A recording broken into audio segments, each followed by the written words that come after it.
Okay. I'd like to believe everything is ready to go, more or less. Okay, except for the background on the main layout. Oh my goodness. Hold on. Hold on. There you go. Okay, give me a moment, guys. And also place this underneath the chat. There you go. All right. What's up, guys? It has been... what? Not even a day since I last streamed? Actually, not even like 12 hours. I end the stream at like... okay, a little more than 12 hours, now that I think about it. Let's not exaggerate. Uh, no, Tails. No, I am not. I am not ready to... oh my goodness, man. I don't know how I'm gonna do it. I've just been having so much fun the past 2 weeks, guys. And it's mostly owed to you guys, and...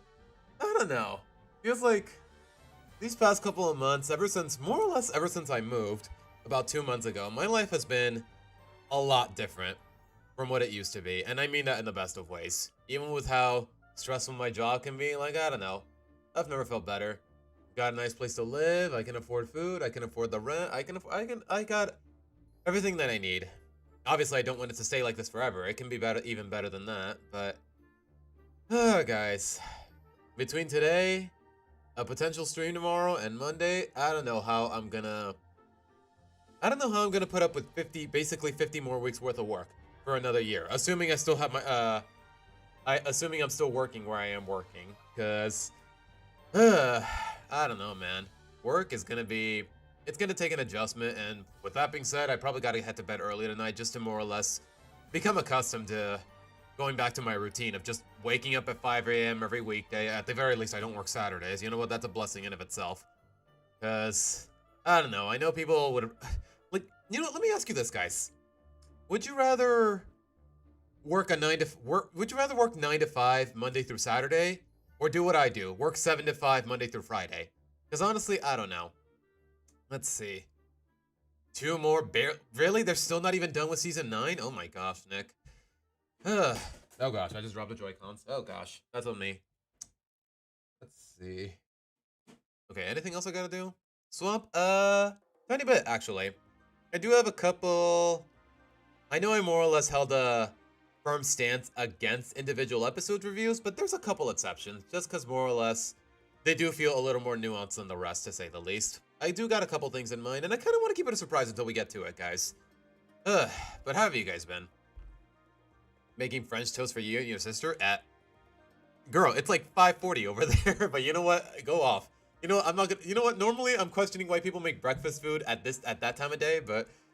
you know, who cares? We're adults. We got money. We can more or less do whatever you want. So, have fun with it, homie. But what's up, guys? Hello, Boo. Hello, Swamp. Hello, Lonely. Hello, Tails. Hello, Nick. Hello, anyone else that might be in chat, but to be honest, I don't really want to look at the numbers. I work 4 to 12. I take anything at this point. Oh my gosh, Tails. Wait. 4 p.m. to midnight or 4 a.m. to noon? Because either way, you really got screwed over, homie. Oh my gosh. Nick, I have no idea who Steam Team is, homie, to say the least. But let's see. As far as what I got planned is concerned... okay, no, not that. There is one thing. Y'all remember how I talked about force of habits in my worst video? To be honest, in terms of grammatical structure and the way I described it, I don't know. I feel like I definitely could have worded it a little better or put my words more eloquently. And you know what? It wouldn't be the first time we've reacted to a video by Common Human Error. We did look at his review of Ellis for Love, and I more or less agree with it. And I'd like to believe he'd be just as nuanced here because I don't know if I conveyed it well enough, but this is one of my least favorite episodes in the whole series. I think I placed it number 3 in my worst episodes ranking, and you know what? I want to see what he has to say, and there's also... okay, there was something else I wanted to react to on stream today. Right, ManJTV.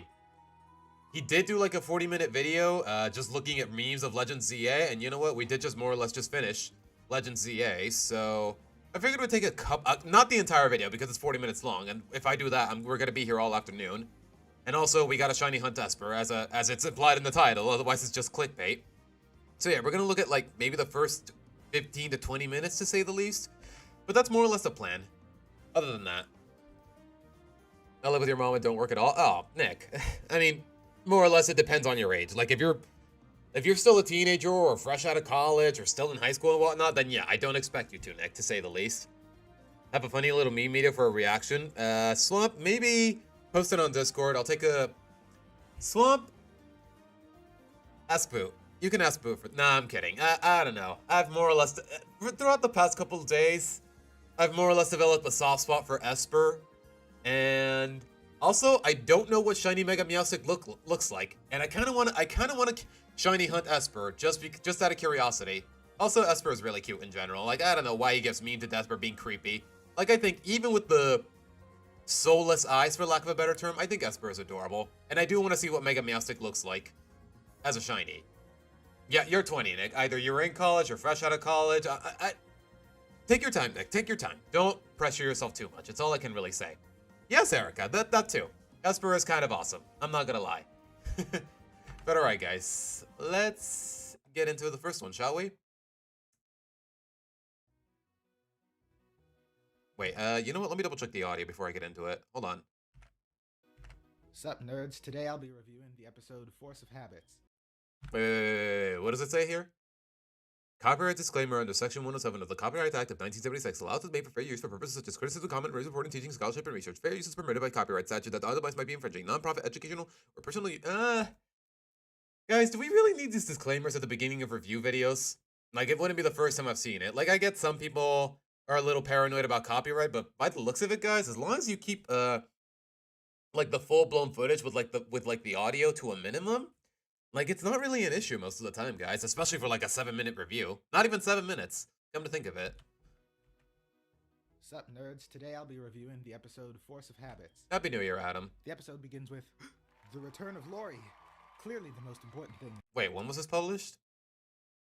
2023. Okay, I'm assuming around the time... Yeah, pretty much right after it aired, now that I think about it. Huh. Interesting. The episode. Anyways... Wait, how long was it before Lori made another appearance in the show? Because this is like, what, halfway into Season 7, now that I think about it? Lori, Lenny, and Luna discuss Lenny's date with Gavin. I'll let you hear this yourself.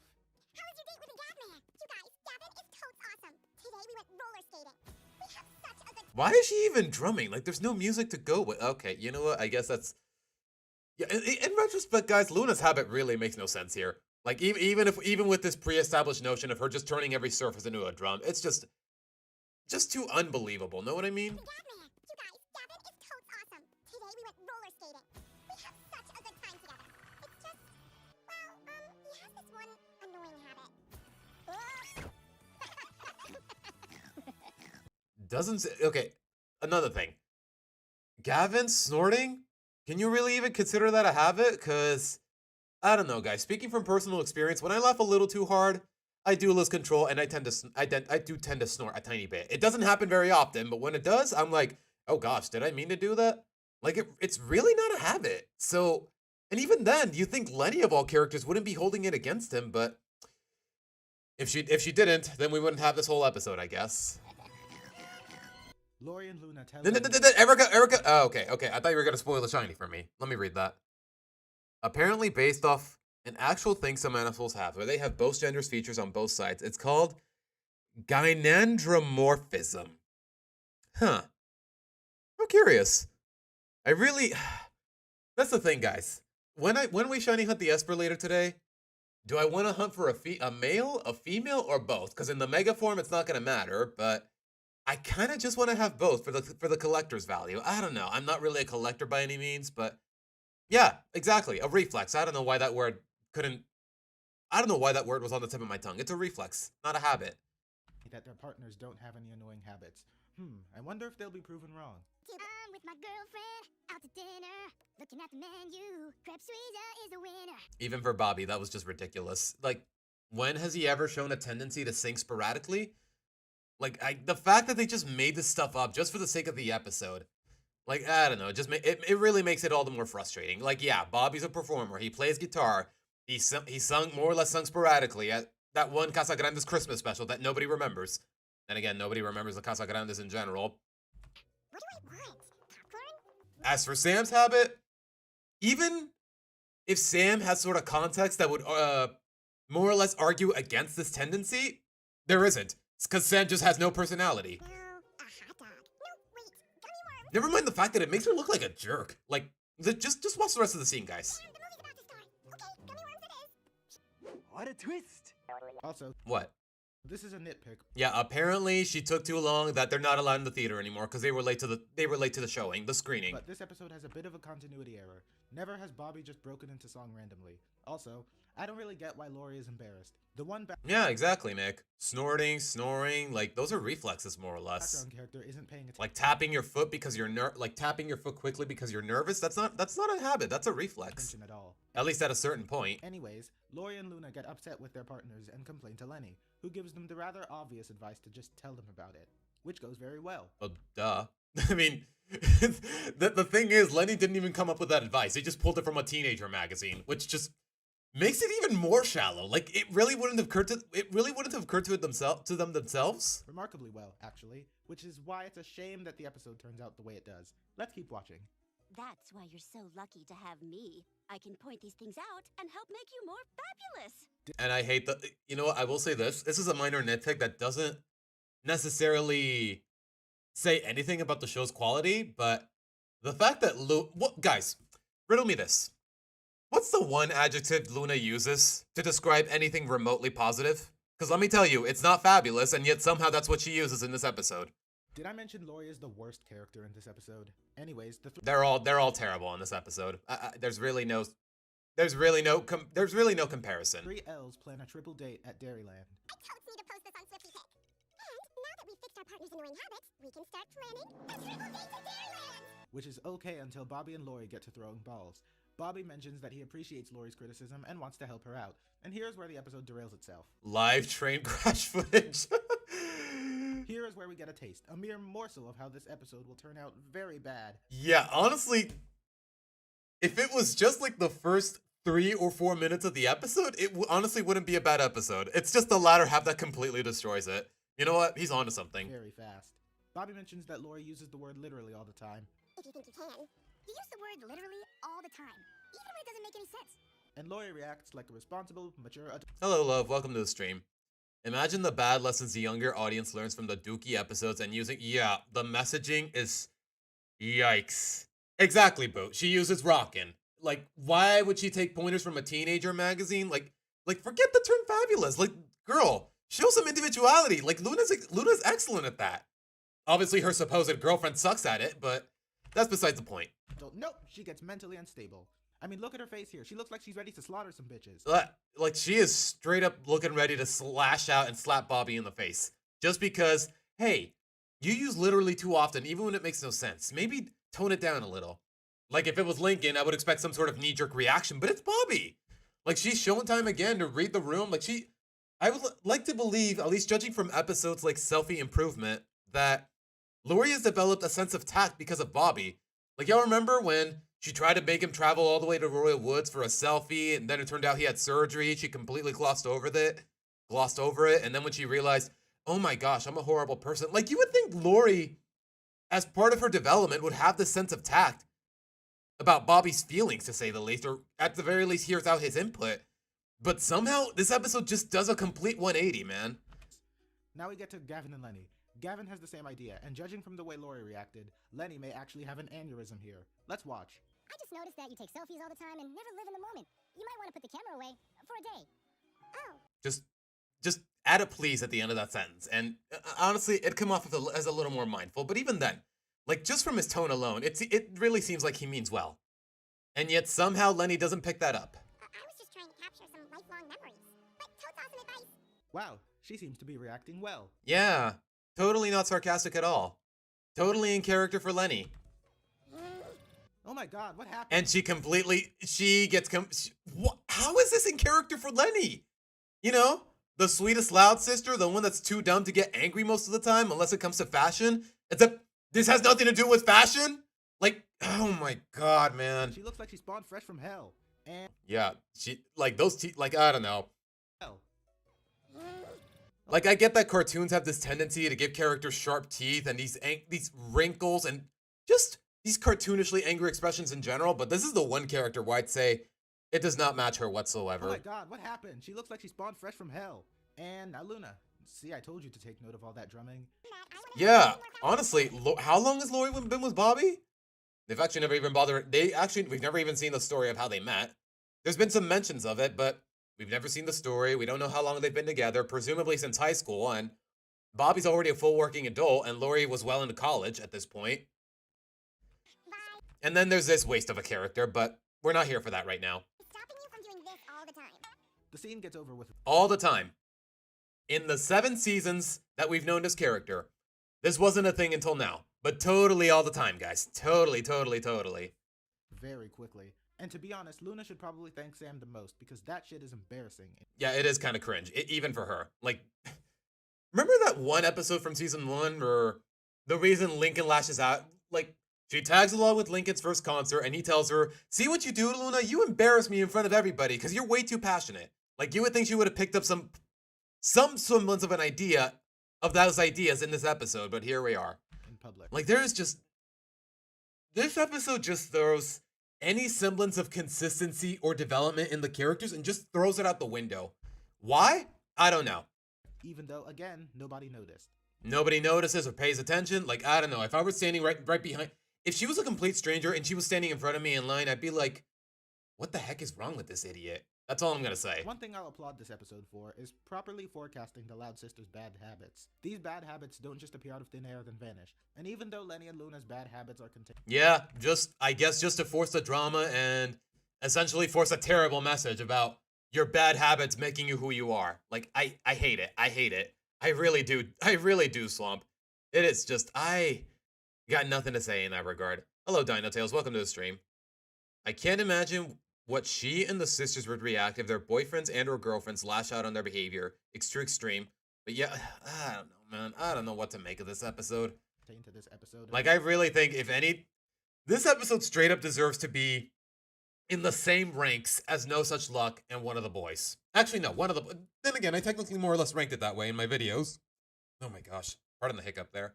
That's what I get for speaking too quickly and eating before streaming, but this is one of those episodes that it just deserves more hatred. Know what I mean? Never appear before or after. Hello, Heartless Angel. I believe that these three would do. But here's where the episode goes full on atomic shit. Jeez.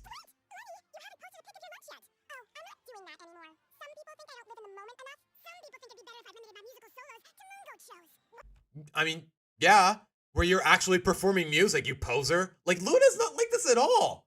Like, am I supposed to be under the impression that Sam is responsible for these tendencies? Or vice versa? I don't know, man. Okay, I can't even understand what they're saying because the dialogue is being fast-forwarded too much. I'm just saying. The Louds here act petty, engaging in short-term emotional releases that probably felt good at the time. Did they, though? Like, realistically, would they have felt petty at the time? Like, say, I don't know. Like, say my girlfriend, not that I'm currently not in a relationship. Like, imagine if she just said, "Hey, stop tapping your foot so often. It's not a good display of anxiety," or whatever. Like, imagine if a couple minutes later, I'm like, "Oh, some people don't like it when I tap my foot often. I guess that's a problem." Like, this behavior just doesn't make sense in any semblance of a realistic relationship. But only really go to show that they have the minds of toddlers when it comes to taking criticism. In the scene, they... Yeah, 4 minutes in, yeah, work on yourself. 5 minutes later, nah. All those stupid things you were doing, they make you who you are. They're not a problem whatsoever. Showcase these inabilities by throwing shade at their partners who are honestly just trying to help. Yeah. Do they have any reason to think that they were not being earnest with what they were asking out of them? Like, yeah, Lori, saying literally basically every other sentence. It's not quirky, it's not charming, it just makes you look like a white girl stereotype. Luna, you're embarrassing yourself in public, and arguably so was Bobby, because it's basically the same habit. Just making music out of nothing, out of thin air, in front of everybody. It was embarrassing, it drew a lot of unwanted attention, and it just made you look ridiculous. Like, why? I don't understand this way of thinking in the characters at all. I just don't. Something that Lori... Never mind the fact that Sam had little to no personality, but that's besides the point. For once, in an episode involving her. Lenny and Luna would never do in previous episodes. Like, for once, we have a bigger fish to fry that isn't Sam's lack of a personality. Here they genuinely seem like they despise their partners. And then they do the ultimate fuck you in particular moment by indulging in the habits their partners didn't like. Like, they all were lonely. It wasn't really just Lori, but yeah, Lori, it feels like we're back in that season 1 hubris that everyone hated. Seriously, babe? Oops, I'm You think it felt like, honestly, 6 seasons later, you think they already, it definitely felt like they moved past that, but here we are, back to square one. sorry. Did I say the word again? I guess I'm literally out of control. Literally.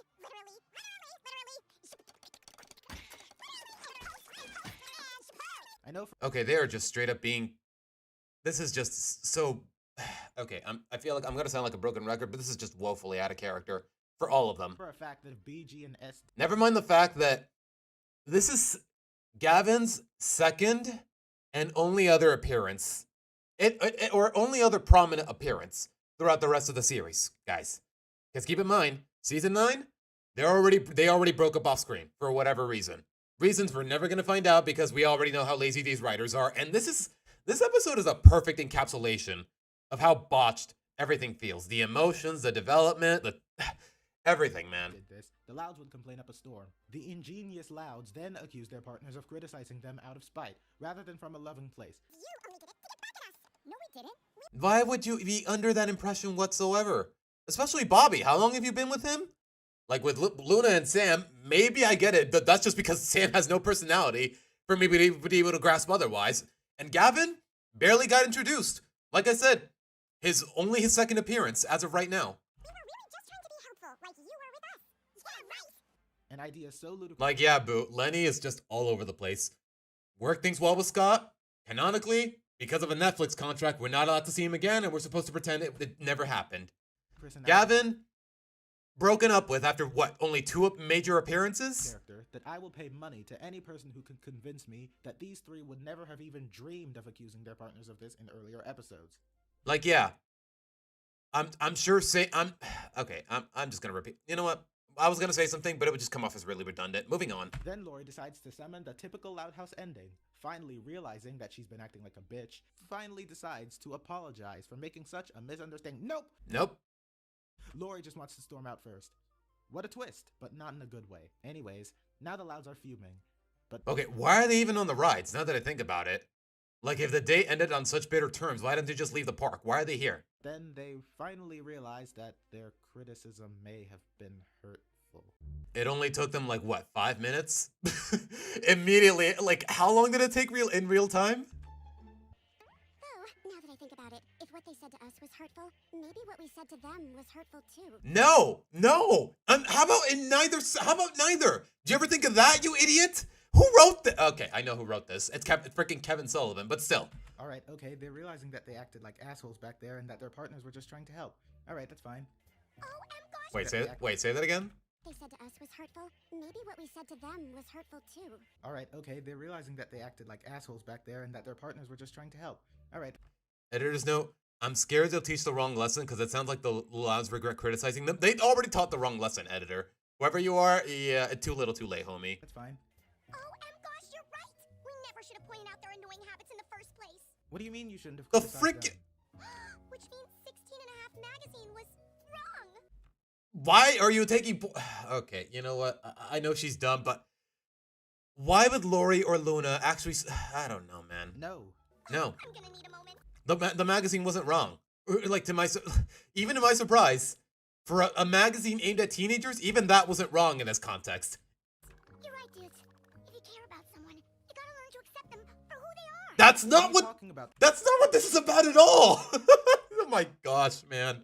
That's terrible. Whatever. Surely that can't be the actual moral of this episode, and soon they realize that they learned the wrong lesson. You dudes are all right. There's only like 2 minutes left. I don't know what you're thinking. I don't know how you're thinking they're gonna switch back. Like, even if they did, like, it just feel like they would be flip-flopping between messages. Be fabulous.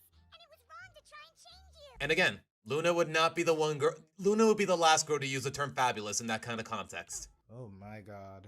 Where do I even begin? You heard that right.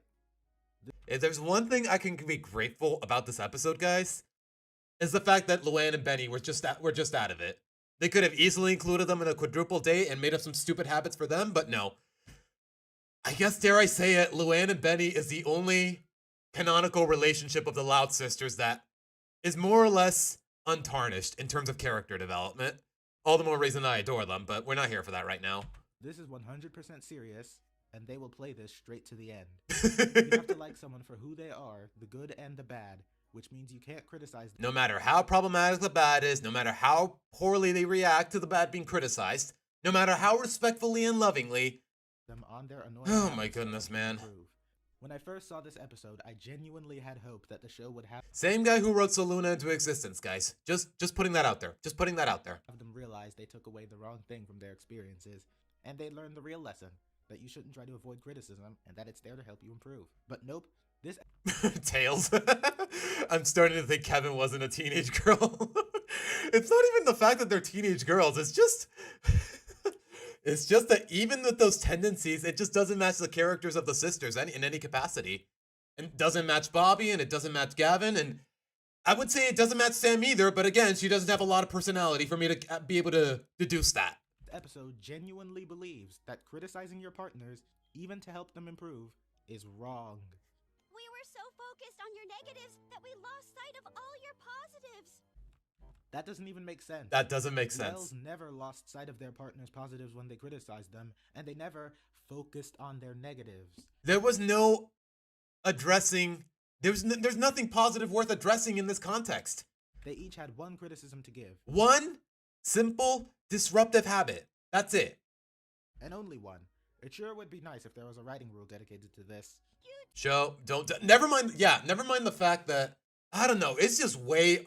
Never mind the fact that the messaging is terrible. It's the fact that it's not subtle about it either. It's just woefully on the nose. Dudes are already fabulous, and it was wrong to try and change you. And to say it was wrong to try and change their partner's annoying habits is doing them a disservice. And again, not really a habit in this context anyways, just a reflex. Like there really was no changing it. Like, okay, maybe you could pay a little more attention when you're laughing, but again, technically not a habit. Criticism is there to help you, and if you don't ever receive it, you won't know the issue until it's too late. If you don't just sink into an echo chamber and refuse to. Is there a video on the taunting hour? Matter of fact, Hilda, you know what? Let me show you guys something real quick. Let me just make sure I don't give away, I don't accidentally leak any personal information. Let's see. As a matter of fact, guys, in terms of the taunting hour, give me a moment.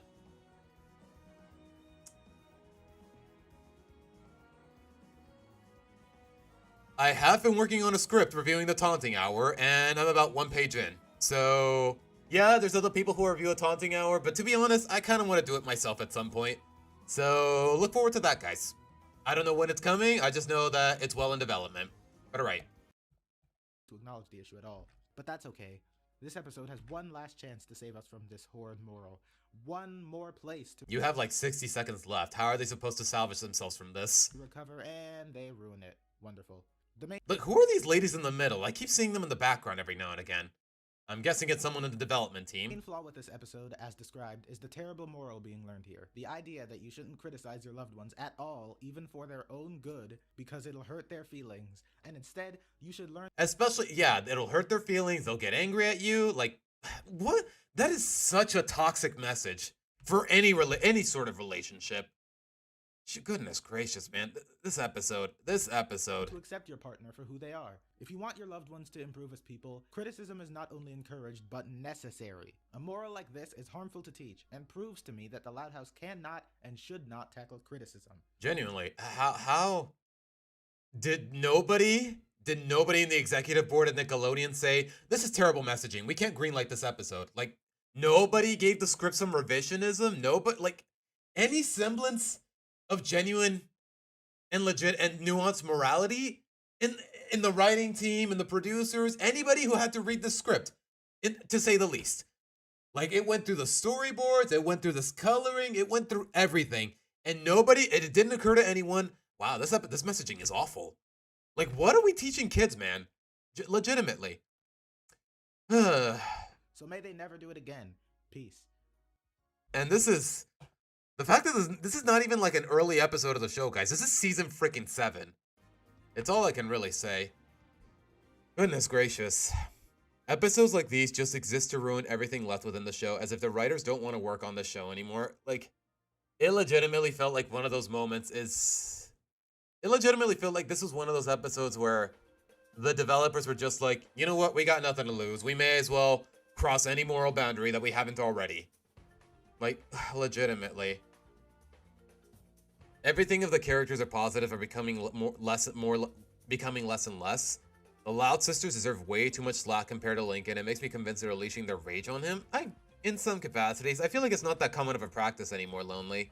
At least in more recent seasons, but I don't know. It's too broad of a context for me to be able to pinpoint it in particular. But alright, guys. You know what? Sure, why not? Let's look at this review of Don't You Forget About Me. It's definitely one of those episodes there. I can agree it's bad, but I'm still a little torn about it in certain capacities. So you know what? Let's watch. You know what? At this rate, I may as well give the guy a sub. This is like, what, the third video of his that I've reacted to on stream? I may as well. You know what? Let me give the other one a like too. Oh, this one got a lot of views. You know what? Let me see what the comments have to say, just out of curiosity. Okay, so let me get this straight. They're mad because they pointed out their partner's little problems. But when the partners does the same to them, that's a problem. That makes no sense. Yep. At least... That's what I just said like 5 minutes ago, guys. At least Luann and Benny didn't get involved in this mess. Yeah, Luann stays goated. Luann has her problems, but they have little to nothing to do with Benny, guys. It's all I can really tell you guys. Yeah, I guess it would be the best pairing in the show by default. More or less. This proves the writers didn't learn their lesson after the taunting hour. Okay, guys. Legitimately. I have seen the taunting hour, and I do have a couple misgivings about it. But ultimately, other than the whole shrugging off the haters as criticisms, like, what do people dislike about it so much? Because I'm having a bit of a hard time understanding it. Like, okay, people lashing, like, the family lashing out at Lincoln because they can't get the criticisms out of their heads and whatnot. Like, I don't know. Taunting Hour is one of those episodes that apparently everybody hates. And I don't want to disagree, but I'm having a hard time seeing what people dislike about it.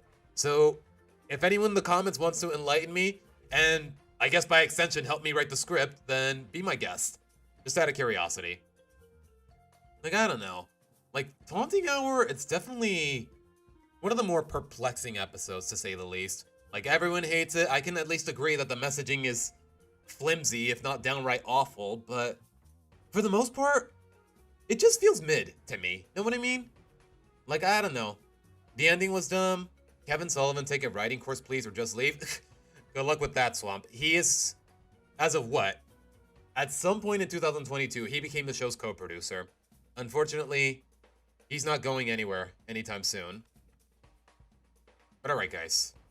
Let's look at his review of Don't You Forget About Me. Okay, as much as I want to appreciate the title of the episode, it was a really stupid episode, but let's see what he has to say. What you're about to hear is a review of Don't You Forget About Me, an episode that sucks. The episode begins with mediocre humor before it actually begins with Lori getting a message from... Mediocre humor? Honestly, I don't remember a lot about the beginning, so you know what? I'm just going to take his word for it.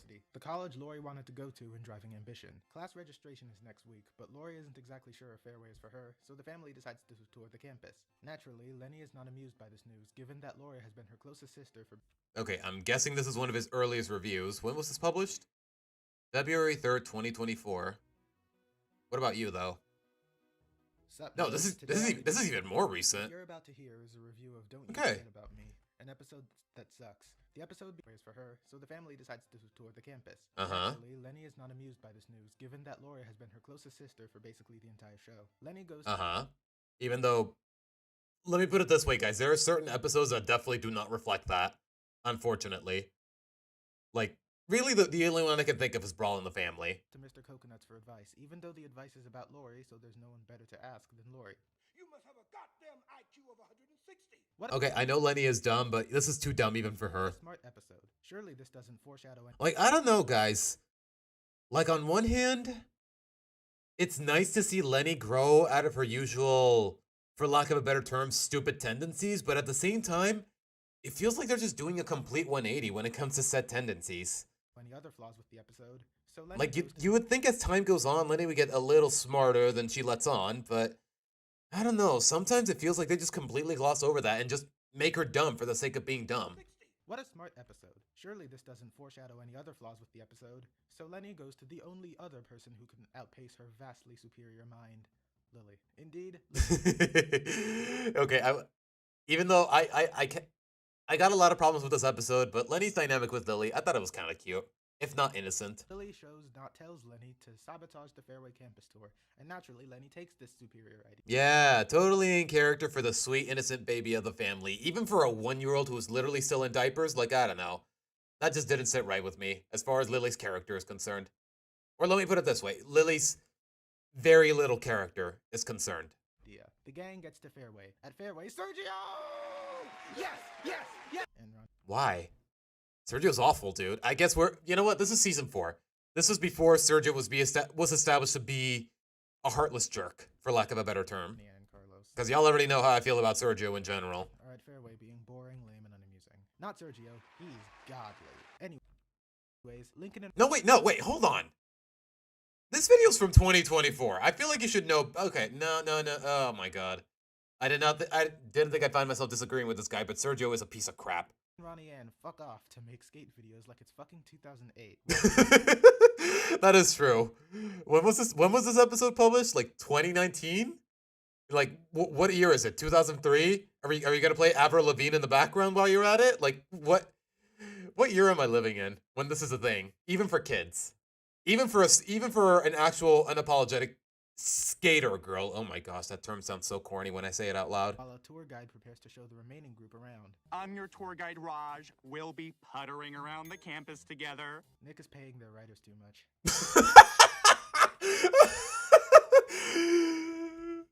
Okay, you know what? I don't know why that made me laugh so hard. It's not the line, it's the delivery. Nick is paying their writers too much. Raj, we'll be Play it again. puttering around the campus together. Nick is paying their writers too much. Anyways, Lana tries to make Fairway look worse. All to the backdrop of jokes. First, she points out the uniforms are ugly, but Lori likes them. Then she tries to complain Okay, to be fair, you know what? I'm kind of with Lenny on this one just because I hate wearing polos in general. Like, they get itchy so fast, especially in hot weather. about the swimming pool that's actually a water hazard, and then the useful subplot between Lincoln and Ronnie Ann happens. Thank you, episode. This needed to happen. We totally needed to. Yeah, or most of the Casa Grandes, they're either forgettable, boring, or just downright awful, and Surge is one of the awfuls. Interrupt our main plot for this. After we touch back on Lenny complaining about the bathroom for 5 seconds, we go back to Lincoln and Ronnie Ann and then Lynn Sr. and Lola. That's 2 useless subplots in a row. Come on. Yeah, they really don't go anywhere. I don't think they ever get resolved, now that I think about it. Did the show not have enough I guess they just needed filler footage? Yeah, that's definitely a detriment to the episode, even if I didn't consider it the first time around. story for their story? Here we've got a great selection of teas, and teas. I'm starting to wish the subplot was the main plot. Can I invalidate all my criticisms? Lori likes Fairway more than ever now. This makes Lenny upset, and she laments on her failure to Lily. Buckle up, losers, because this is where the episode shits itself. Yeah, I mean, it was already a little problematic, but yeah. Again, the latter half is where things get really bad. Lenny gets... hear it yourself. But what if Fairway didn't want Lori to go to A? So she dresses like Lori and tries to screw up on purpose. You might be thinking, oh, Carmen, she's supposed to be in the wrong. Well, But she is, isn't she? just you wait.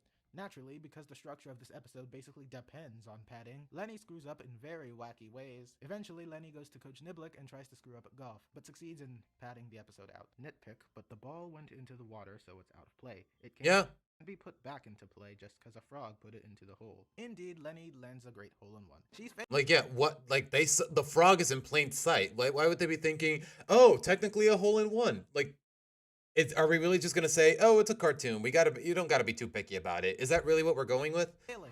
Comically. Eventually, Lenny starts failing. Like, really, the issue isn't what the circumstances of what Lenny is doing. It's more so the fact that she's doing it in the first place. Just because it feels so out of character. Yeah, particularly for someone like her. Like the sweet one who always encourages. Like, I don't know. It just feels like what is it, season 4? It feels like a complete 180 for Lenny's character. Even if there isn't much of it at this point. Successfully, and finally Like, honestly, Lenny didn't get much development until after Lori left for college. I will say that much. succeeds at getting Niblick to rescind her scholarship offer. Now it's about to go down. Lenny is about to go home when Lori I'm guessing, even with how minimal her screen time is slumped, I guess I would say Maria by default, the mom, even though we don't see her a lot. goes to her and reminds us that with a good conversation, this episode could have been 10 minutes shorter. She starts talking about arrangements she made. Yeah, why didn't she mention this before even leaving for campus? Or when they got to campus? I was thinking we can set up a time to chat on the phone every night so we can still do our magazine quizzes together. Obvious arrangements that she could have arranged if, oh, say, a certain someone decided to go to Lori about her problems, like I said before. Yeah, instead of Lily for some reason and Mr. Coconuts? Yeah. The more I think about it, this episode doesn't makes even less sense than what I thought. Then Lenny lets the truth come out. I pretended to be you, and I lost your golf scholarship. Yeah. Honestly, if she hadn't conveniently gotten the scholarship back by the end of the episode, I would be livid. Like, that is how much thousands and thousands of dollars worth of tuition? Like, yeah, I would slap her in the face. What? Alright, here's the main problem with the episode. I think you could probably go to juvie for that, now that I think about it, just because that is actual money on the line. Lori is too forgiving. This is really the only time it's been justified to act like season 1 bitch Lori and beat her ass with a breadstick. And somehow she doesn't. Like, she just screams, they conveniently get the scholarship back, and that's it. For all you know, your scholarship is gone forever. Your sister offers the most Thousands of dollars worth of tuition, you're not going to college, who knows where you're going to college. All of her dreams shatter from that one episode of remember that one episode from season 3 where Lori's like, oh my gosh, what if I screw this up? What if I don't get into this college? If I don't get into this college, I might not marry Bobby. I won't have him so... Yeah, I definitely expect a much bigger reaction out of Lori here. Just all things considered. trite, selfish explanation possible, and you forgive her just like that? Have some spine, goddamn. You know what, Boot? Take it from someone who's actually made French toast late into the night as well. Yeah, no regrets. Anyways, now it's time to At least because the recipe is so simple, and I was like, you know what? Sure, let's try it. make up for it. Lori and Lenny run off to Coach Nibbler. Like, seriously, guys, making French toast is really simple. Just toast. Not really. I don't think you even have to toast it. You just need eggs, cinnamon, vanilla extract, a bit of milk. Like, it's a really easy recipe, and French toast is amazing, guys. And the truth goes with them. Lenny explains that she threw away Lori's scholarship for selfish reasons and then apologizes. You saw playing golf earlier wasn't Lori. What? It was me, her sister Lenny. So Lori gets her scholarship back. Now, here's where the episode drowns in its own shit. It has Wait, how? one last chance to give Lenny proper punishment. Let's see how they do it. I don't blame you. When my sister was off to university, I popped the tires on her car in the hopes it might stop her from leaving. What? That's... You somehow thinks that... Your sister should have charged you for those tires. Your sister should have charged you to have those tires fixed. I'll tell you that much, homie. Wow, instead of Lenny being told off for what she did, Niblick was like, It's all good, man. something to fondly reminisce about. Not once. Wait, is that why he's called Saul Goodman? Okay, never mind. I don't want to think about it. That this is something not to be done. If you don't get it, well, here's a redo of the scene. I'm sorry. You know what, Aura, sit this one out. I'm not here for a waffles pancakes debates. We're just here to glaze French toast if it's all the same to you. Thank you very much. Bullied someone and stole their lunch. Nah, it's fine. When I was your age, I did the same thing. No detention. No. A golf college that's like $60? Yeah, honestly, Aura, you really have to wonder, even in a setting as absurd as this one, even in this universe, why is there such a thing as a golfing university? Like, where is the budget? Like, is golf really that big of a... Like, I know there's some big pro golf athletes, but I can only think of one off the top of my head, being Tiger Woods. Like, is golf really that big of a sport to warrant a whole school dedicated to the art? Like, even there's no such thing as a football school. Is there supposed to be like a football school and a basketball school somewhere in this country? Somewhere in this universe? I sincerely doubt it. Like, the concept alone was already ridiculous as is. Niblick could have shared his story to let Lenny know that he understands. Like, maybe a golf program, but a whole campus dedicated to golfing? Nah, just nah. Where she's coming from, but that she went about things the wrong way. That's not what happened, and the episode is worse off as a result. Thanks for watching, everyone. Wow. Very straight to the point. You know what? I can respect that. He is very concise. Like, yeah, his last review was 7 minutes long. This one's not even 5. Like, I don't know. Like, he more or less conveyed a lot of what I couldn't in my videos, or at the very least gloss over, to say the least. When they treat the other sisters causing problems as normal real-life things while making Lincoln destroy Christmas to ignore them completely, yeah. Like, I don't know, the sisters just... Most of the time, they just get off their They just go unpunished way too often, to say the least. Next time, Lenny is gonna ask Fenton the Fox for advice based on her character. Yeah.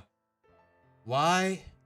Look, Lenny and Lori are more or less supposed to be best friends, even at this point in time in the show's timeline. Like they're practically each other's best friend. Or really because Lori doesn't have any other friends that we can think of, except those guys from that one senior year episode.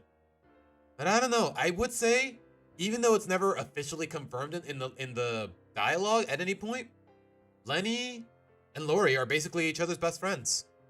Like, forget Lenny's high school friends, forget Lenny's coworkers. Like, I would say her best friend is Lori, just from the way they treat each other, the way they spend time together, just judging from the screen time, really. So you would think Lenny would go to Lori to vent her grievances, to say the least. But no, for some reason, the writing in the episode says, I would talk to Lori about this, but this is about Lori. All the more reason you should talk to Lori, you dingus!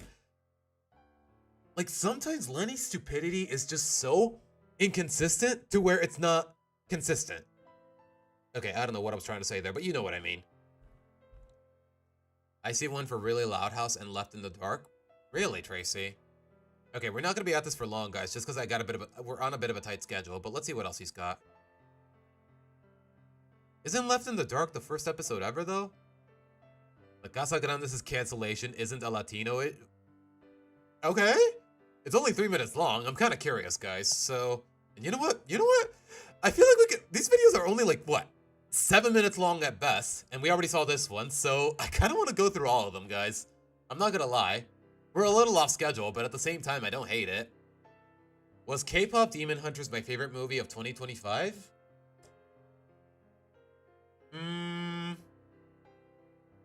Maybe Swamp. I would need to think about it a little more. If I didn't go to culinary school, I wouldn't go to a bowling school if there was one. I would go to a bowling school if there was one dedicated to it. Yeah. How often when have we ever seen a whole college campus dedicated to one sport? A whole campus. No other programs, just golfing and I guess a couple terminology classes, to say the least. Because that's more or less what they're going for, and I don't know if they thought it was funny, but I think it's just dumb. I hate how the sisters are always given the easy W when I always say dub. When Lincoln would get a raspberry ending. Like if it were him, he had to work the ball collector to make it square, but Lenny, no, yeah. Like you'll remember that one episode from season 1 where Lincoln is the deciding vote on whether they go to like a Hawaiian beach or Dairyland, and then by the end of the episode, they don't go to either, and Lincoln is stuck being the butler for the whole vacation. Like, yeah, Lincoln getting screwed over, but at the very least, it's more or less kind of his fault. But if it's Lenny, if it's Lori, if it's any of the girls most of the time, nah, totally not a problem with them. Like, it straight up feels like these writers are just lacking in a legitimate sense of morality. Know what I mean? And that's one of the biggest problems with this with the series as a whole. Not the biggest problem, I would say. At least that's what I've more or less picked up. But, I don't know, guys. But all right, before we get into the rest of it, though, I gotta go to the bathroom. I'll be right back.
Okay, this music is way too sentimental for literally just a bathroom break, but you know what? I love Aerith's theme. I can't hate it.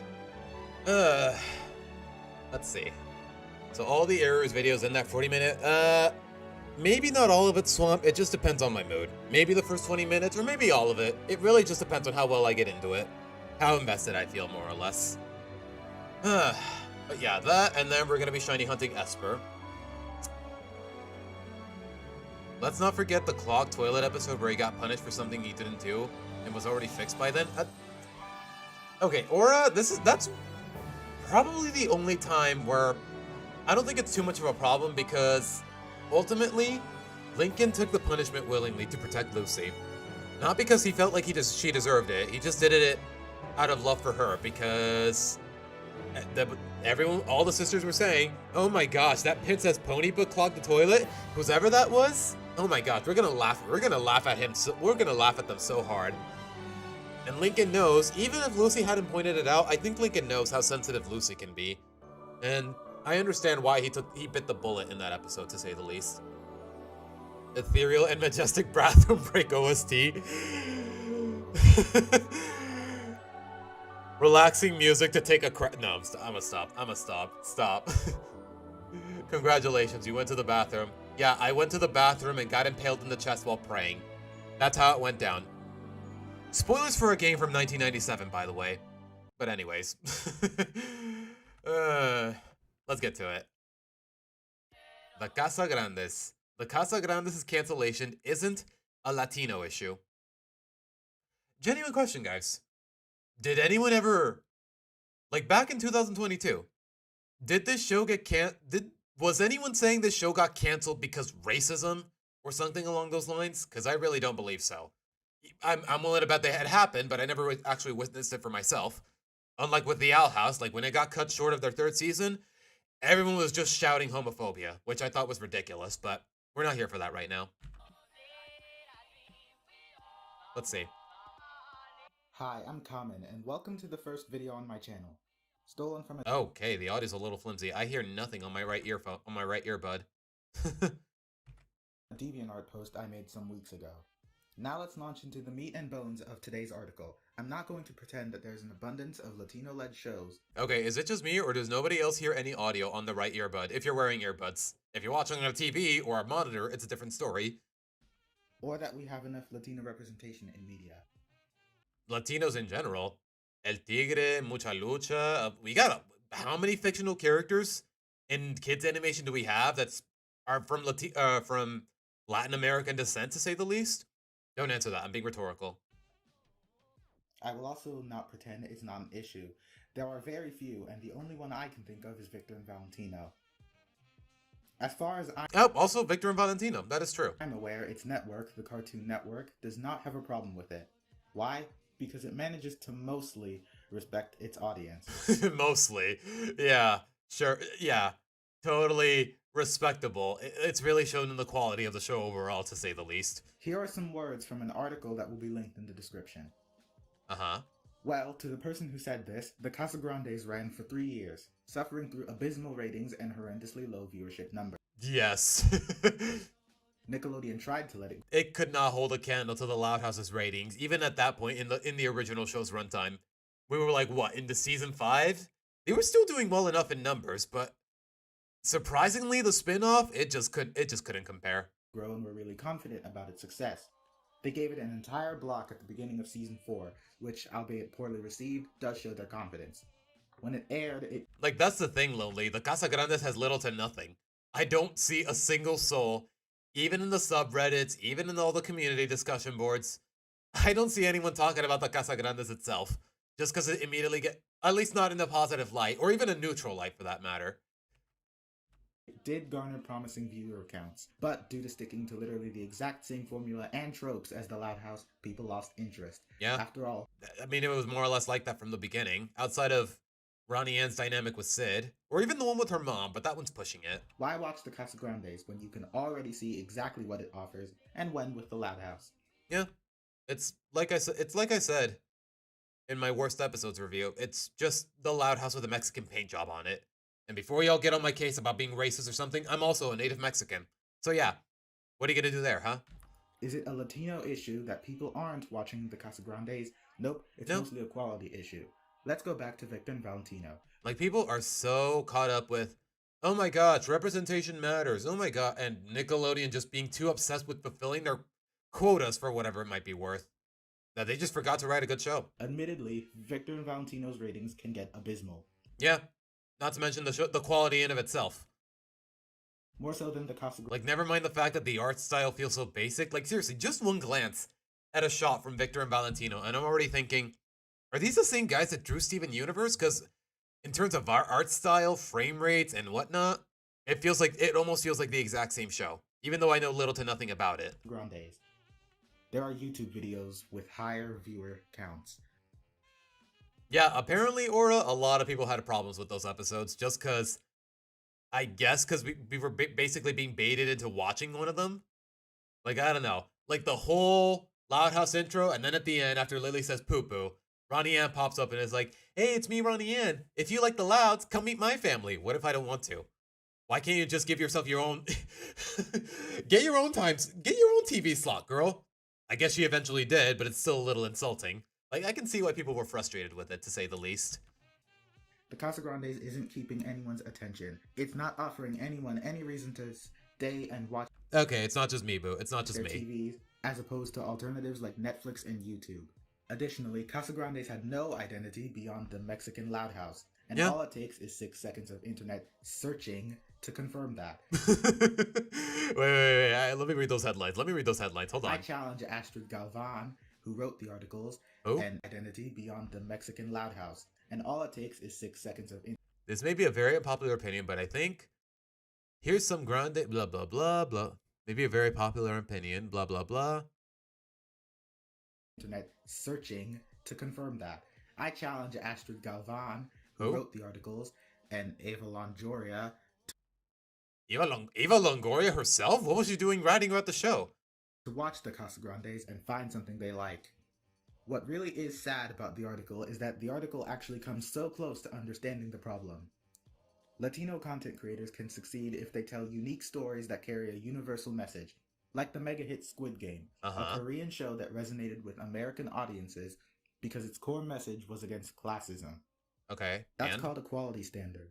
The Casagrandes never reached that quality standard or any other ones. Any standard that the predecessor didn't already fulfill in some capacities, to say the least. And rule of thumb, if the only thing people remember about your show is the representation and diversity, then Yeah, guys, even though the show sucks, hey, at least everybody's not a white guy. it's boring, Yeah, what does that tell you? bland, and bad. Ay, bola de fracasados. I'm working on a deep cuts review to come after this, but I'll review a Casagrandes episode, Pero Malo, to tell you exactly. Yeah, it is a shameless plug. Like, there's really... you know what? Maybe I'm not giving it enough credit, because, like I said, the first episode, where Ronnie M meets Sid, they become friends, they fight to become neighbors and whatnot, I thought it was really charming, but after that, like, the episodes itself, some of them, I actually like them, but for the most part, yeah, they just get canceled out by the gradual mediocrity of the show overall. Exactly why the Casagrandes never stood a chance. It commits the same flaws as the Loud House in the same ways. No, that's it. Oh. Okay, at the very least he's concise about it. Okay, this definitely does have my attention, because Deep Cuts, I wouldn't say it's a bad episode, I'd say it's just really mediocre, but apparently people really... Okay, apparently someone has a really strong opinion about it, so I want to hear it out. So let's see. Okay, homie, you really do not need these disclaimers. The Loud House is a show starting in 2016 airing on Nickelodeon. Back when it first started, it was hailed for being the savior of Nickelodeon and rescuing it from its dark age. That didn't last, but go on. I don't like the Loud House anymore, and shit like this is why. Hi, Oh my gosh, really? That's what it took for you to dislike it, homie? I am Neolite, or Common, and this is Common Human Error. This is Season 4, Episode Oh my gosh, he only had 3 subs at the time. You know what? He's definitely come a long way in some capacities. 16A, Deep Cuts. When this episode first aired, I knew right then and there that the Loud House was absolute shit. Let's find out why, shall we? Yeah, I guess not, Swamp. The episode begins with Luna and the music club because roll with it. They discover a note on their door stating that the music club has been cancelled. Yeah, apparently, Swamp, but I guess word didn't spread out soon enough to where the ratings didn't bomb and Cleveland eventually moved back to Family Guy. I guess that was the issue with it. If people actually think it was funny, then I don't doubt it, to say the least. They cry about it, and I just want to point out that they're acting like Principal Rivers decided to cut the music club of her own volition. Principal Rivers, you might want to see this. Hang on. I can't decide between them. Okay, I will say one thing though. The music in this episode, genuinely it made my ears bleed. Let me put it that way. Maple glazed or the bear claw. Now we're introduced to Principal Rivers. Like, it was just so sappy. It was just so corny to where I straight up want to forget I ever listened to it. Stuck deciding on what kind of donut she Like, never mind the fact that, come to think of it, has there been a single song by the Moon Goats that I actually enjoyed? Because keep in mind, guys, Play It Loud, that was Luna on her own. That wasn't the Moon Goats, nothing to do with Sam, nothing to do with Sully, nothing to do with Mazzy. That was all Luna. Every other song she's performed with the Moon Goats, though, I'm guessing she wrote them alongside them, and they all sucked. Wants when she can have both. And the episode takes its time to carefully and subtly hint towards the fact that Principal Rivers has... No, it wasn't you, Swamp. It was somebody mentioned Cleveland Show in chat. Unless I'm tripping. Yeah, Aura mentioned the Cleveland Show, Aura. Swamp. I'm sorry. It's hard to keep track of how many of you there are in chat and who's saying what. I'm sorry, man, but somebody mentioned Cleveland Show in chat. A teensy-weensy bit of a problem being decisive. This is the problem. So anyway... Yeah, that's basically the whole conflict in the show. The principal is indecisive. Is they sing a song, and because Principal Rivers is fickle, she bends over for them. Holy shit, that's lazy. Okay, yeah, very lazy, and considering the way the show paces itself most of the time, yeah, it just makes it look even worse. Models you just saw are... It just feels rushed at that point. From the sports club, not the music club. And apparently, it was so hard to create Erica, I characters think, in animation. Not really a cover, it's that one episode from season 7, Child's Play. Like, before they come to the idea of, you know what, let's just copy whatever Lily's singing and turn it into a song. I think beforehand they did perform Play It Loud at one of the kids' birthday parties. It was ultimately just Luna singing, but the rest of the instruments were there, performed by the Moon Goats. That they just reused models. Anyways, here comes... Really? Wait. Characters in animation. That they just reused models. Oh. Anyways, here comes our conflict. I guess I can give these golf clubs back to Pop Pop, because I literally don't need them anymore. What? What?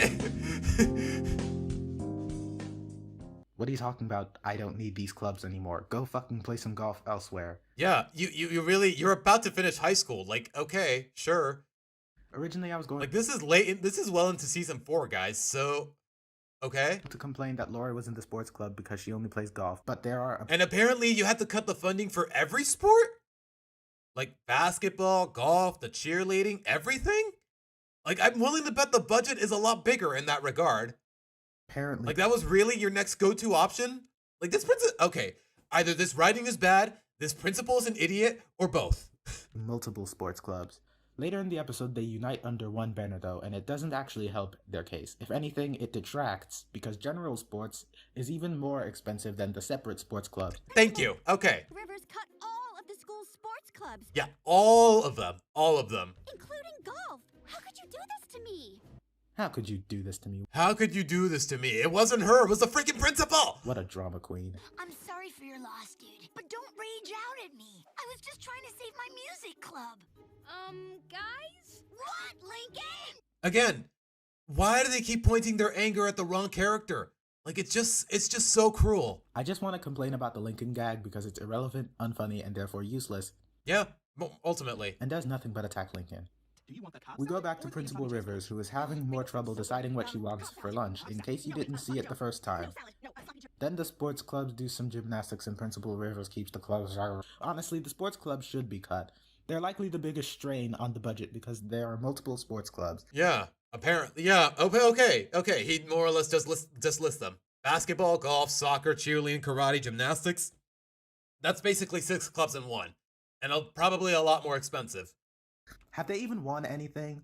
Is there any reason to keep them beyond, oh, I'll get sad if you cut them?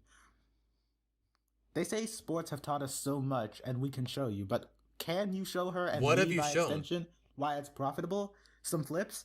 Yeah, whoop-de-doo. Yeah, some flips and tricks that you'd easily get at a community class, to say the least. What's all the money going towards if you suck at whatever you're doing? Like, they never really bother explaining, hey, have any of these teams ever performed any actual accomplishments? Do they actually serve an asset to the school's reputation? Anything along those lines? Compared to other people, and if you're hardly doing anything worth noting to begin with, just go outside. Come to think of it, this episode's resolution was, oh hey, let's just have a fundraiser in hopes of saving all the clubs. Like, why wasn't that the idea in the first place? Like, yeah, whenever my schools ever needed money, yeah, we hosted fundraisers. To school and join some recreational program or something. Yeah, exactly. All this because they decided to tell us why the clubs were useful, but not show us why when weighing the positives versus the negatives. All these questions that I don't. Like, there is just so many questions that basically don't get answers, and it's actually a detriment to the plot overall. And we'll never know the answers to. Then Luann comes in and, oh my god, I don't care. Don't tell me to chill, hippie. Okay. Oh my god. Okay, that's actually okay. Out of context, and with that delivery, that line is kind of funny. That joke was good. If looks could kill, god, I Even he agrees. don't care. Don't tell me to chill, hippie. Don't tell me to chill, hippie. You know what? I'm gonna use that from here on out. Okay, that joke was good. If looks could kill, Lincoln would currently be facing the entire Russian arsenal. Anyways, Luann complains about this club. You know how this goes. Yeah, honestly, just show the trophies, and the principal would have been like, "Holy crap! You know what? They're good at what they do. You know what? They gotta keep their money." Principal Rivers bends over because she's a loser. Like, never mind. Did you even have to cancel all cut all of the funding? Like, maybe a couple budget cuts, but all of the funding for every club? Like, is it really that simplistic? Did it have to be that simplistic? I don't know, man. So then the three of them rub each other off on saving their clubs, but if they were listening, they'd know that there were budget issues. Nah, either or, Hilda. Either or. So then they'd know that the problem wasn't really resolved yet, and there's still something to worry about. I'm sorry, Principal Rivers, but the final budget is due Monday. You've got to cut one of our 3 most expensive clubs: theater, music, or sport. What? I had no idea that the Okay, it wasn't that loud that you needed a volume warning, homie. I'll tell you that much. principal's indecisive. Theater, music, or sport. And they conveniently overheard everything. Wow, what are the odds? How convenient. What? I had no idea that the principal's indecisiveness would lead to the climax of the episode. Ugh, I didn't see that coming at all. Yeah, what could go wrong? Not everybody's protesting. Conflict, and then we arrive at our roast battle. Hey, watch it. Like, I don't know who the superintendent is that hired her, but clearly he needs to grow. Clearly he needed to think this through before hiring her. Meathead. Hey, why are you Like, there is so many technicalities that ultimately just make this plot seem even dumber. How the kids even here? The only thing your plays are good for is putting people to sleep. Wait, say that again? Just putting people to sleep. Okay, it wasn't that good, man. Calm down.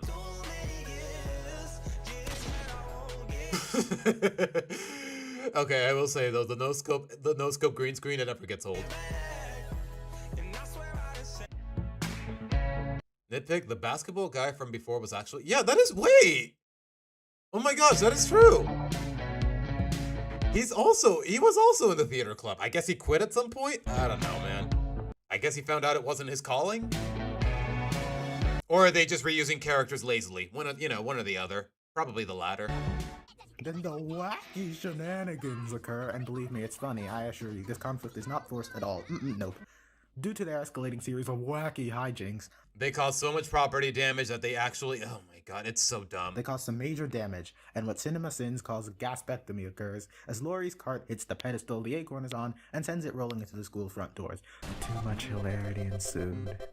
I'm gonna have to cut all the school clubs. All of them? Yep, cooking club. Cooking club. What?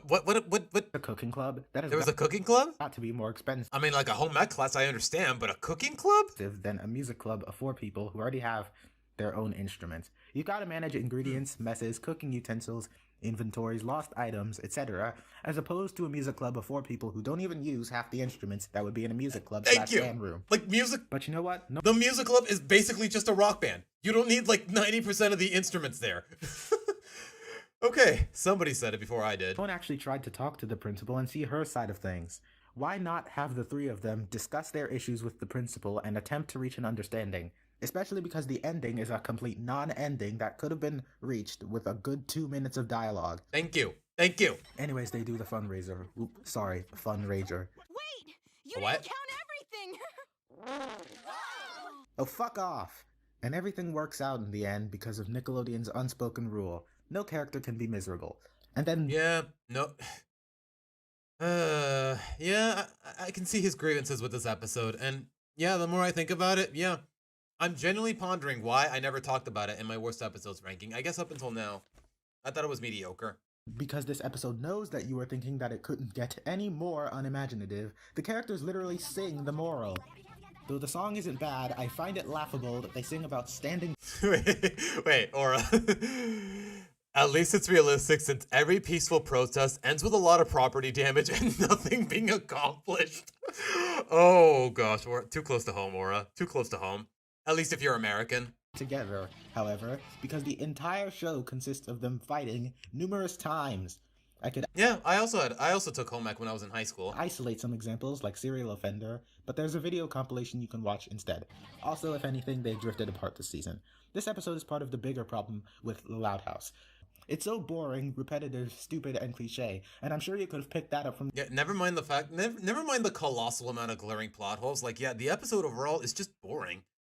Like, the music is dumb, like, their motivations don't make any sense. Like, it's really hard to be invested, even if it weren't for all those inconsistencies. The actual episode. It has so few plots. And, like, we know little to nothing about Luna's band, especially Sam's character. We know little to nothing about Lori's golfing, let alone her classmates.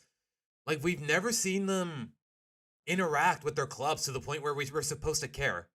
Maybe you can make a case for Luana the theater club, but at the same time, the only time we've ever seen them at beforehand was just because of her dynamic with Benny, which is more or less unrelated. And ideas that, at least at this point in time, it's stooping to literal overused high school drama stories because they're so creatively bankrupt. It's not funny, I didn't laugh once. It doesn't do... Oh my gosh, boo. Don't even get me started. If you like to talk to tomatoes. Anything new or original with its shitty conflict, and it's one of the worst episodes of the show, purely because there's not a single ounce of imagination required to make it. It doesn't even fucking try. This episode has no reason for existing, except for filling up some time slot. So what did we learn today? Yeah, time and again. Most episodes nowadays, and arguably all of them, they feel like they're not progressing the characters in any capacity. They're just, oh, okay, here's one episode. We just wrote it out of the blue. You can have it, Nickelodeon. Please leave us alone. Quota is complete. Just stop pestering us. But alright, we got through that quickly enough. Okay, I will say this though, guys. Let me just answer the question in the title of this one. No, it's not good. It's not good. You know what? When was this published? So there's new... Just keep in mind, guys. Really Loud House? It ended about over a year ago, now that I think about it. And this was published in 2022. It doesn't get any better. It doesn't get any better, I'll tell you that much. It was about a Loud House live-action trailer, so I want to quickly discuss why the show is a bad idea, and why the trailer has my hopes and... Okay, I'm guessing this was before it even started. ...all-time low.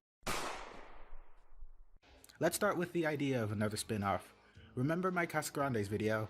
In it, I said the Casagrandes wasn't profitable and suffered poor ratings. Even if the Really Loud House, that's what it's called, starts off strong, the viewership will decline, either because it'll basically be another Nickelodeon sitcom, or because it'll... Yeah, how many live-action attempts at comedy has Nickelodeon canceled at this point? Like, ever since, I would say, around the time Victorious ended. Then again, Victorious also got canceled, but at the very least, it was very profitable. The viewership will decline, ratings. Even if the Really Loud House, that's what it's called, starts off strong, the viewership will decline, either because it'll basically be another Nickelodeon... Seriously, just in this frame alone, you got 5 of them. ...sitcom, or because it'll contain the same tropes as the Loud House. Either way, there's no incentive to watch it. This is why the Casagrandes viewership fell. The following is more of a personal problem from my own standpoint. They're making a show around the Loud House live-action movie. And the movie was already terrible as is? Okay, you know what, that's just my take, not his. I watched the movie, and I didn't like it. The jokes were one problem, as the animated Loud House has a fast-paced style of humor that blazes past the slow physical humor the movie goes for. Yeah, that was just a problem with its conception overall. And really a problem with a lot of the plots of the live-action one. It treats itself like it's still a cartoon, when quite literally, it's not a cartoon anymore. So what are we doing? And by being slow, it's also predictable. Trust me, this will come up later. Anyway, Like, yeah, Luann pieing Lincoln in the face. Like, I don't know, in that kind of style, with that kind of pacing, it just doesn't hit the same way. Or anything close. I want to believe that this was a dumb idea, but the truth is, it wasn't. According to Deadline, the Loud House Christmas... Yeah, I know, Lonely. I've more or less seen it in its entirety, and I will say this. Zia is basically everything Stella should have been. I'm not exaggerating. Like, yeah, ultimately they still neglected her, and she didn't even make an appearance in the finale, but Zia really should have been everything Stella should have been. The kind girl that manages to get along well enough with the family, reaches an understanding, eventually crushes on Lincoln. Obviously, he's crushing on her first. Oh my goodness, all the more reason I hate this rendition, man. This movie received 3.1 million total viewers by December 2021. Nickelodeon surely got the message. That's the thing, Aura. Canonically, she had no reason for existing in the really loud house, yet somehow she's still there. The Moon Goats, the music club, Luna and Sam's upbringing, more or less, it's all there. It's all gone, yet somehow they're still dating like nothing happened. It was popular with kids, despite having been critically panned, so from a business standpoint, this only makes sense. They even got... I vividly remember one appearance from Stephen Kramer Glickman, who was Gustavo in Big Time Rush, and I was like, oh my gosh, what are you doing in this turd, man? You deserve better work than this. Does Nickelodeon have a leash on you, homie? Now for the trailer itself. I'm going... The show is stinky. Just stinky. Going to play the first 10 seconds or so of the trailer, and then I'll ask you what you noticed. Are you ready? I am super pumped. The performance? Really Loud House, a new series that gets really...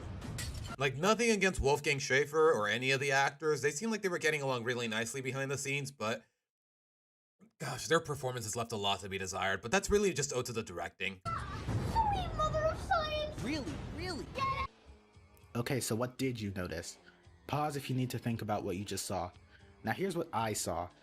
The first thing I noticed was the ADHD editing. Their sound effects literally every second. 20 different cuts in like, what, 5 seconds? Sweet mother of science! And that's not even the actual show, that's the trailer. Someone's blowing out your eardrums yelling, and there's a bunch of quick cuts and random humor.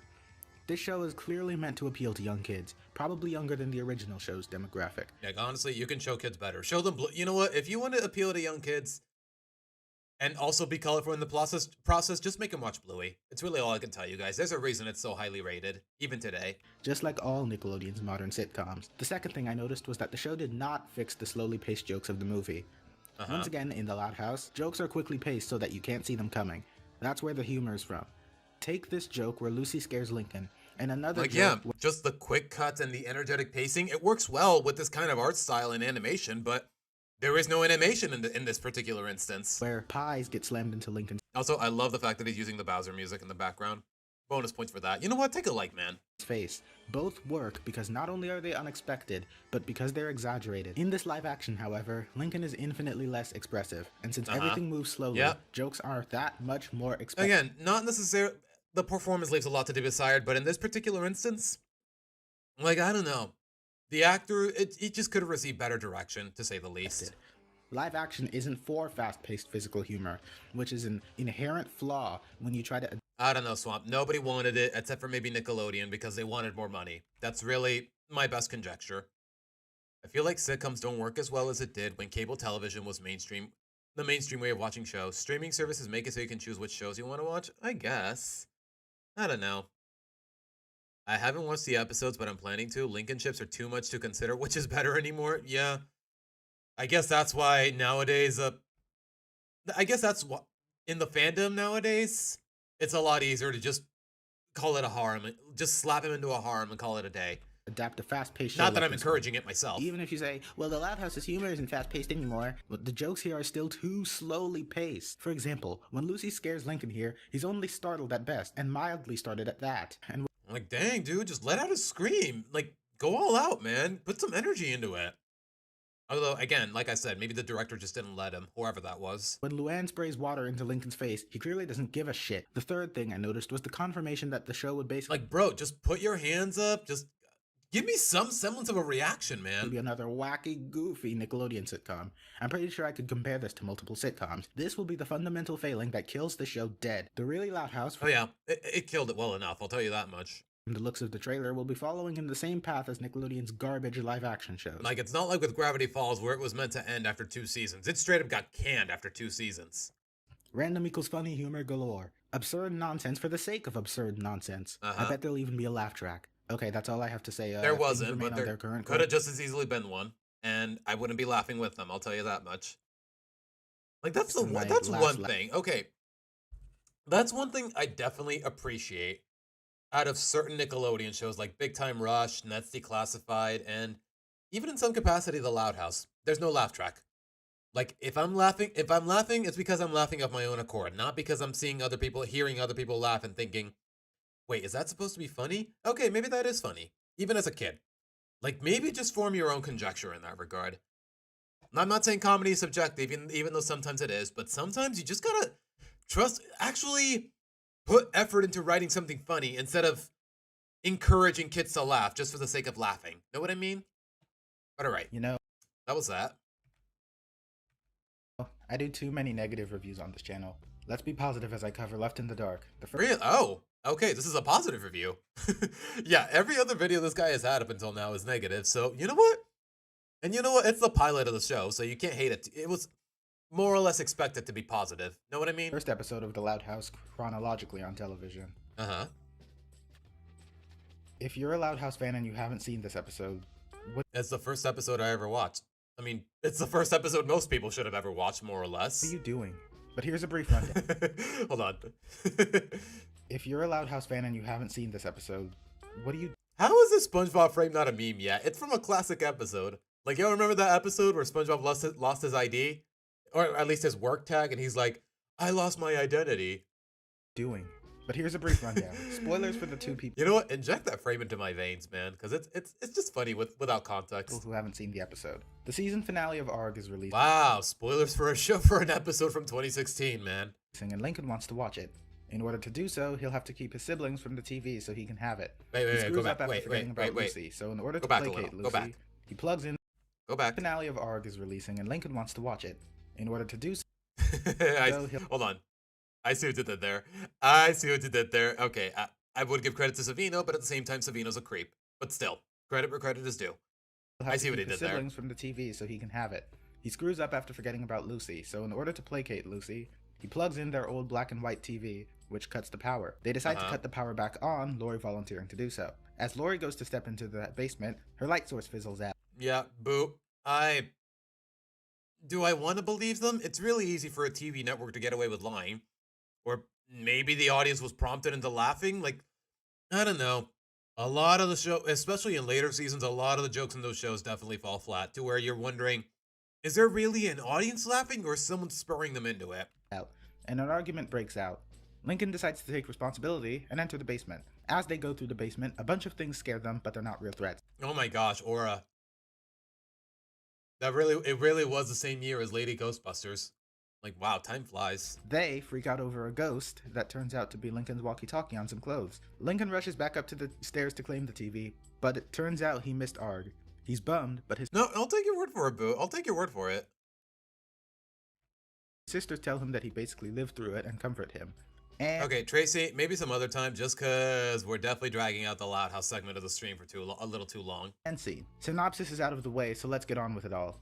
This episode, in 11 minutes, takes on the gargantuan feat of establishing 11 uniquely distinct characters, each one with their own dynamic personalities. In just a few lines of dialogue, we learn the characters' core traits and we get a glimpse of the kind of chaos that Lincoln endures. Unfortunately, these characters are very blunt stereotypes. Someone might say, it's the first episode, but that's not an excuse. These I'd say more so tropes than stereotypes. There's a fine line. characters only have one trait, and that doesn't really change. We don't learn anything about the characters throughout the episode, nor I guess it's good. Okay, to be fair though, it's mostly because the episode is focused on the protagonist, and it's the first episode of the series. Like, give it some leeway, man. For the rest of the season, the show when it first started was about life with a large family, and the first 2 seasons or so mostly covered that. This episode really showcases some of the potential the show had to be a charming, enjoyable show, to tell fun, unique Which initially it was. stories about living in a large family and its ups and downs, instead of the pile of rehashes and repetition it evolved to. It's what gave the show its identity. It was chaotic, reckless, loud, but this could have been handled A little too on the nose with the loud term there, but go on. better. It's quickly becoming obvious that the only real idea with this identity was, and then they fight. Yeah. This episode has some good examples of that, such as the beginning, when the Louds fight over the TV. As bland as the characters are nowadays, I much prefer the relationships that the siblings have with each other in the current seasons. Because Like, yeah, with 1 or 2 side characters, like, honestly, the show, in terms of it would have been a lot better in terms of character balance if it was just maybe 2 or 3 side characters, like Clyde, Stella, I don't know, Bobby maybe, Ronnie Ann. Obviously, Bobby and Ronnie Ann, because they do play somewhat important roles in the first couple seasons. they show each other more love and compassion to each other than they ever did in the past. Like, I will say, this show is definitely overbloated when it comes to side characters, to where there really is no balance. Which is saying something, because the main cast is already 11 characters. These characters overall were something we Like, it somehow manages to be even more cluttered than what it intentionally you would intentionally expect. accepted it in the past because there was no better alternative. On that note, many things about Yeah. Honestly, if I didn't keep an open mind and I only watched the first episode of The Owl House, I would hate it even more. I really would hate it even more. this episode are very dated. The characters' personalities and their relationships with each other are dated. Certain gags like Clyde and Lori are dated and painful to watch. Okay, to be fair though, it's more or less implied that Clyde moved on from it, and I would argue it's for the best. The art style is dated. The siblings have more Okay, to be fair though, I mean, it was more or less the episode. It was more or less the episode that got pitched to Nickelodeon before it got greenlit. So I can understand why the budget in the storyboarding and the colors it seems a little dated compared to the show, especially nowadays. more self-control now. Speaking of the art style is reminiscent of old comic strips. You could see it in character designs as well, and the animation definitely took inspiration from those comic strips. Facial expressions and movements are more exaggerated and zany, like here. All of this helps make the show look more raw and rough around the edges compared to the polish of the later seasons. But at the same time, It gives it some. I would say it gives it some style. So I don't know. the animation here is dated. In later seasons, the animation slowed down, became more humane and realistic, and I think that's a good thing. As well, the background work Yep. Initially, I really wouldn't hold it against them. is just bad, especially in the basement where they just. I guess. And I Okay, think hold that's on. a good thing. As well, the background work is just Again, the episode it revolves around Lincoln, and honestly, these unfinished or just downright darkened backgrounds. I don't know. On here, I'd say it just contributes to the art style, but here, yeah, it definitely feels like they didn't know what they were doing with these characters just yet, especially with Lisa and Lily in this particular context. Like, I don't know. bad, especially in Like, some frames they do feel a little unfinished, but other times they just feel stylized. the basement where they just turned the color to 0 and made it black. It's just lazy. The comedy in this episode is so great because it's so Yeah, imagine if Clyde was basically just another Carl Weezer crushing on the protagonist's mom. quickly paced. Jokes happen before you can expect them. Even the slowest jokes move at a steady pace. Nothing is too slow to the point of expectability, which helps to give all these jokes their punch. Sure, they're hit or miss and not all of them land, but the ones that do land will amuse you. In summary, Left in the Dark is an alright episode. It Yeah. still manages to be a good episode, still keeping many of the things that turned us as fans onto the show in the first place. Yeah. From the get-go, it introduces us Not the episode that really won me over out of all of them so far, but yeah, it was a solid delivery. It was a solid first impression for most people. to entertaining characters and immediately sells you the show's premise, showing how something as simple as getting to the TV can become a challenge for Lincoln. Well, I don't know. Like, back in 2016, because I did watch this episode around the time it first aired, I was more or less I guess I was on a bit of a high with narrative-driven stories, because I had just finished watching Gravity Falls. I more or less got into Avatar at the time. Also, it's really just those 2 shows, now that I think about it, that I was able to watch in good time, to say the least. Like, I don't know.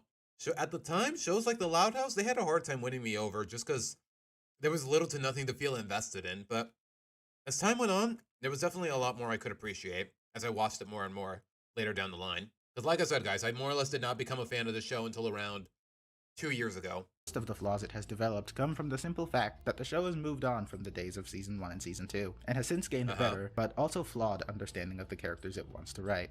So is it a fitting start? Little bit, Boo. Just cause, well, there's also every allegation that's ever been around Nickelodeon, so you just can't trust it. You just can't trust it when you just can't trust it in good conscience when Nickelodeon of all studios is presenting it. For the show? I would say that no. At least I would say that's part of the reason. It's no longer a fitting start. It's outdated, introducing the viewer into a world It's definitely one of those tropes that definitely feels a little outdated, so I can understand why they more or less just pretend that it never happened, as far as Clyde and Laurie are concerned. of characters who essentially no longer exist. But the episode on its own is alright. For better or for worse, this episode was definitely the start of something, and I'm glad it led into the show we have now. Are you, though? I mean, okay, when was this published? September 7th. Okay, about 2 years ago, to say the least. Okay. I guess the show didn't get as... No, wait, no. This is around the time of Season 7. Maybe it did get as bad as it already has, but has it really gotten any worse by now? I don't know. Like, ultimately, it's up to opinion. But alright, guys. Jimmy's mom was based on 1950s Betty Page. I have no idea who that is, Aura. You know what? Let me look into it.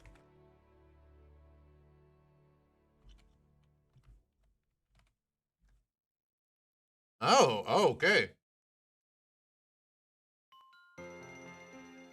Okay, Jimmy's mom looks nothing like her, but hey, they're both pretty. That's all I can really say. I would show you guys exactly what I'm looking at, but it's a little not safe for work. Tiny bit. Because she is a model, guys. Let me put it that way. You can't stop it, but it is everywhere in almost every type of media. Oh gosh, yeah. An anime, I'll bet. Like, yeah. What was her name again from Spy X Family? The little rich girl that's Anya's best friend, Becky crushing on Lloyd. Like, that is... Nowadays, that's definitely a prime example of how problematic that trope can be. But alright, guys. As far as the louds are concerned, I'd say we're done for today. So... let's see if I can actually go to what I intended to start with.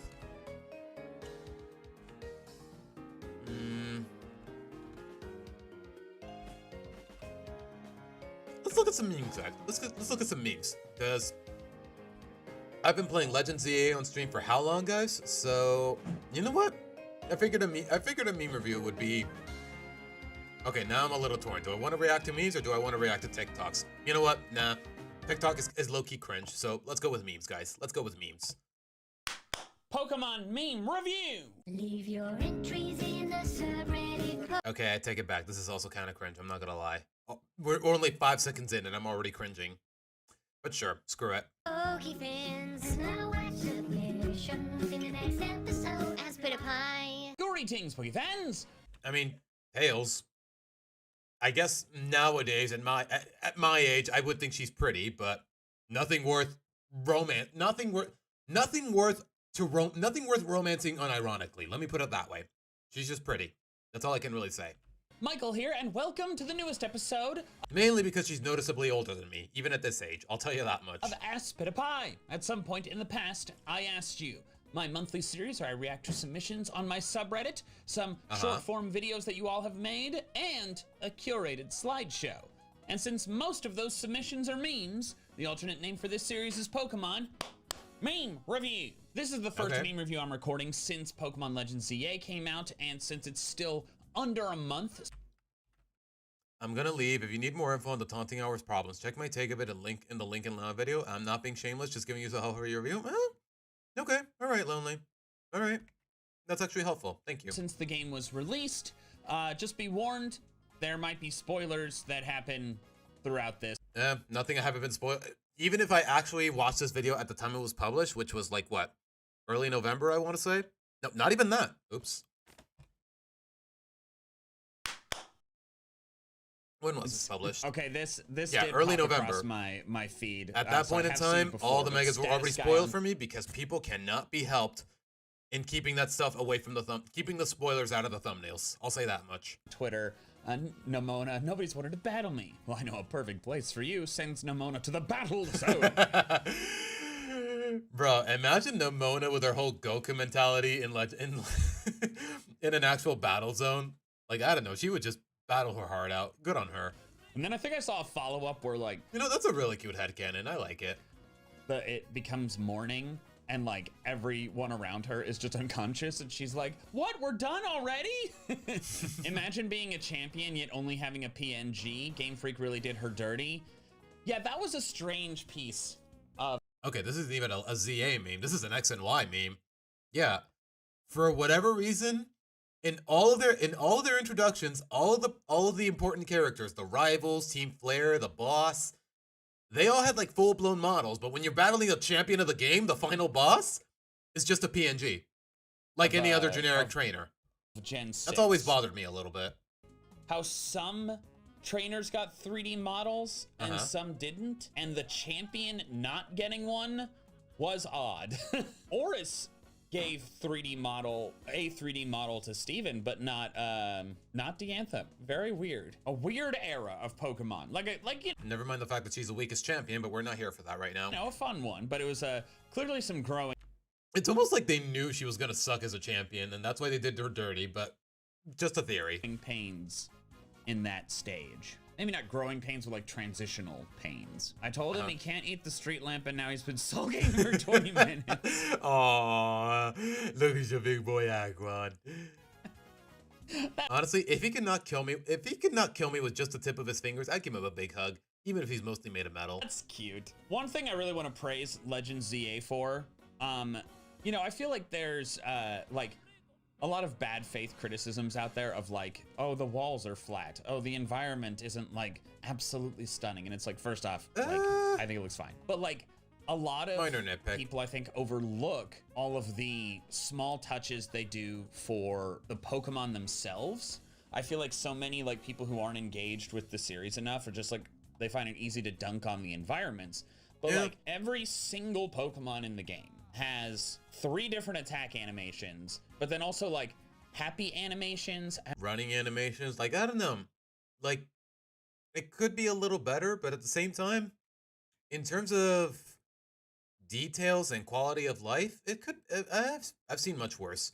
At least by this year's standards. And like sleeping. Actually, the previous year's standards. I forgot. We're in 2026 now. Animations, and of course walking animations, and then every individual Pokemon has like a different sound that plays with like their footprints. Like, yeah, with ghost types, it's like a ooh. Now, go remember when my Frostlass Eleanor was walking, y'all heard the ooh. When it was Glaceon running, it was like a like, I don't know. Like, those are the kinds of details that they would definitely completely neglect in previous games. Like, at the very least, there's some semblance of progress when it comes to technicalities and whatnot. I mean, of course, they're going to reuse some of them, but it's like, you know, the sound a Stunfisk makes as it flops down the street is like a wet flopping noise, which, to be honest, I never would have caught that. But just like, there's a lot of like smaller focuses that I just feel like a lot of the bad faith criticisms just overlook. Wow, a red Totodile! I wish my dad was here to see this. Dad, you missed the big red Totodile! That's cute. Even if I hate Mega Feraligatr, that's cute. Oh, that's so cute. I do like Mega Feraligatr. I do wish the hood was more... I don't. It's just one, it should have been Napoleon. 2, what are they trying to accomplish with this Jim Henson routine? Or down in the resting position. It's kind of like how, like at a first glance, never mind the fact that he would leave you a terrible first impression. Like, is he just wearing a toilet seat above his head? Like, what are they going for here? Several generations, people criticized Typhlosion's battle sprite for not having the fire all the time. And then I mean, it's not like we didn't know it was there. I can tell you that much. Yeah, this sprite is from 2013. Typhlosion has been around since 1999. So, yeah, we know the fire is there. He's just not using it. Fix that. I feel like Mega Feraligatr would look a bit cooler if, like, instead of just straight up, it was like even just at like an angle, so it just like casted a shadow over like Mega Feraligatr, and then Swamp, let me have my fun. It attacks, it like the hood like whips back and then slams down. I think that would just minor gripe. How the F are you a dragon type? And I'm not. Tell me, Altaria. Tell me. Nothing. Wait, why would Flygon not? Why would anyone have a doubt that Flygon is a dragon type? Okay, Alolan Executor I get, but what? That even looks like a dragon. Flygon is hiding. Alolan Executor is hiding. I love the way they've drawn the Flygon. That's really funny. Bro, the way the eyes are just... Hold on, show me that again. That's not the way his eyes work, but sure, man. Let's go with it. It's funny. Never finds the poke flute. I love the way they've drawn the Flygon. That's really funny. Snorlax is blocking the path. We use our giant Snorlax beanbag chair. We use our giant Snorlax beanbag chair as the baby gate. Hopefully our Aww. Okay, if I ever have kids someday, maybe that's one way to baby-proof the corridors. I don't know. That's actually really cute. Gate. Hopefully our future daughter never finds the poke flute. Oh, that's really... Could be a little game as she gets older. The only way it'll move is if you find the poke flute and play it. And learn to play it. Cute. I do worry that once she realizes that it is soft and not aggressive. Yeah, she's just gonna tackle it down. That she will get over it. But maybe by that time, she doesn't need a baby gate anymore. If I had the nickel for every time Pokemon had an electric type streamer you need to battle, I'd have 2 nickels. Uh-huh. Which isn't a lot, but I hope this doesn't become a new trope, like how Gen 3, 4, and 5 had firefighting type starters. Okay, that's way too lengthy to be a meme. You did not need that whole firefighting analogy. You could have just said, which isn't a lot, but it's weird that it happened twice. Anyways, I hate both of them. When I saw Canary, I was like, wait, she's got to be related to Iono. She's not. My goodness. And then just Iono is never mentioned at all. Same gimmick, same type, almost the same personality. It's, nah, just no. Not a fan. I was quite surprised they did another. Like, I don't know, it's just the idea of a streamer who's also a gym leader or whatever, it's just way too showy for me. Never mind the fact that Naveen basically simps for her every time she's involved in the story. Obviously, like, different kinds of streamers. Like, Iono is very much like a just chatting streamer. Yep. And Canary is like a hardcore competitive gamer one, as evidenced by her crash out. Still dumb. It is funny to watch the Pokemon characters. At the very least, Canary made me laugh when she was basically swearing, but other than that, nah, they're both really annoying. Characters and lore, like, adapt to modern technology. Yeah, and why electric types of all people? I guess just because you need technology to stream, to say the least? I don't know, they could have been a little more inventive with it. So they all have little Rotom phones, and, like, those didn't exist. Yeah, in Erica. The earlier games. Yeah, forget Flygon. Just throw in the apple in there, and you would have been fine. Phone didn't. This legitimately got me. I can't believe it didn't cry during the Titanic. Do men even have feelings? The Survey Corps uniform. Okay, I get it. You played that game. Those guys are long dead, but sure. You know what? Sure, maybe that's worth a tier or two. Yeah, it is. I kind of wish. I did feel a little nostalgic going through the Lumiose Museum for all the Legends Arceus merchandise and whatnot. I don't know. I guess we may never get like a resolution to that because like they are the. I'm gonna be real with you guys. I don't know how many women out there are in my stream, to say the least, but do y'all genuinely believe Titanic was a legitimately good love story? Because I just don't see it. Just because of the glaring amount of plot holes, the fact that Rose threw away the what was it, the heart of the ocean in the literally threw the heart of the ocean into the ocean by the end. The fact that there was definitely room in that painting for Jack to survive, like, I don't know. There's just a couple too many inconsistencies for me to believe it. Player character. But hey, maybe I just don't understand it in the grand scheme of things. I don't know. And it's pretty rare we get, like, confirmed fates for player characters. Like, yeah, honestly, honestly, I totally would have been down for some streamer drama in game. I will say that, Aura. I can think of, but like it would be interesting to know whether the player characters of Legends Arceus, who are the player characters of Diamond, Pearl, Platinum, who got yoinked back in time. Was it? Isekai'd, if you will. If they ever got to like go home.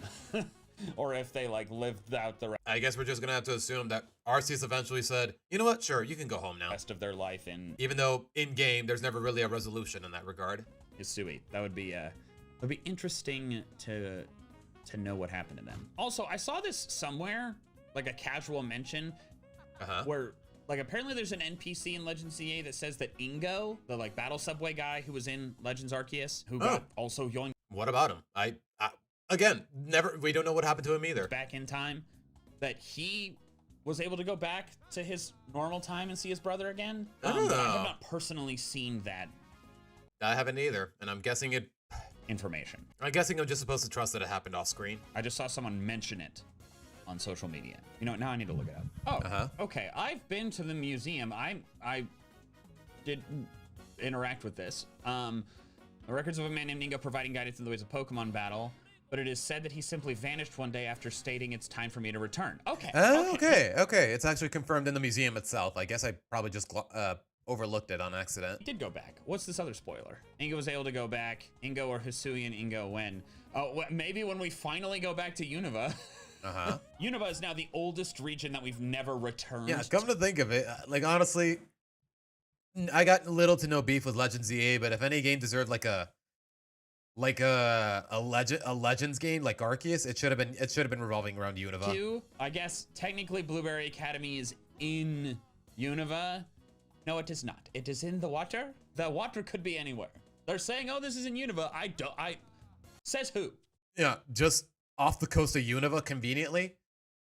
I don't know this ocean. Yeah, me neither. Return to the Unovan land. And I didn't even play the Scarlet Violet DLC, and honestly, that felt really contrived. Technically, it's been longer since we've been to Johto, because that was Gen 4, Unova was Gen 5. However, Johto did get remakes, whereas Unova has never appeared anywhere outside of its original. Okay, I'm not gonna lie though, like a full-blown Unova remake on the Switch 2, I'd totally be down for that, because the Unova games are goated, guys. Seriously, Black 2, White 2, still the best game in the whole series. Pick it up. I'm not even kidding, guys. You could straight up download an emulator from the App Store or from the Google Play Store. You could download a ROM online and just go to town, because Black 2, White 2, goated. Absolutely goated. Generation, other than Blueberry Academy, but that doesn't count. Evolution according to Pokemon. I do not know what these creatures are, but the Shadow, the Neo Shadow, and the Darks. Okay. Nice little Kingdom Hearts analogy, but what the heck is that Okay. Progression makes sense. Evolution according to Digimon.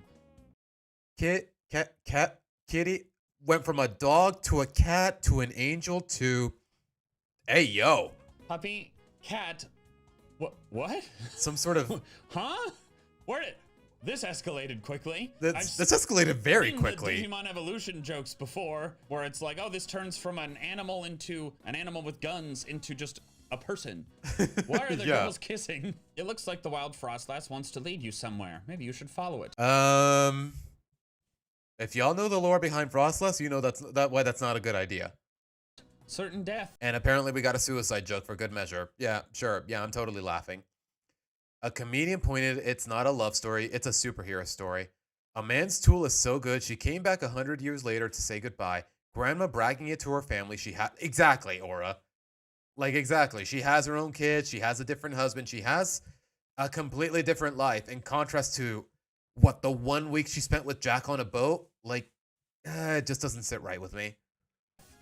Never paying taxes again. Oh no. Just pay taxes. That's the thing though, Swamp.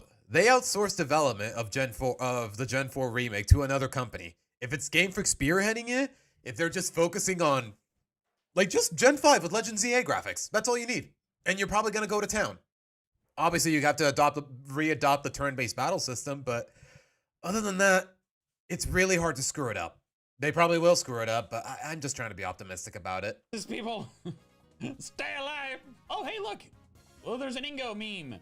Like, yeah, Pixel, Black 2, and White 2, like, the amount of post-game, the main story, I don't know, man. Crazy how it still hasn't been topped, like, what, 13 years later? As an apology for you getting stuck in the past, I will give you one wish, and me and my twin have megas for our ace Pokemon. You get 2 wishes since that first one was based. Hold on. Hold on, let me read this again slowly. Can me and my twin have megas for our aces? But neither of them got megas. What even is their aces? I don't even remember. Oh, that's really good. I didn't even think about that. Both Chandelure and Electros. Wait, I don't even. I'm gonna be honest, guys. In terms of, keep in mind, guys, these are basically Ingo and Emmett. They're post game bosses. I remember little to nothing about them in the Battle Subway, let alone their aces. And they both did get megas, so okay. That's really cool. My adventures in Lumio City have been really fun. Thanks for letting me join Team MZ, Tawny. I want you. What? Hey yo. Come to think of it, yeah. Why did Tawny, of all people, why did Tawny / Urbane just pick a bunch of tourists out of a crowd and just picked us to advertise her hotel? Come to think of it. You know what? Nah, you know what? I'm overthinking it because we already know how this franchise is allergic to a legitimate love story. Just ask Ash and Serena. I was like, I was kind of getting those Can't even bother showing a kiss on screen. Let me put it that way. vibes initially too. They're like, I mean, of course it's Pokemon. Like they're never gonna let you romance any characters in a Pokemon game. But it would be pretty amusing, like really early into the playthrough. It would be pretty interesting, or at the very least, it'd be a good change from the formula. But yeah, probably not happening. Where it's like you're trying to go to bed and she like knocks on your door. It's like, you came to my hotel room door in the middle of the night? What are you here for? We got an Eivor and Gwyn meme. You look really lonely sometimes, Gwyn. Why don't you go look Wait, why is he giving Ivor a Russian accent? You know what? It fits. for a boyfriend or something? Brother, I like women. I like women too, but that doesn't answer my question. Okay, that is kind of funny. I'm not gonna lie. This is fantastic. even if it, for whatever reason, it had Canon's Gwyn as LGBT, which it came out of nowhere and it feels really forced. But hey, it's harmless in the grand scheme of things. That's very like, I don't know. I just kind of hate it when people force it that way. And you know what? I see that way too often on the internet. well done. Wander Jackson, that's funny. Oh, hey, I've never seen someone kind of recreate the Galar fossils with the real animals that are inspired by. Okay, but this has nothing to do with Legend CA. It does reinforce the horror a bit, particularly Arctivish. Okay. The fact that it swims around, but it's just like looking up the whole time. When I initially saw it, I thought that like the dark blue and the white were just like, it's like a kind of a whale looking face. And then you realize the mouth, like you look at Dracovish and you're like, oh. Uh-huh. Oh no. Best bug type, huh? Okay. Really? Wait. Right in front of Fire Blast? Hell no. Wait. I don't get it. I really don't. Just plopping a Scizor in front of the Fire Blast. Bro, you're part water. Fire is neutral. Why wouldn't you want to tank it? Okay, sure. I guess. Okay, that's good.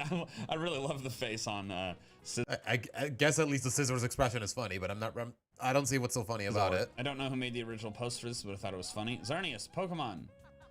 Wait, what? Yveltal sideways? Oh, I think I see what's happening. I see what you did there. X-axis, Y-axis. Okay, I see what you did there. The X-axis, that's funny. The Y-axis, and the Z-axis is what the Pokemon logo would look like from the side. And it does It's more funny. It's more funny the more I think about it. At the implication that the accent over the E is thinner than all of the other letters. Legend ZA, the rogue Mega Victory Bell. Legend ZA according to a vocal minority. Oh. Yeah, people, it definitely feels like people are exaggerating. I was talking about. Like, simply a lot of the criticisms are just bad faith. Like, Scarlet and Violet deserved most of the criticisms it got. Yeah, do you have any idea how buggy those games were? Do you have any idea how many times they crashed on stream? Seriously, guys, go back and look at the VODs. It did crash a couple of times. Or the bugs were just, the glitches were just so glaring and apparent. Like, it was ridiculous. And it did, like, their condition certainly damaged a lot of... Wait, was it Mega? Hold on, go back. Go back a little. Keep going. I can't even tell that it's Mega, but it doesn't seem like it. No, this is before we got Mega Golisopod. This is from November, guys, before we got the DLC. So it can't be. And it did, like, their condition certainly damaged a lot of goodwill. And so, like, honestly, if I didn't know any better, I thought that was just Mr. Krabs and not a Scizor. I understand people being skeptical, but a lot of people are I've seen some people criticizing Legend ZA to the same severity at which Scarlet and Violet were criticized, which is just like, yeah, it's not even close. You got the Switch 2, you got better hardware. It didn't release in the year consecutively. It actually got delayed by a year, more or less. Like, it could have been a lot worse than what it was, and it's really not buggy whatsoever. Patently absurd. No one who's, like, actually played the games is speaking in good faith, could ever rationally criticize Legend ZA with the same severity as Scarlet and Violet. Like, yeah, it's night. It really does not deserve it whatsoever. POV are an ice-type specialist. Pokemon that cannot eat an ice cream. Aww, because they're all quad weak to ice. I kind of feel bad for them, I'm not gonna lie. Oh no. At least you're not Swampert, where you cannot touch grass. Wait, does that mean Camerupt cannot drink water? Does it have to drink lava? God damn it. God damn it. Male protein. Okay, I will say this. It's not, it doesn't happen on just one occasion, guys. What is it with this game and giving Emma so many butt shots? Genuine question. It happens in her introduction. It happens once in the DLC. I think it happens at least one more time after that, or between those 2 times. What gives, man? Golisopod has a peak design that in Pokemon Go, you need 200 candies to evolve it. Yeah, Golisopod, for whatever it might be worth, yeah, not bad.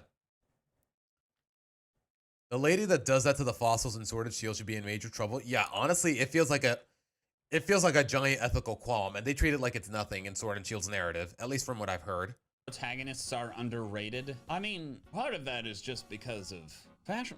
What is... Because most of this player base is boys. Boys like girls most of the time. Like, what's to get? What's her name? Harmony, I think? She's got like jeans, stylish jeans. I don't even know these characters I don't even know the as far as the ZA protagonists are concerned, I don't even know their canonical names. Jeans and like yeah, Hikari, Julian and Floriana, Caleb and Serena, Victor and Gloria. I never bothered to remember these guys' names, unfortunately. Like a hat? You'd think with how much I pay attention to detail, you think I would have bothered with it, but I just never got the chance. That works for her. But then we got this guy who's wearing a princess. Yeah, Swamp, it really feels that way, but keep in mind, guys, this game is for everyone. It's aimed at kids, so do we really want to encourage this kind of behavior?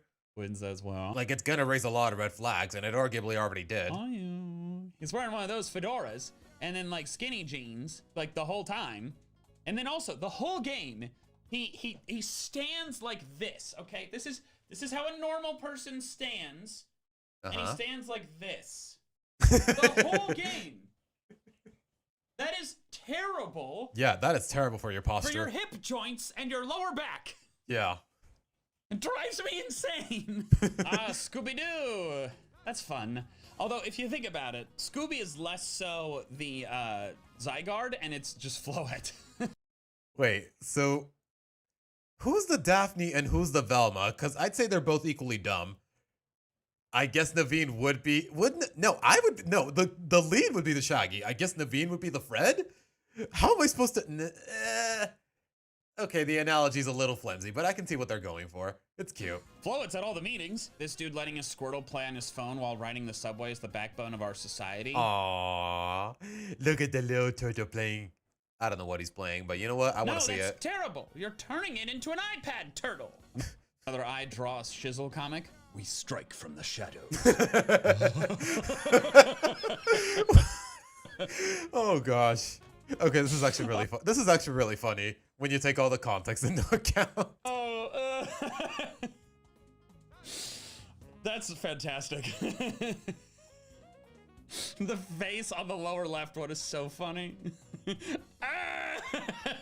You can find canary baby photos in racing construction. Yes, I did notice that. I never would have noticed that. That's cute. It was very adorable. And even from like... If only I didn't dislike the character overall, but that's still really cute. Being, what, 3? She's got a little Tynamo hair clip.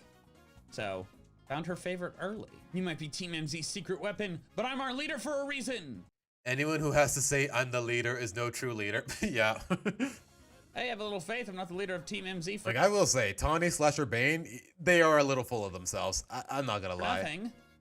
Anyone who has to say I'm the leader is no true leader. Indeed, I mean... Like, yeah, Swamp. Mega Alakazam, Mega Greninja, you got a lot of threats that you gotta concern yourself with.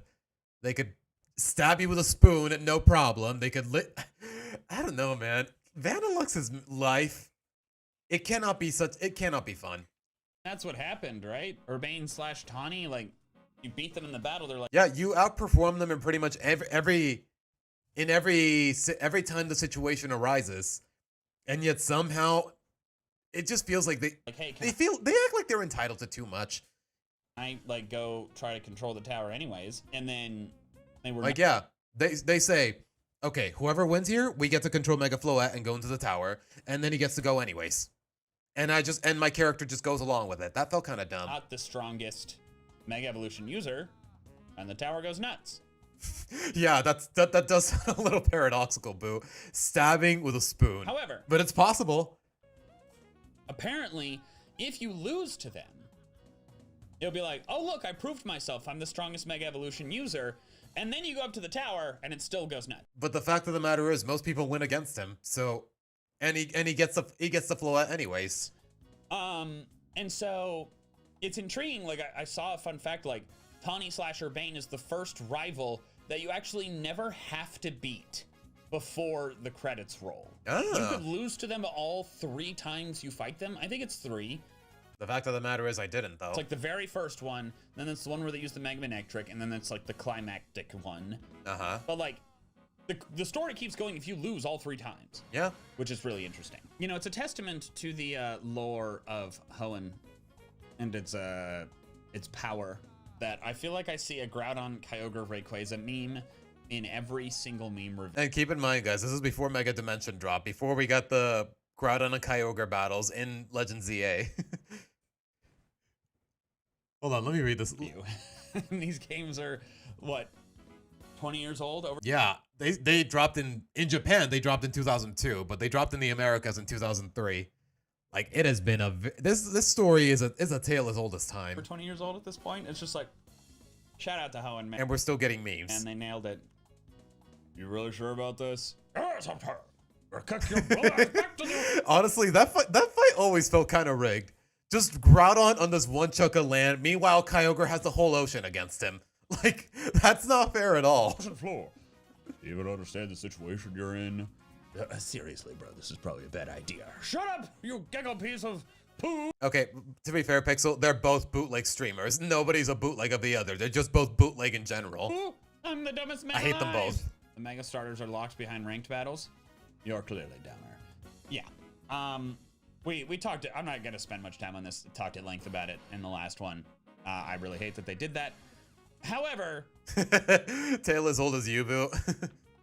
I think some of the criticism got to them because they have made it better. Like, I was talking to my brother and I was like, this still bothers me. Straight up. If you want every Mega Stone, you want to play with every Mega, you gotta sign up for a Nintendo Online plan, which at the minimum costs $20, and participate in ranked matches. Oh, and also reach a certain rank. Otherwise, not happening. Say goodbye to Mega Greninja. One of the most popular mons ever gets a Mega Stone. Too bad. You gotta pay extra money. Say goodbye to Mega Delphox. Say goodbye to Mega Chestnut. No Mega Excalibur. No Mega Hoenn starters. Thanks, Game Freak. yeah, man, like if you want to get the Greninja Mega Stone, you need to like get to rank K before like November 4th. Well, it's too late for me, but even then, I'm not encouraging it. He's like, oh crap. But then they announced it's like, oh hey, season 2 actually, you get the Greninja Mega Stone if you just by participating in the season. It doesn't make it any better though. I still have to pay money. Just hit rank Y, and then you get Delphox at rank S, which is like, you get both of the Mega Stones with significantly less work than like just getting Greninja initially. It's not really the labor of it. It's the fact that I have to pay money for it.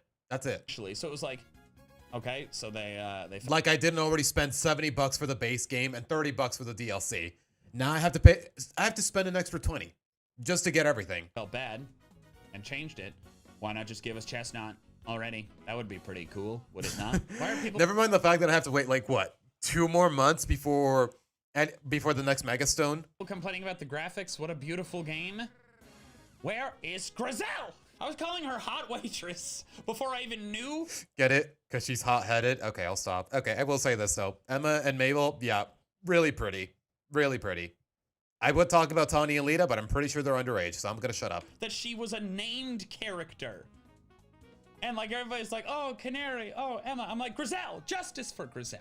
Megas make the Pokemon suffer as a lame retcon to remove it and sell Z moves instead. Meanwhile, in the XY anime, are we a joke to you? Yeah, Mega Lucario in the anime, guys, it was not a pretty picture. Didn't watch it, so I do not know. I know that Lucario kind of went nuts. From what little I know about it, yeah, Lucario kind of went crazy because of his agony. 3 times, but like, that's all I got. I will say though, the Rogue Mega Evolution, them being like, oh, it's clearly in pain, that's why we need to stop them. It's like, oh, okay. Yeah, Post X entries were talking about Rogue Mega Evolution, a phenomenon that had not occurred anywhere until this game. But like, it's witty. Who did it better? Canary or whatever, our amazing streaming icon Iono. They both suck. Thank you for coming to my TED Talk. Oh, well, I can tell who this person's favorite is. The most evil individual I designed Mega Starmie. Oh.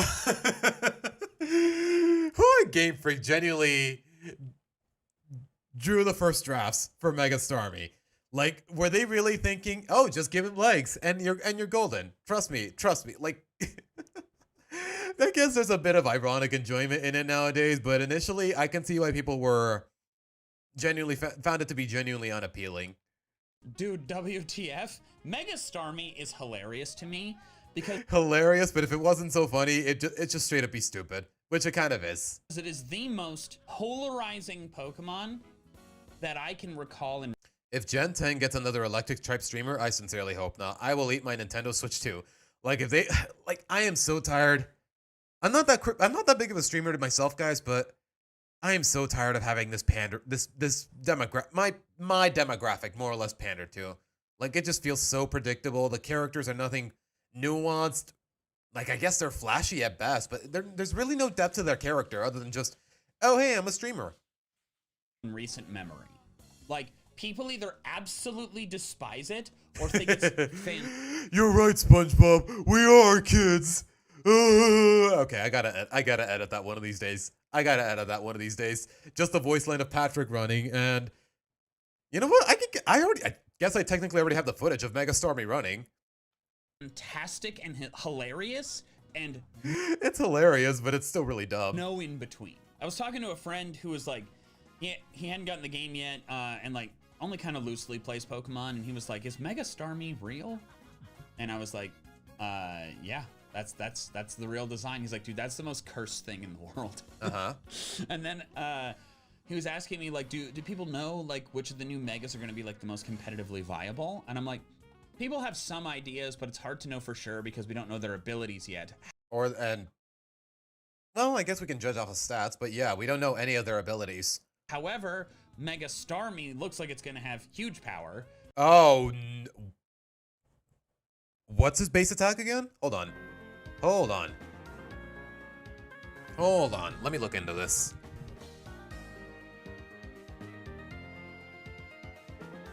Okay, if it does have huge power, that's crazy. Hold on.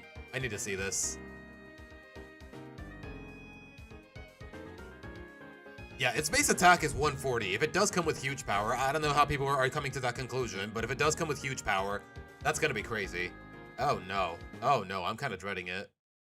Because it got a greater than 100 base stat total boost to account for the lack of huge power, like Meditite, Medicham, Mega Medicham, and Mega Mawile do. I guess, Aura. I guess. I mean, to be fair though, it's not like I'm paying $70 just for Mega Starmie alone, to say the least. In the game. And my friend who is a very good competitor. Like I'm paying $70 for a game, not just for one Mega Evolution. Competitive battler was saying like, yeah, it's going to be incredible because it's extremely fast. And it can be a mixed attack. Okay, Starmie has always been fast though. Attacker, and so it can break through physical walls with like Ice Beam Thunderbolt coverage. At least in singles. And my other friend was like, "That's devastating to hear." That's disgusting. I wonder what the next one will be. This is a repost from r/Stunfisk. Playing Pokemon, I'll show you something interesting. There's two types of generational gimmicks: form change or crystal. All gimmicks fall into these two categories: Megas, form change. Terra, crystals. Dynamax, form change. V-moves, crystals. Despite not having a generational gimmick, Gen 5 is crystals. Wait. Gen 4 is form change because it was the first generation. Come to think of it, that's kind of true. I don't think we ever got gems we never got gems in any other generation. Like, y'all remember those gems? Normal gem, rock gem, flying gem, slap it onto a mon. If you use a move that matches the type, it gets a boost, but then the gem is gone. And we never see those items again. And I think we saw them for a bit in Gen 6. But yeah. No, not in Gen 8, not in Legends, not in wow. Okay. To introduce that. Gen 3 is crystals, because it's Ruby, Sapphire, Emerald. Gen 2, crystals. Gen 1, form change, because ditto. Hello Feraligatr from Legends EA. Hello Regidrago from the Crown Tundra. Nice. I didn't make that connection. Oh. You're right. That is what, okay. On one hand, I want to give credit, but on the other hand, they're just straight up ripping off another mon's gimmick in terms of their design. So should I be really be giving credit here? Before. It's fun. A Poliwhirl desk fan. That's my favorite kind of Pokemon merch. Okay, that's cute. That is actually kind of cute. That is actually kind of cute. Usually I'm not one for novelty or collectibles, but you know what? That's actually really cute. One that's not just a plushie or a card. Like Yeah. it's like a unique, useful product. Yeah. That's the best. I mean, you can't go wrong with a fan. Well, okay, maybe this time of year you can because it's really cold most of the time, but... No one ever talks about the fact that Team Rocket are literally homeless most of the time. Welcome to Lumio City. Where you literally spend nights on a bench. Yeah, that was an interesting design decision that they made. Maybe they're trying to be faithful, but it was odd that it's like, oh yeah, why did you make all of the benches in Lumio's anti-homeless benches? Yeah, because that wasn't the case in X and Y, and those games are canonically only 5 years apart. That's a good observation. Like, LeBron, this person is bothering me. Only normal gem and it got nerfed, Erica? Oh my goodness. Oh jeez. Give them stage 7 cancer. Wait, what? This is a reference to Dragal. Okay, it's a reference. Geez, Dex entry. Wait, what? What? Show me the entry. If you don't know what it is, don't look it up. I'm looking it up. No, you can't tell me what to do. I'm looking that up. Hold on. Dragalge Pokedex entry cancer. Hold on. It spits a liquid that causes the regenerative power of cells to run wild. The liquid is deadly poison to everything other than itself. Oh my. I'm not sure I should be laughing at that. What? Chat. Y'all see it too, right?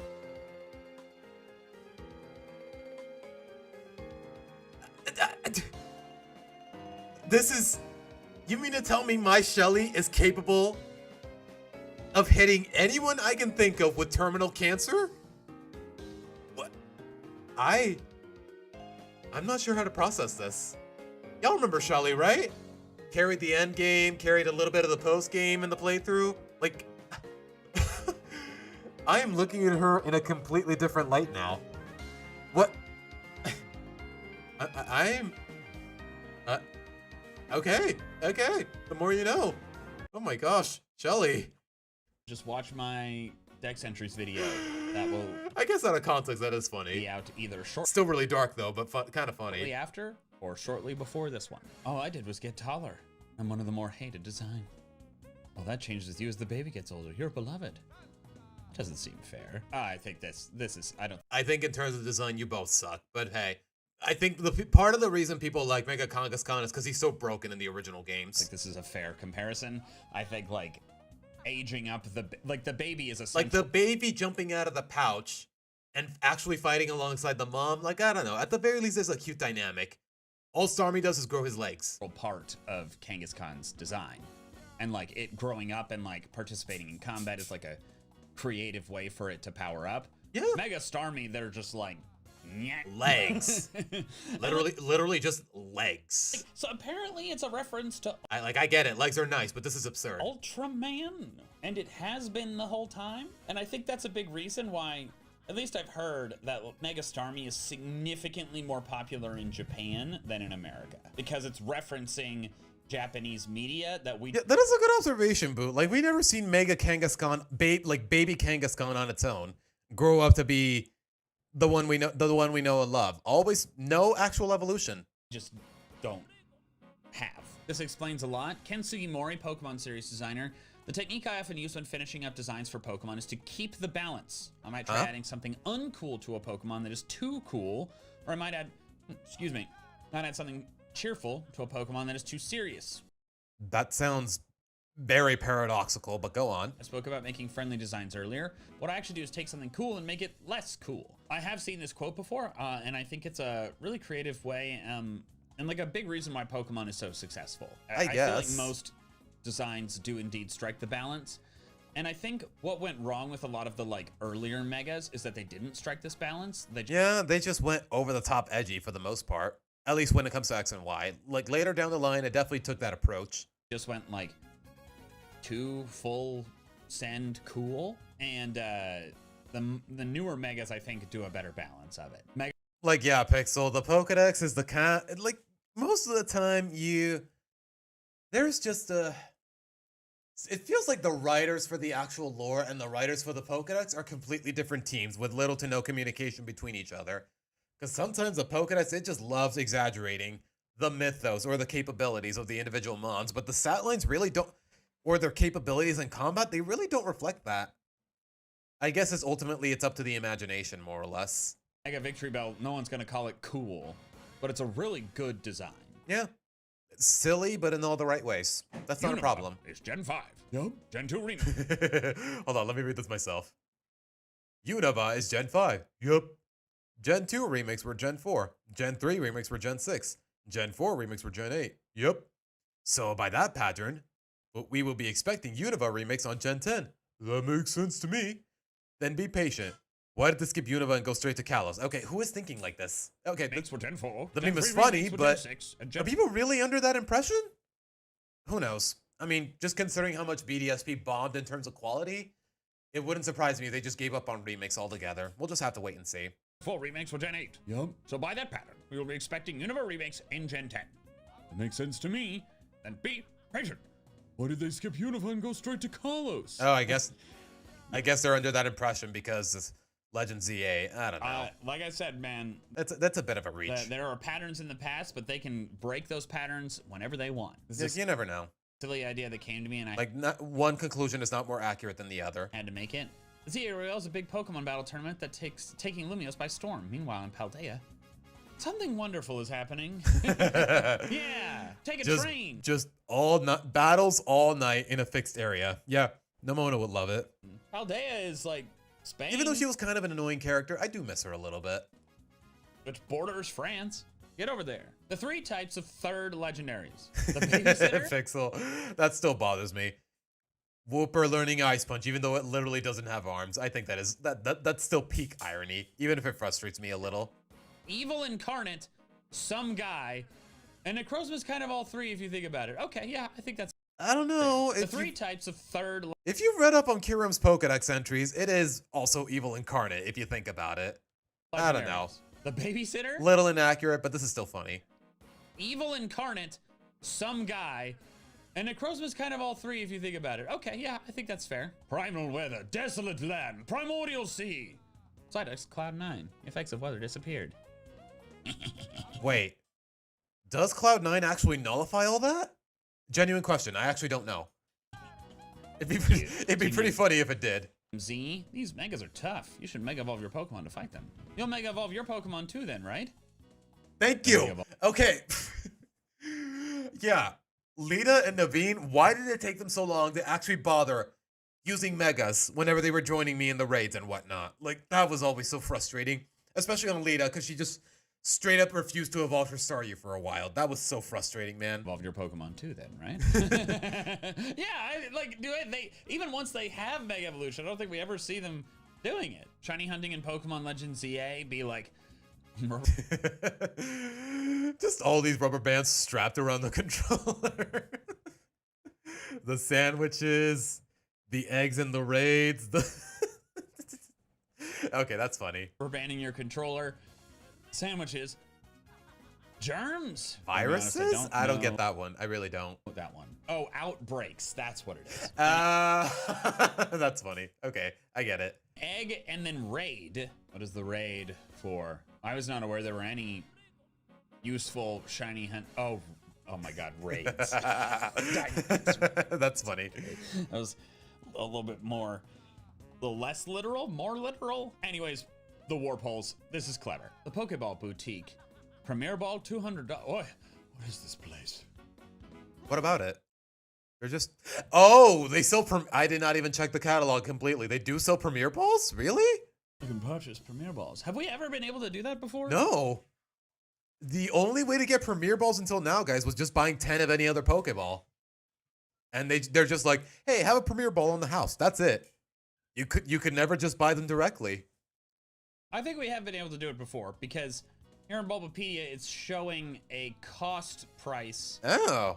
In Okay, I was wrong, but it's still a little jarring. Black 2, White 2, and XY.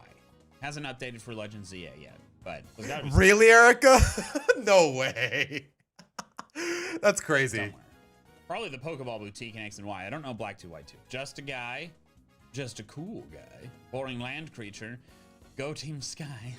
Oh. Okay, I still don't understand these Team Sky memes, but sure. I guess. We used to have a gym leader, but they got him. What do you mean they got him? What do you mean they got him? This is an edit. There's no way There's no way that is actual dialogue in the game. It says, I do know what it's referencing, though. It's referencing that Yeah, I know it's referencing that Ted meme, but what do you mean they got him? What is that? TED TV show clip, like, you know. Yeah, we used Yeah, what did happen to the gym leader in Lumios? Like, what happened to Clement? His gym is just straight up Prism Tower, but Prism Towers just has a completely different purpose in the story. Like, what happened to Clement? to have an Indian kid. They got him. What do you mean they got him? I liked him too. What do you mean they got him? Whoa, don't get too strong or the evil It works with Delta Stream too? Oh my gosh. genie will spirit you away. Maybe that kid, that's fair. But like, I feel like I saw this line. There is no way that's actual dialogue in game. You know what? I kind of want to look into it later today. That's not what they're saying. Okay, I've seen some references, people using the phrase Rabambi, please survive this, and I've never actually seen the original clip. And I don't understand the you know what? Hopefully we can see it together because I don't get it either. About to use, bro. Light that burns the sky. Rabambi, please survive, please. If this Rabambi actually survives this, go status. What is going on right Bro, this animation is so extra and it dragged on for so long. now, man? Rabambi! Please don't kill it, bro. Oh my god! What type of spirit bomb apocalypse? What is this, man? What is this move, man? Zemos were crazy at the time, bro. Is that a spirit bomb? It might be good though. No. How do you... Realistically, she should have been evaporated from existence, because what is this, man? Oh, goodness. Things to do in France. God. Number 1, leave. Okay, that's pretty clever. That's funny. Part of any game. Go ahead and take in the sights. Be sure not to let the city life change you too much. Why does this keep happening? That's a good observation. You can pretty much... Never mind the fact that the dudes are allowed to wear girls' clothes. It's the fact that you can just straight up change your appearance completely to where you're more or less unrecognizable. Someone get me out. He's a menace. Give me photos of Spinnerack, man. That's creative. I remember that yes, quest. I have to tell you something. Tell me, should I be worried? I'm really hoping this is good news. What is it? Please tell me. I'm polyam...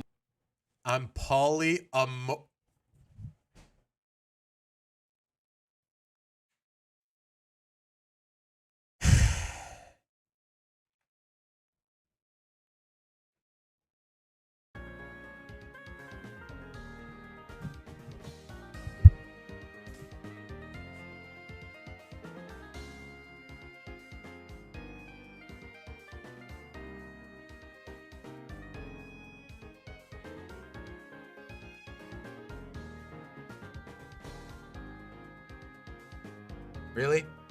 This is what we're doing? This is... This is how far our sense of humor has devolved as a community, as a fan base, as a fandom, as human beings. Okay, I'm exaggerating for comedic effect, but still though, that was really dumb. Morris.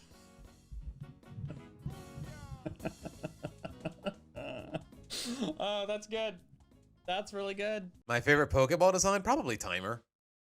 Just because I love the concept as a whole, and Timer's design is actually pretty slick. That was dumb. That was so dumb. Redesigning some of the new Mega Evolutions. Oh boy. Okay. To be clear, this is not meant to spread any hate towards the people who actually like the new Megas. If you like the original ones, that's great. I personally didn't like some of them, so I'm redesigning them for fun. Okay. Really?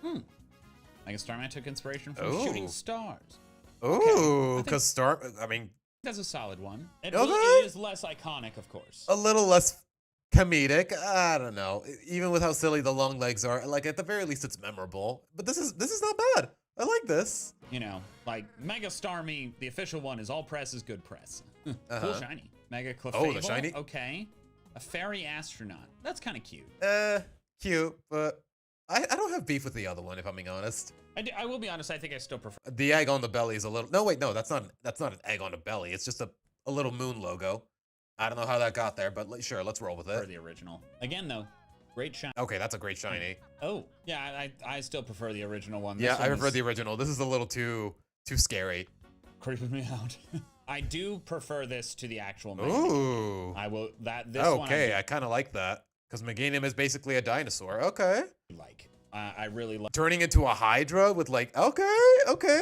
This kind of goes hard. Like the kind of the new heads of like the stamens. That's the word. You included it. Look at that. Yeah, this one I like more than the official Mega Meganium. Ooh, I don't know. It kind of detracts from the whole.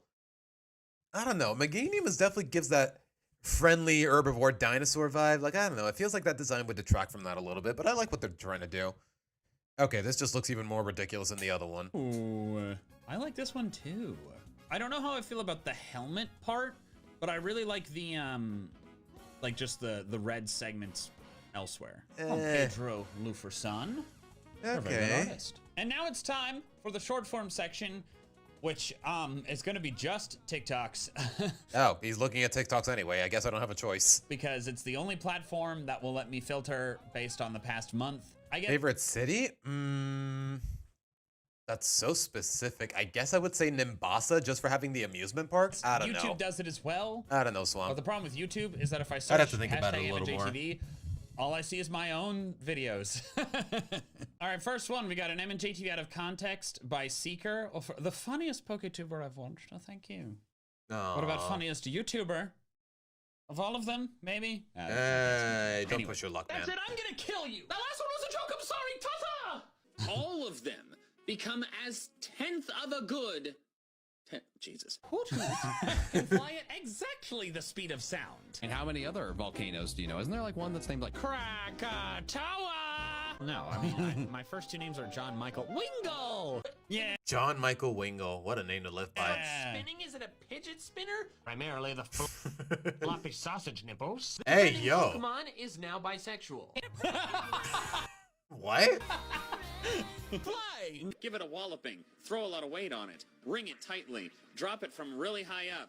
Burn it severely. Submerge it intensely. Thrash it hard. Hey, yo. Feed it massively. Hey, yo. Oh! What? That's some sparkle! 150 years Okay. before the events of the Johto games, lightning struck the brass tower. Does that say Katie gets credit for that joke. That was a Who edited that? Okay, that's a good edit. Katie was editing that video and she was like, okay, can I do the Lightning McQueen joke? And I was like, 100% thank you for you know what, give her a raise. If she's still working for you, give her a raise. That was funny. Speaking of that. Pokemon Coliseum preview? Why do I need a preview? I have to own the game to get this disc. New movie sneak peek. I am here to praise Helix. Mattresses! I'm here. Can you take me to France? That might be fun sometime. No! Paris! I was going to take you to France! Ah, bonjour! Can we start calling him Throw It Back Jack? You know what? That's it! That's hot. Give up. Oh! And die. Hey, yo. That got intense at the end there. Another out of context? By the way, I realize Yeah, a little bit, Boo. Yeah, okay, I said I was gonna... Yeah, we're 2.5 hours in, and to be honest, I said I was gonna watch like the half of the video, and we're like a half hour in. Yeah, we'll save it for another time. So, give me some time to set up the Switch, guys, and we're gonna get to some Espurr hunting. I'm having fun here, but I'm on the clock, guys. So, I'll be right back. I've not said aloud. If you want me to be able to see these videos...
Okay. Oh, wow. I didn't even have to edit anything. Okay.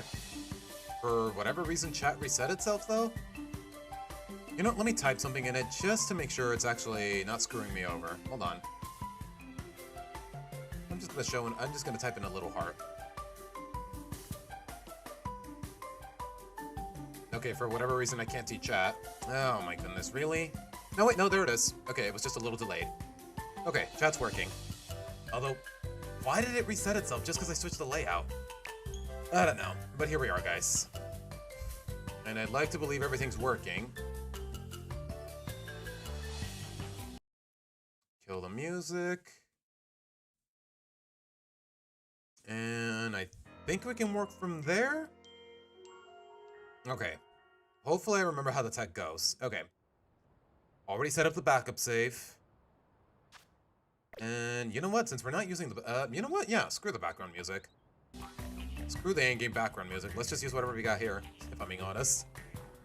Good that I never ran out of memes? Yeah, more or less, Slump. I regret nothing in that regard. But alright. Just like before, guys. All sweet donut. In this case, Sparkling Power Psychic and Alpha. Level 3, ideally. I did farm the berries yesterday, so I'm not gonna have to go out of my way to farm them. Conveniently, exactly enough, but let's see. But alright. Electric, Alpha Power, nope. I'm getting a little hungry, guys, but to be fair, it's Saturday. There's no rush today. Tomorrow, on the other hand, is my last day of vacation before I head back to work. Which I kind of hate, but hey, what are you gonna do? Can you guys hear the game well enough? I'd like to believe, but to be honest, it's mostly just sound effects, so...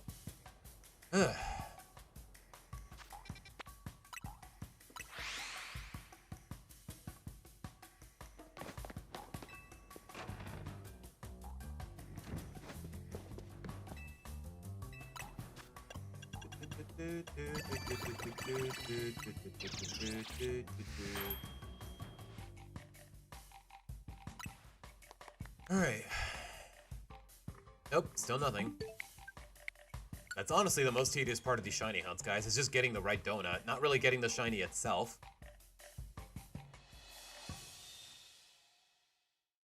Yes, Swamp, I did show it to her, actually.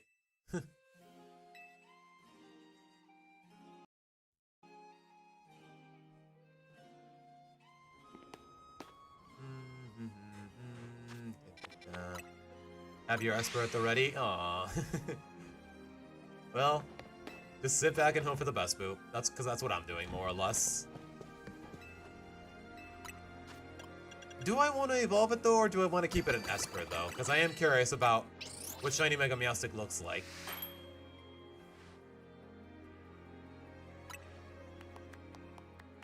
Sparkling Power Ghost? Nope, this is not it. Pretty sure it could be any type, but...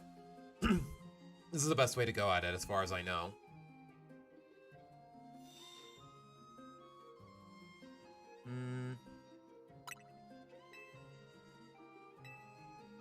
It is a bop? Yeah. Pac-Man World 2 music. Honestly, with how much... something about just enjoying a game's soundtrack on a frequent basis and never playing the actual game in question, more or less, it just doesn't sit right with me. It's one of those games I gotta play at some point.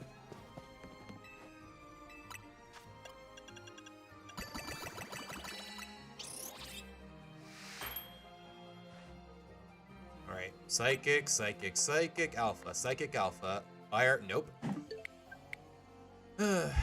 Take your time, game. I got nowhere else to be. At least for now.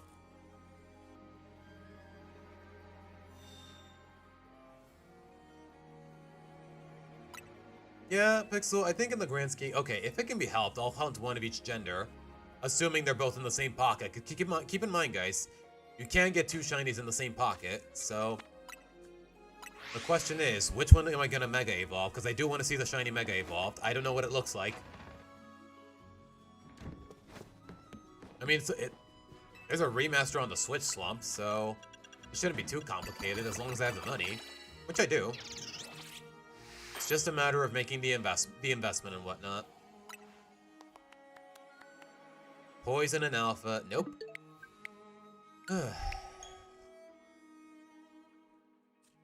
Like, yeah, the little bow on Isabella the Mudkip, I wish I could do that in-game. But hey, it wouldn't be Pokemon if they only did the bare minimum when it came to designs, to interactions and whatnot.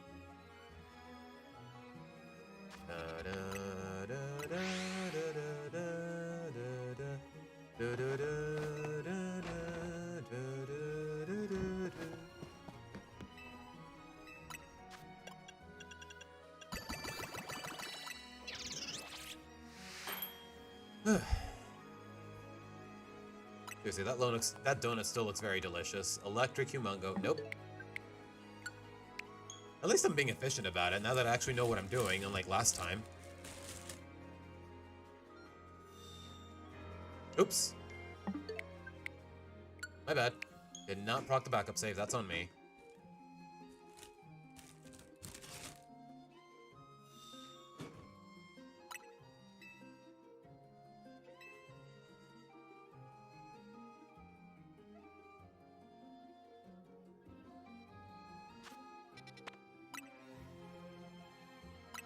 Took a sweet fan art of Mudkip and a Pikachu hugging from Mystery Dungeon as an inspiration. Wait, Swamp.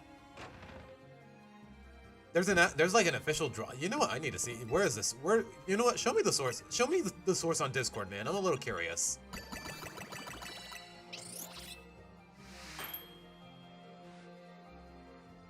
Wow, I don't even get the sound effect for the donuts because I killed the in-game music.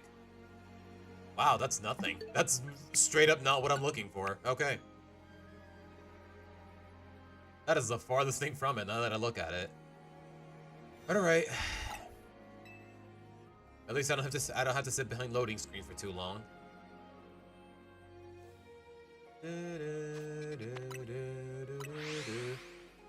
Speaking of Mystery Dungeon though, I definitely want to play Rescue Team DX on stream at some point.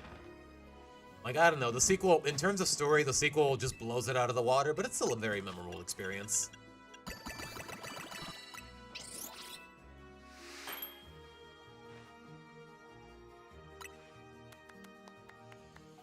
Sparkling Power Ice? Nope. I mean, I wouldn't hate it for, say, shiny hunting some sort of ice type, but... Some culinary sanitation? I'm sure Apple would love it. We don't really know what Espurrs are thinking most of the time, especially with that expression, but I'm sure he loved it.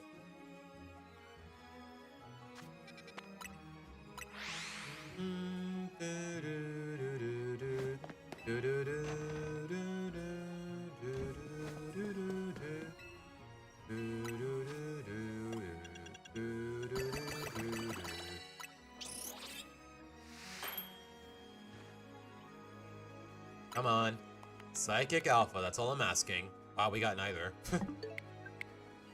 Those are the only two words I need to see there, but so far nothing.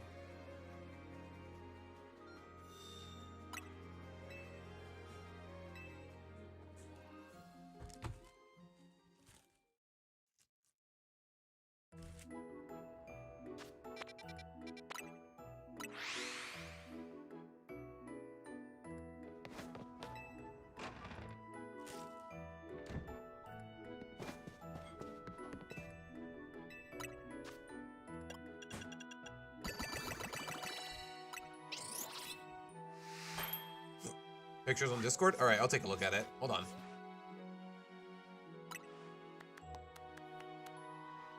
Dragon Humongo? No thank you.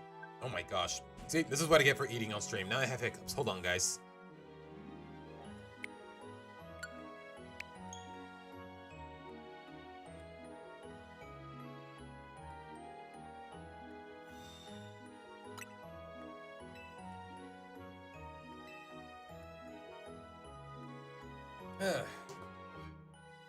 Okay. Just drink water slowly, don't speak too quickly, and I'll be fine. Alright, let's see, Swamp.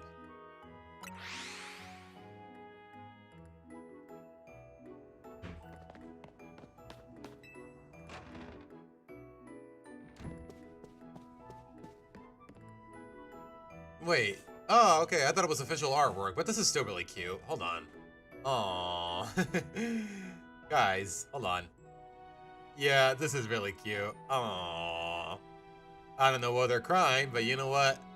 This type of kinship, it's goals, man. It's goals. That's cute. Yeah, usually I can deal with hiccups soon enough. I just gotta stop eating, relax, and drink water slowly. That usually does the trick. Sparkling power poison? Nope. This is what I get for eating on stream, but to be fair though, I'm really hungry and my dinner's getting cold, so... I guess I just gotta relax a little in the grand scheme of things. And maybe keep the wrapper away from the mic so you guys can stop hearing it. I'm willing to bet that's not good ASMR, to say the least.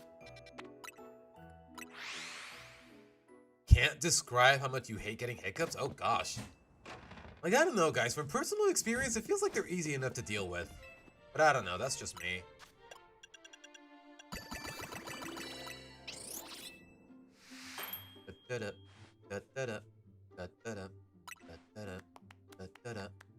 Poison alpha, nope.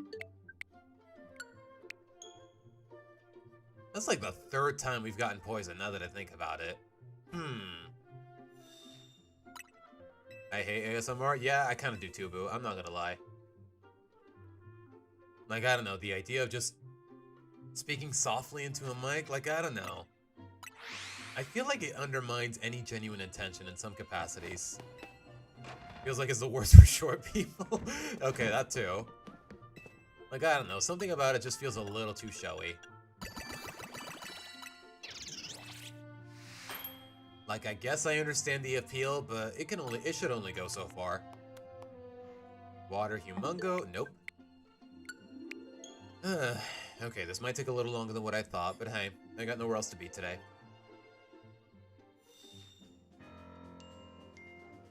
Like, yeah, the sound of the... Oops. Yeah, the sound of your mouth, the little... Like, I don't know. Just, in general, the fact that the mouth has no business being that close to a mic, I'll say that much. I can see why it can be uncomfortable for most people, myself included.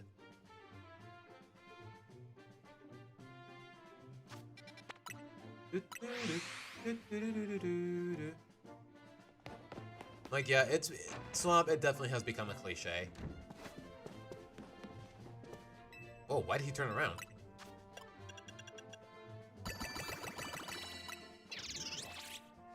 Alright, let's see it.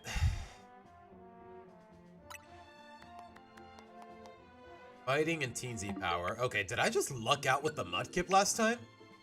Because it only took, like, what, 10 donuts before we got water and alpha, and here? Feels like we're really struggling, but hey, you never know.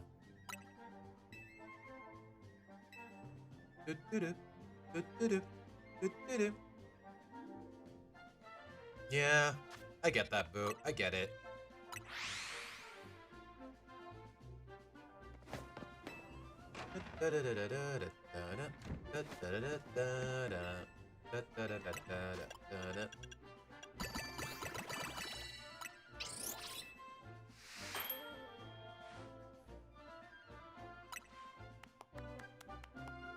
Humongo and Steel. Nope.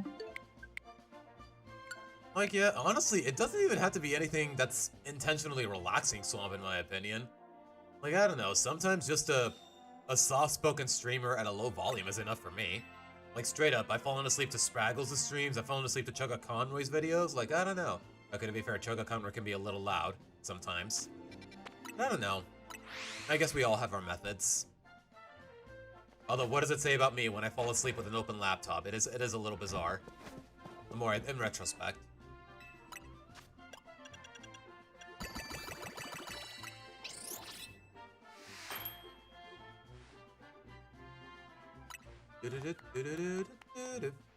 All types and humongo power. Do I need it to be an alpha, or can I just... Do I need the Espurr to be an alpha, or should I just go for a normal one?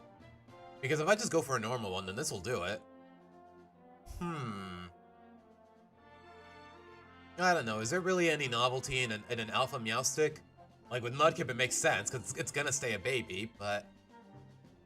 The thing is, I want to evolve one of the Espurs and use a Mega Meowstic.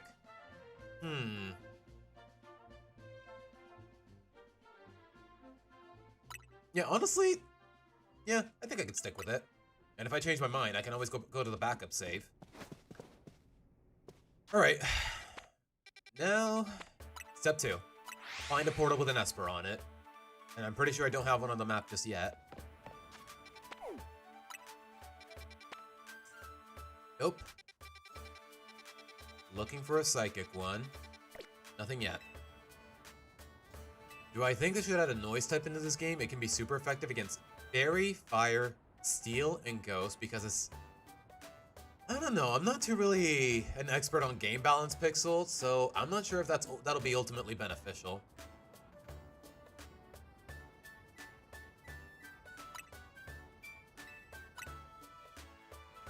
But alright. While not being effective against things like water or ground because they drown out sound? Huh. I don't hate that idea. And the first one that comes to mind that could get reworked into that type is probably the Exploud, the Whisper line. I don't know though, it's all hypothetical. Nope. Nope. Not even a psychic type by the looks of it. Alright, let's try again.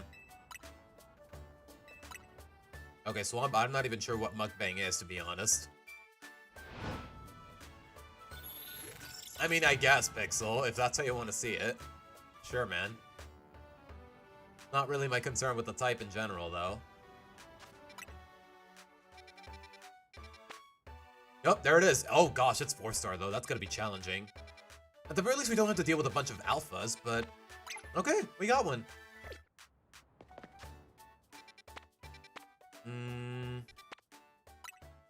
But alright, first things first. Set up a backup save at a center nearby, but this is the closest one, so... You'll have to do. In terms of fighting everything in the portal, though? Where's Lucy? Lucy? Lucy? No, there she is. Yeah, we can bench Julie for now. She has no business dealing with psychic types anyways, more or less. Wait, I forgot to set up the save.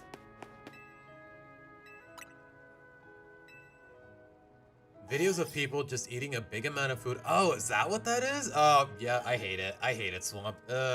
Yeah. They're ridiculous. They're clearly attention-seeking. It's unhealthy. I can't think of any positive attribute in it. Like, I don't know. They just seem so wasteful, so unsanitary, so disgusting. Like, yeah, I hate it. I hate it. I hardly even knew what it was, but I hate it. Just in concept, just by thinking about it for 5 seconds. I hate it. I hate it. Yeah. You know, this is really nice music to listen to while walking on a city at night.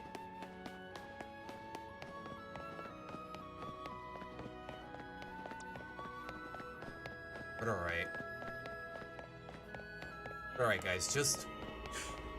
You know what? Ideally, one shiny Espurr of each gender. And we'll only Mega Evolve one because the Megas look the same. Yeah, that chubby guy, Nikocado Avocado, whatever his name is. The most egregious example of it. Okay, we got 8 minutes. Maybe we can pull it off, but we'll have to wait and see.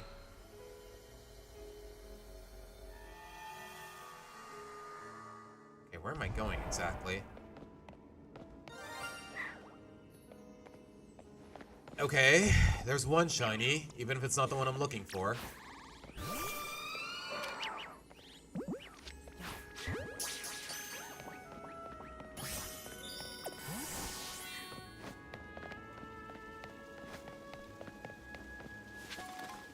Nothing here. Not the shiny I'm looking for, but hey, wait. Show me that Curly again. If it's male, okay, I can make it into a Gallade. If nothing else, but... Oh, I'm sorry. Nope, Guardy, I'm sorry, I didn't mean to scare you. Oh, jeez. At the very least, they don't attack me, which definitely makes my job easier.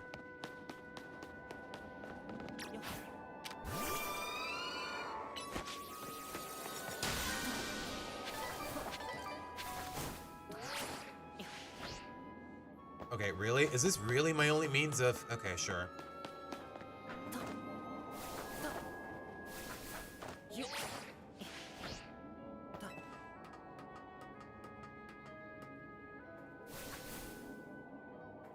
Steady.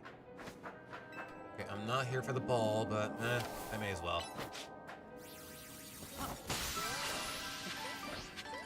Wait, why can't I... Oh, that's a border. Okay, never mind.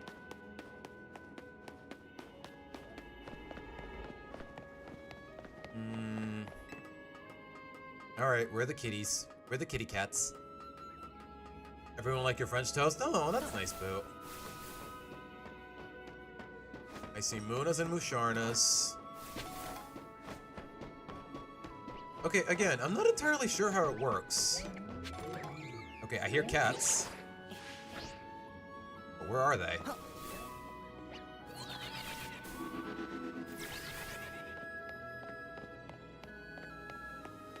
There's the kitty cats. None of them shiny. Okay, I'm guessing the shiny rates just disappear completely as soon as you catch one, but I don't know. No, wait, no. They can't. Because remember when we caught that monkey and we still saw the Carvana? Or at least that's how I remember it.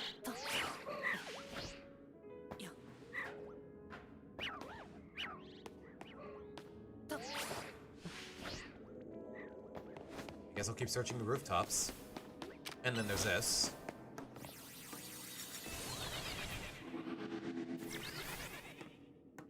Excuse me. I literally can't even move because of these rocks on the floor. Sure, I guess.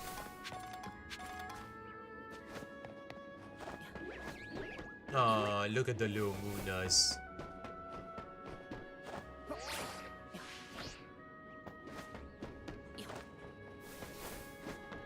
Like, yeah, we caught the shiny monkey and then the Carvana spawned, so there's still a chance. I guess we can keep going until they break the time limit. And, okay, the Meowstic is attacking me. Nothing too crazy, though.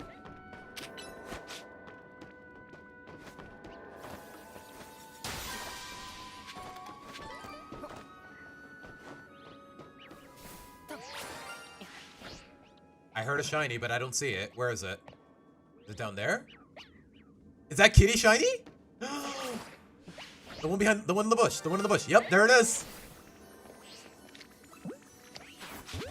And it's a boy. All right, let me see if I can find another one. But hey, we got it. Hello? Do I want to nickname it Apple? I kind of do, I'm not gonna lie.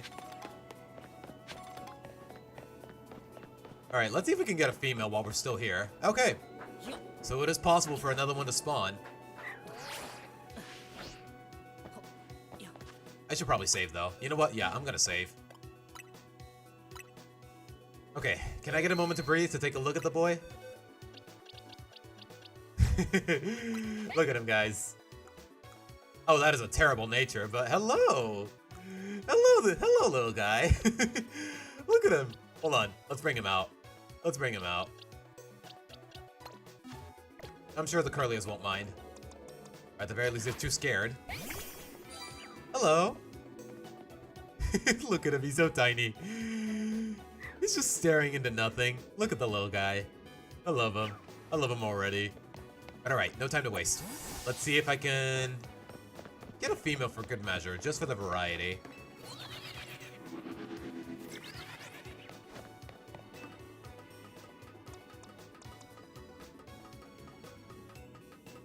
You know what, I'll settle for one if I have to. Like, I don't know. One, I want to keep for the novelty of having a shiny, and the other, because I want to see the shiny Mega evolved.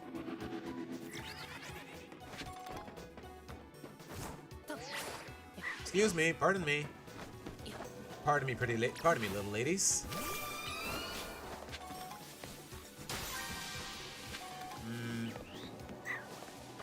Okay, break balls and a patch of brambles. You know, I may as well get the berries for good. May as well get the rewards for good measure. I'm not entirely sure yet, Swamp. I'm not entirely sure yet.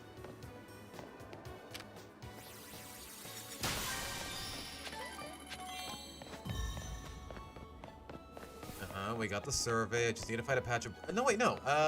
No, wait, yeah. I need to fight the brambles. Because I want those berries.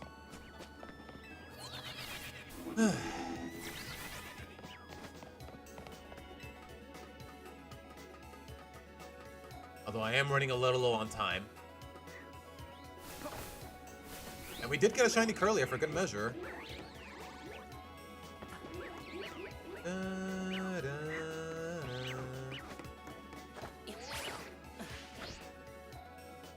Okay, that did not cut it. Okay, I can live with that. Oh wait, this is a dead end. Hold on.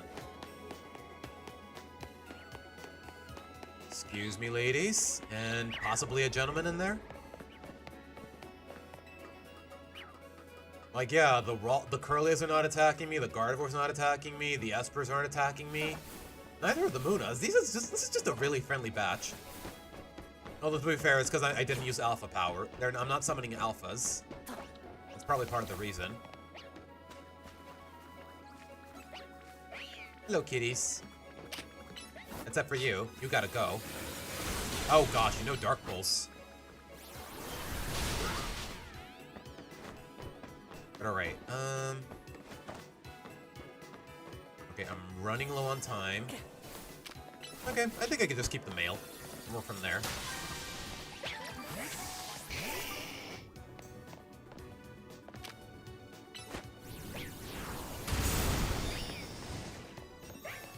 Okay, big kitties. None of them shiny, otherwise I would have already heard the sound. Where's the golden ball, though? Wait, when, Pixel? When? Not that I don't trust you. I just want to know when. When did that happen? That's kind of crazy. Golden ball? Golden ball? There it is. Oh gosh, I'm not gonna make it, am I? I'm not gonna make it, am I? Hold on.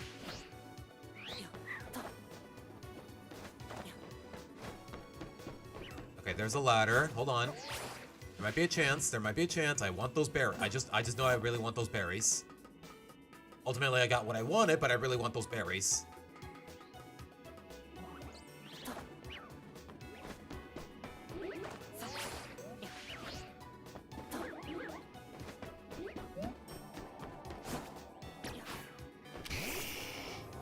Jake, you have one job, homie. Thank you. Okay. Alright, once we're out of here, we'll appreciate the Espurr in its full glory. That went by a lot faster than what I expected, though. I'm not gonna lie. Huh. The Meowsticks, yes, but the Espurrs, no. Yeah, I know. You know what? We might finally get a legendary out of the special scan, so you know what? We're gonna humor that too. But alright. Where's the little guy? The fact that he's not even looking at me, he's just staring into space, like, I don't know. It feels like it matches the character to a T. Hold on, let me get my camera. Oh, he's following me. No, boy, sweetie, I want a picture. I want a picture. You know what?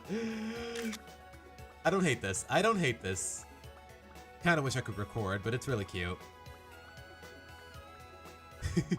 Y'all hear the little waddle?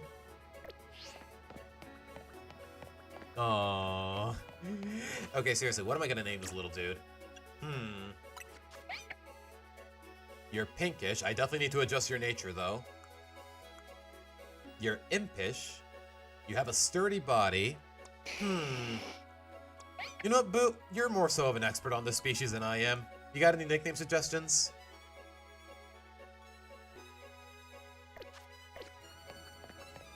Oh, that's what you mean, Pixel. That's what you mean. It's kind of dark, but hey.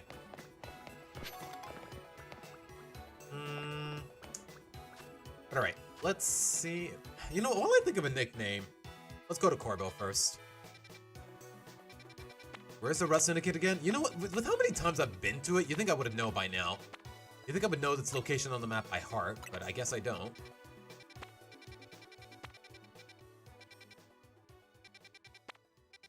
Is it? Nope. Nope. Nope. Nope. Nope.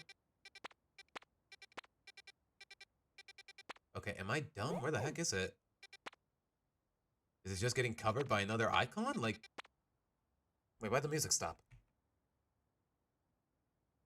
Oh, I guess it's just really buffering. Holy crap.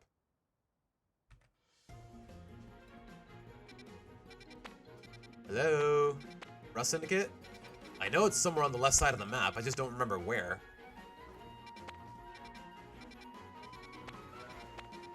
Okay, am I just bad? Do I just have no sense of direction? Am I doing something wrong?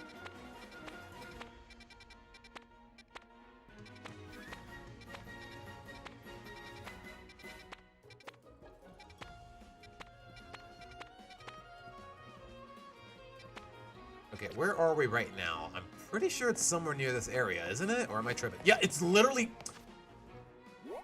right in front of me. How did I... That's embarrassing. Cheshire? Like Cheshire Cat? I don't dislike it, but I wouldn't be the first person to use that nickname. Not even actual people, like straight up.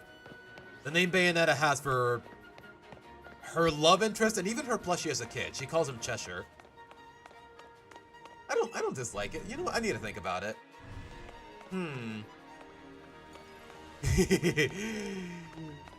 Yeah, that's right. Kneel before Cheshire.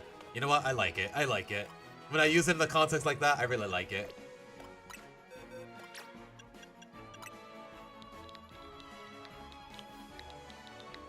You know, how about this? How about this? How about this? Cheshi. Like, I don't know. Let's change it. Let's make it let's euphemize it a little. Let's call him Cheshi. I like it.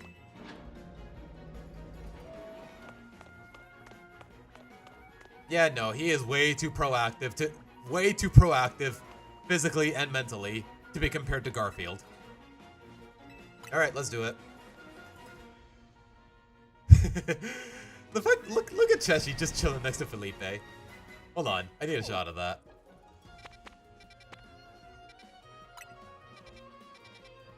Where's the 5-star one? Okay, it's another battle zone. Chenya, that's a thing?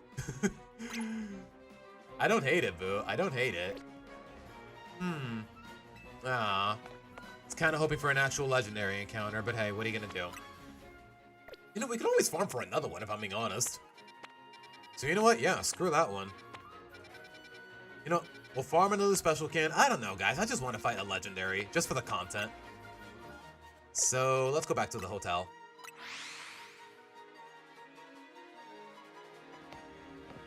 I don't know, though. Hold on. Am I tripping, guys? Or did he just straight up... Does he look like a Cheshi to you guys? Wait, where'd he go? Bro, stand still. No. Okay. Yeah. You know what? He's definitely Cheshire. He's definitely a Cheshi, all right. Corin, like the cat from Dragon Ball. Actual character based on the Cheshire Cat. Yeah, I figured. You know, I like Cheshi. It's a nice roll of the tongue. Come on, Cheshi. Let's Mega Evolve Cheshi. Cheshi, you know what? I dig it. Let me just make the modifications. Okay, do I have the mint for the modification? Am I even in the right pocket? Okay, I do. You know what? Let me look up the stat line. Hold on. No, wait, no. I don't want to be spoiled on the shiny Mega. You know what? So, yeah. I'm just going to trust that Modest is the best way to go at it.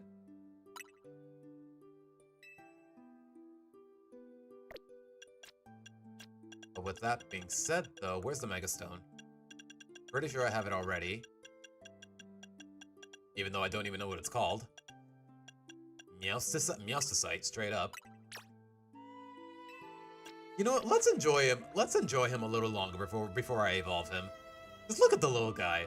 Look at him. I really wish the camera would work. Wait, hold on. Maybe it can. Look at him, guys.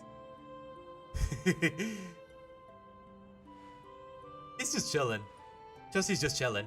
They call him Chillin' Chessie. Cheshi. Oh my gosh, that's a tongue twister. Cheshi was chilling by the... Okay, I don't know where I was going with that. To be honest, Pixel, the cat from Dragon Ball is one of those characters that... You know what, let me put it this way. I only watched Dragon Ball Z growing up, and I don't think they ever bothered mentioning that cat by name. So I don't know. Like, should I really be surprised that I can't remember the name, I cannot name that character with a gun to my head. You know, before we do this though, you know what? I do want to get some mileage out of berry farming. So, give me a moment. Like, yeah, they managed to be so those eyes, man. They managed to be so ominous yet so adorable at the same time. I don't know how they did it, but they did it.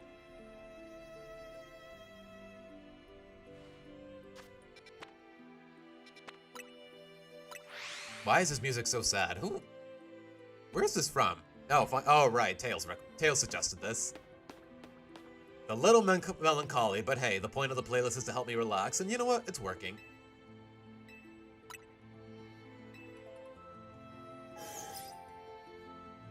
Okay, credit where credit is due, Pixel, but it's still nothing crazy. But then again, Zenzu beans do come in clutch. I don't know. I'm trying to paint lipstick on. I'm trying to put lipstick on a pig here. All right, sour donut, item power berries, and what was the other power I'm looking for called? Big haul, something along those lines.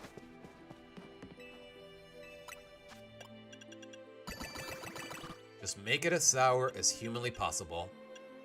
That's all I gotta do.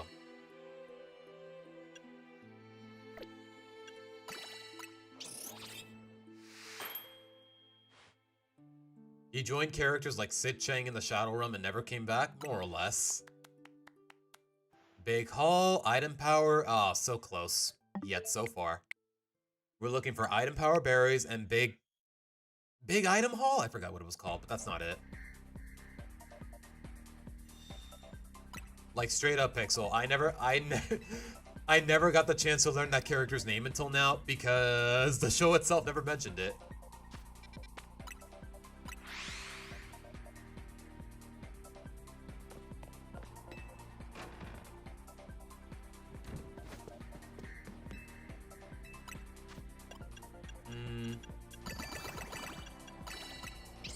Alright, let's see.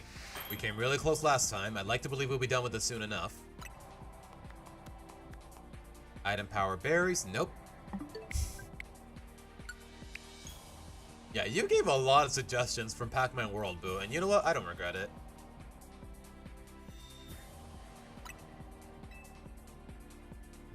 Like, I don't know, man. There's always that one character that just gets neglected in the storyline and narratives that the fandom just adores, man. And for me, I guess that would be Sid Chang, as far as Loud House is concerned. And I guess to some extension Stella, but at the very least they don't just pretend she never existed. Certain elements of her character, they definitely should exist, but they pretend they don't. Alright. Come on. Power balls, nope. That sounds so bizarre out of context. Power balls, nope. Do not clip that out of context.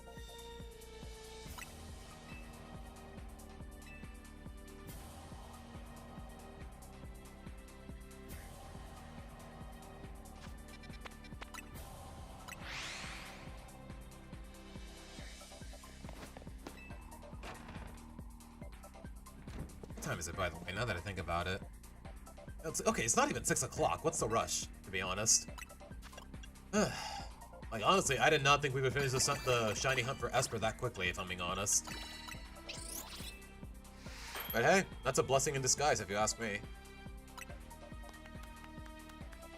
Big haul, item power balls. I see you already have enough allocations under your belt. I do, Swamp, I do. Jeez.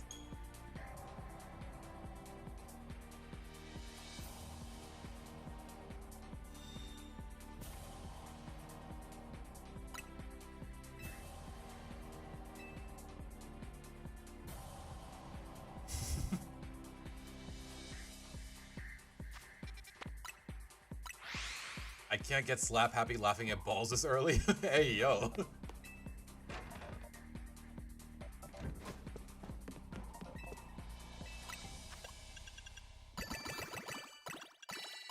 Just as sour as humanly possible. Be a lot easier if I had a Cassid berry, but hey, count your blessings. Item power berries, big haul. All right, we got it. Maybe later, sweetie. Maybe later. All right, just any portal with a big area. Because the bigger the area, the more balls we get, and yo. The bigger the area, the more... I'm not gonna repeat that sentence. Oh my goodness.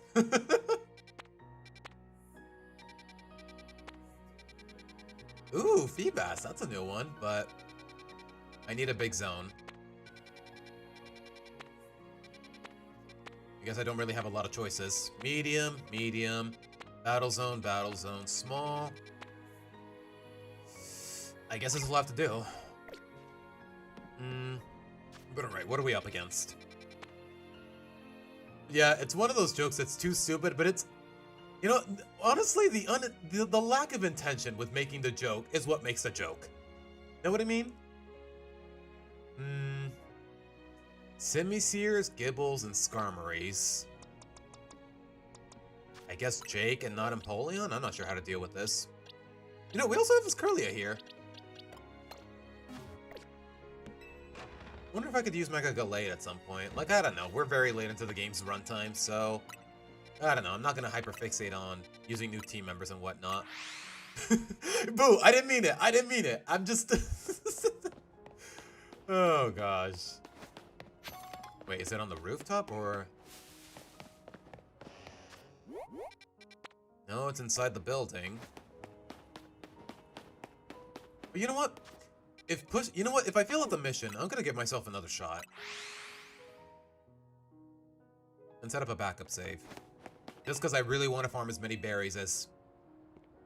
No. Oh, right. This is the center I'm boycotting. You know what? Buzz off.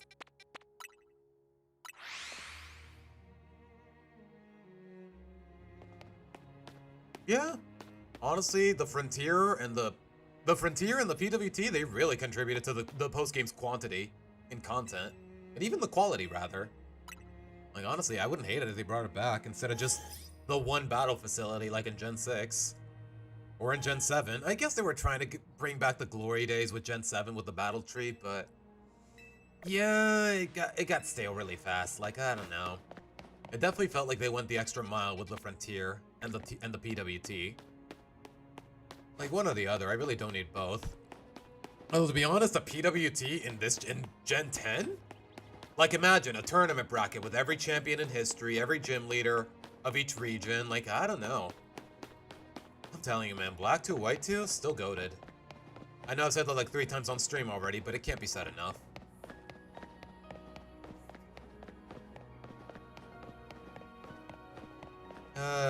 Speaking of beloved, Xenoblade music, my beloved. Excuse me. Alright. Lots of berries, big haul power. Hopefully I'll make it out of this like a bandit, but we'll see. Oh. Anything else? See, look at that. 5 berries out of 1 ball. That's crazy. Oh, but it's a labyrinth, though. I don't know how I feel about this. Oh my gosh. Okay, catch a ghost type and catch him undetected. Nope, they see me. Okay. You know, it just said catch them.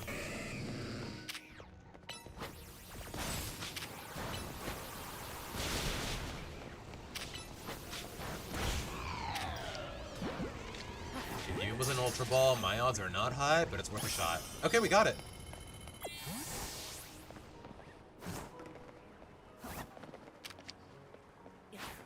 Catch them undetected. That's 1.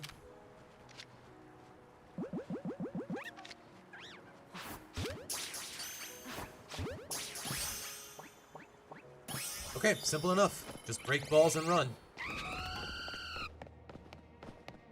Another completely... You know what? I'm gonna stop. I'm gonna stop. I'm definitely milking the jokes too much, even if it fits.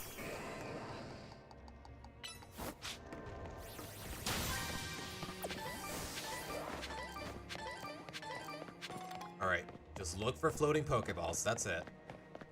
Nothing more, nothing less.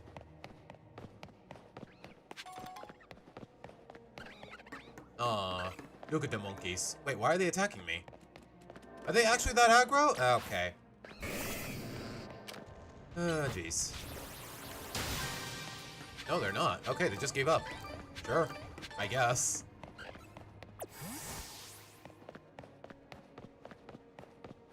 Ultimately, guys, though, we're just in it for the berries. We're just in it for the berries. For now. Oh, I didn't even notice this one. Sure.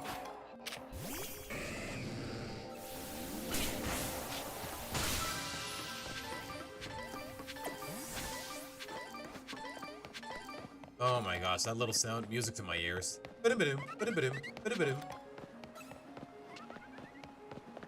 How much do you want to bet there's something past the candles here? Excuse me. Yep.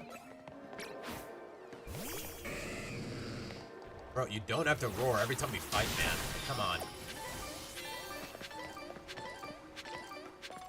Where's the golden ball, though? That's the real question. Seriously, there's full-blown Charizards here? Okay. It's kind of crazy, but hey. What are you gonna do? Ow.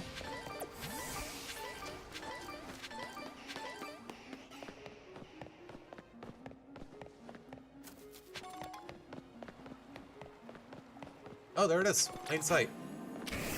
Okay, we got everything, but I'm gonna explore everything I can, just so that...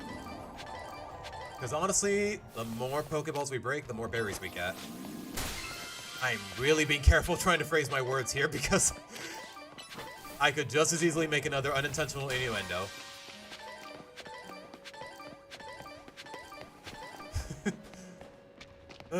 You gotta be in 2026, even in 2026, you gotta be careful with that word. See, look at that. It's a good thing I stuck around.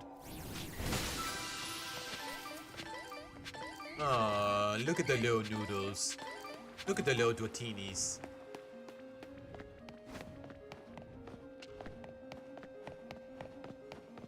Let's see. I think I've been everywhere. Yeah, this is a dead end, so... What would I think of a pre-evolution for Lapras? I don't know. I wouldn't hate it. Like, honestly, when I first saw Shellos in Gen 4, I straight up thought it was a pre-evolution for Lapras, but it wasn't. I'd be down for the idea, I just kind of don't see the point. Other than just, oh my gosh, it's a baby Lapras. That's it.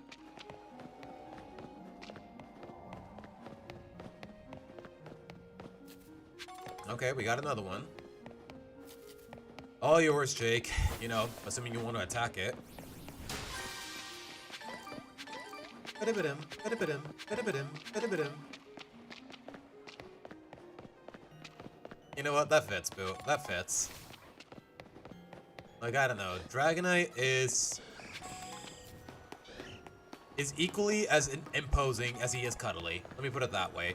And Dratini is just cuddly and adorable. Like, look at the innocent little face and tell me you wouldn't try to hug a Dratini. Jake, don't you dare get distracted. Thank you.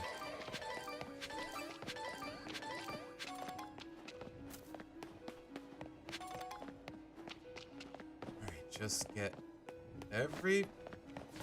You know what? I'm not even gonna finish that sentence.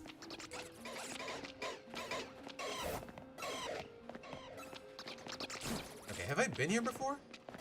I want to say no, but don't quote me on it. Wait, where's Jake? Oh, there you are.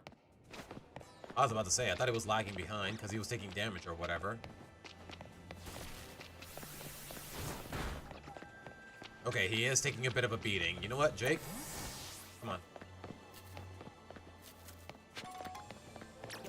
Okay, we got a lot of berries out of this. Holy crap. I'd like to say that's all of it, so you know what? Wow. Seriously, how many berries are we talking? Yeah, we had like 4 Tanga berries when we got here, and we made it out with 13. Lots of Kobas, lots of Payapas. Okay, I'm satisfied. All right.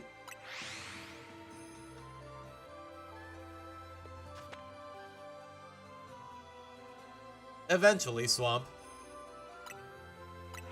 Deja vu. I just been in this place before.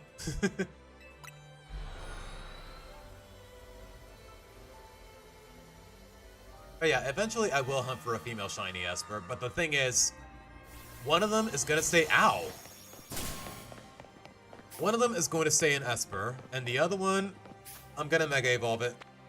Because I want to see what shiny Mega Meowstic looks like. As a surprise. But alright.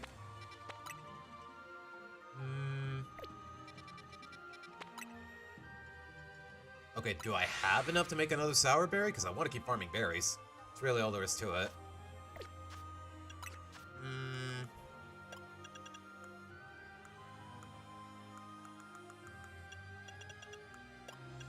Okay, what was it? Cast? Okay, we have exactly enough. Thank goodness. Alright.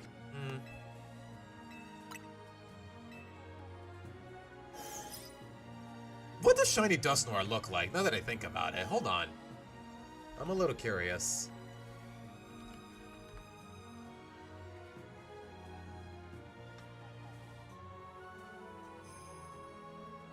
Huh. Okay, either I'm tripping. Okay, I see it. Okay, I was about to say, what's the difference between this one and the other one? But, okay, I see it. Yeah, I was about to say, what the heck's the difference? Okay, I see it. This one's like a more blue-grayish color rather than brown. Okay, yeah, I dig it. Oops, wrong tab.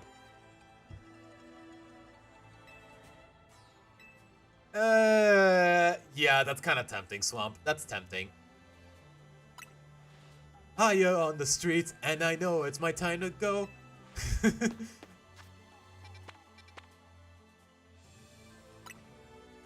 But alright, guys. Actually, yeah, screw the berry farming. We can just go for the female Espurr right now.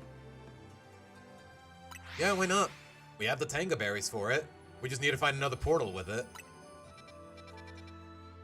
Is there a psychic portal around here? Okay, you know what? Let me just look at the individual mons. Those are all battle zones. Nope. Nope. Okay, you know what? Let's make the berry first.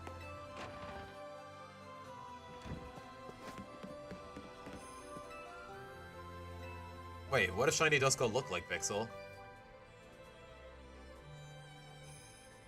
Okay. Wow, it's definitely a lot more noticeable, to say the least. Yeah, compared to shiny Dusknoir, yeah, I can see the difference. Honestly, Duskull would creep me out if it weren't for its personality in that one short from the anime. What was it called? Camp Pikachu, something like that. Like that Duskull there, it was actually really cute.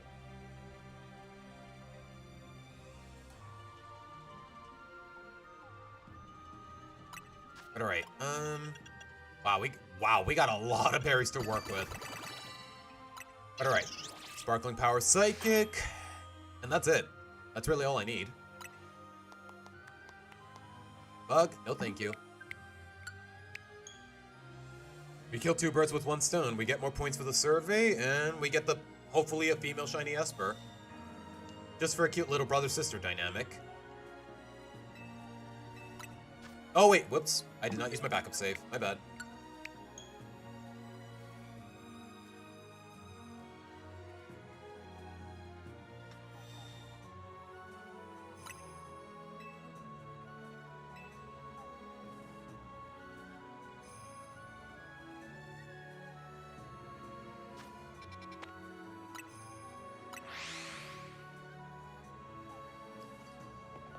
What was I saying? Initially, I wanted one of them to stay in Espurr, and the other one I would evolve into a Meowstic, just to see what the Mega would look like.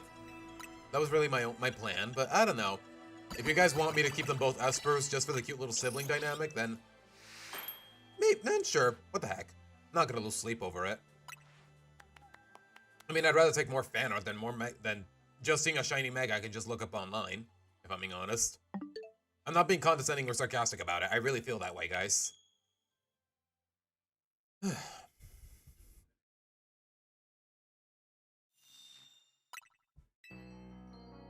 I need to stop slouching in this chair. My neck hurts a little bit. Ugh. Oh, speaking of Legends music. This definitely takes me back. A big brother or big sister dynamic? I don't hate that slump. All I know is I want at least one of them to stay in Espurr, at the minimum. That does sound really cute the more I think about it. Sparkling Power Grass? Nope. Alright, Jorge. Thank you for stopping by. Like, I don't know. I'm conflicted. For now, let's just catch the female and we'll work from there. Oops. I did not use my backup save. Or maybe I'll catch a third one and evolve that one? Who knows? It really just comes down to the luck of how many shinies I can find.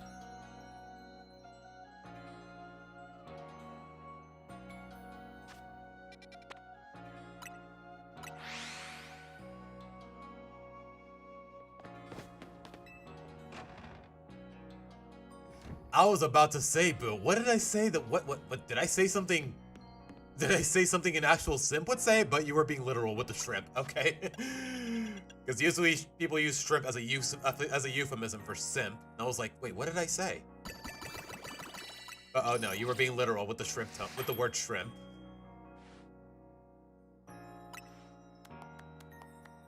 Sparkling Power all types? Okay, that'll do. That'll do. Now comes the hard part.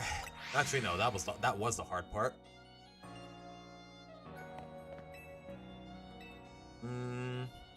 Yeah, kill some time here.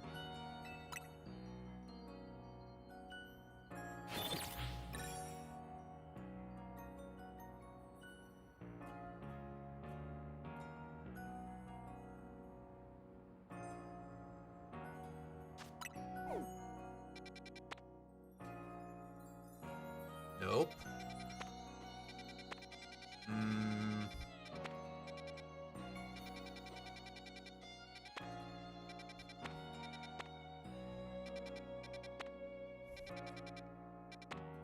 Okay, reset it is. No signs of the little kitty.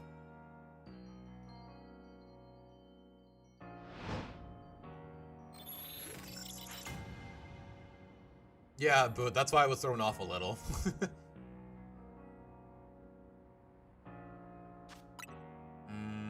Psychic, psychic, psychic, psychic. Psychic? Nope.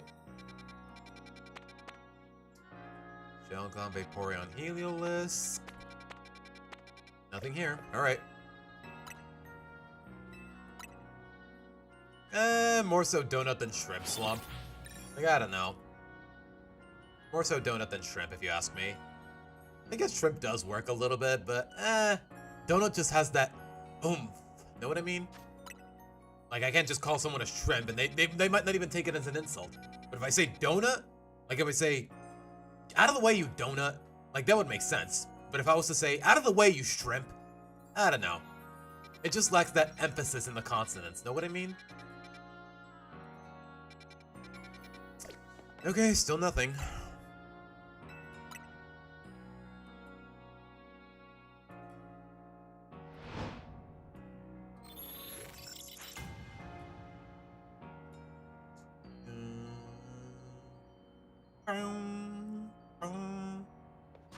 Really? The other way around?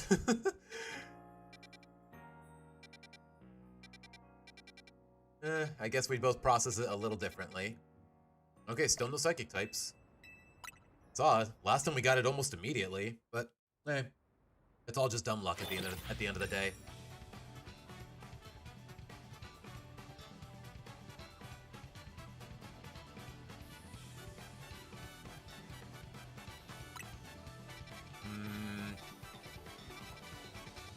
Psychic types?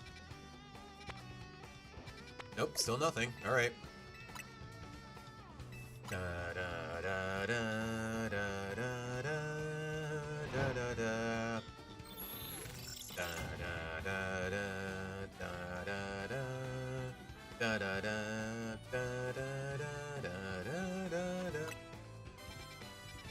Is there Mime Jr., Beldum, Mr. Mime? Nope. It is a psychic type, but it's not what I'm looking for. What about this one, though? Oh, there we go. Okay. Save at a center, form a backup safe. We go in with a donut. Grab an Espurr, hopefully it's a female, and we'll work from there. Just gotta remember the method a little bit.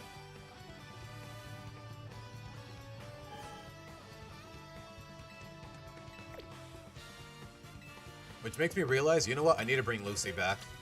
Just to deal with psychic types. Just in case push comes to shove.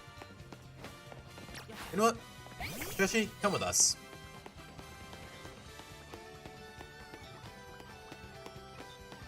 Aw, I just love the little pitter-patter sound. Okay, you know what, sweetie? As much as I adore you, we're in a bit of a hurry here, so... Because yeah, the moment daytime comes, and I'm going the wrong way.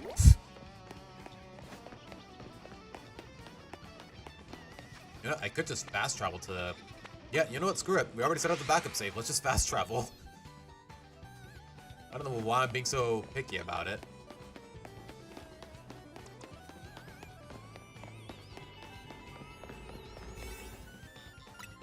Wait, what's that on the left? Oh, it's a Chingling. I've actually never seen Shiny Mega Chimecho. I'm a little curious, but you know what? I'm not gonna lose sleep over it. Catch a shiny, destroy Pokeballs, pick up Sparklies. Okay.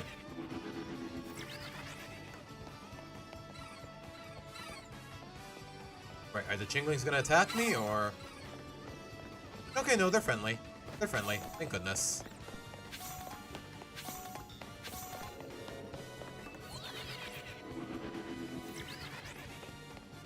Wait, hold on. Oh, jeez. Okay, I need Julie here. Where is she? Julie? There you are. You know what? I kind of need... You know what? Sure. Because I'm pretty sure Julie's the only one that can break these rocks. Either that or a fighting type. Okay, why did I not teach her Earthquake soon enough? Why does she not have Earthquake?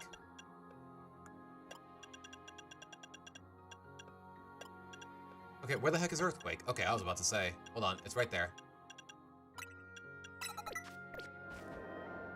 And it's still on cooldown. Oh, of course it is.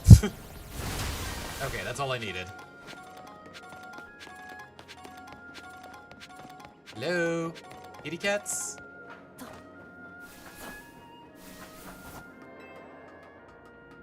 Hello? Kitty cats? I see kitty cats, but none of them are shiny.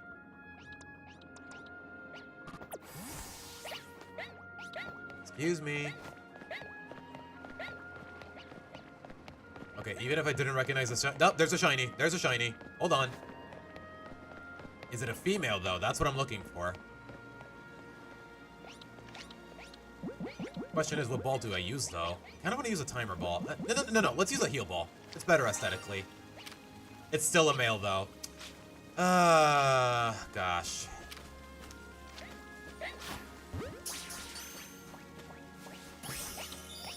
It's still a male, though. We're looking for a female, guys. Unfortunately.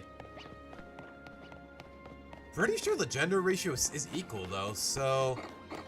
I'm a little surprised. We haven't seen one yet. You know what? Lucy, take care of him.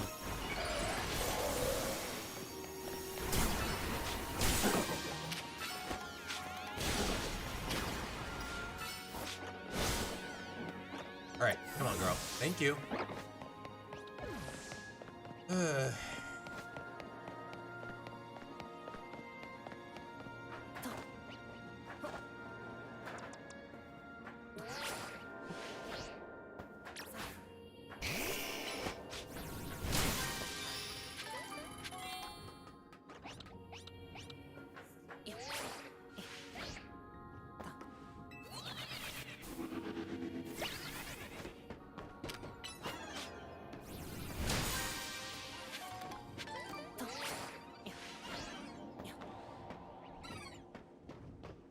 Yeah, I am a little disappointed, Swamp, but hey, it was like, is it a, you know what? Is it a 50-50 chance? Let me look into it, actually.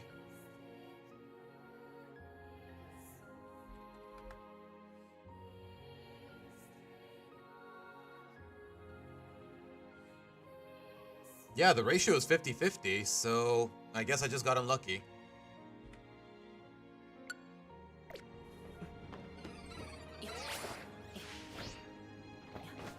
More Meditites. There's still a chance, guys, but if I run out of time, then I'm just gonna reset. I'm just gonna reset the game.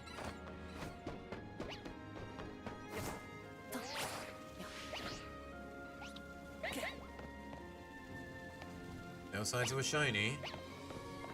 I'm pretty sure these don't respawn just yet. Or at least just as easily.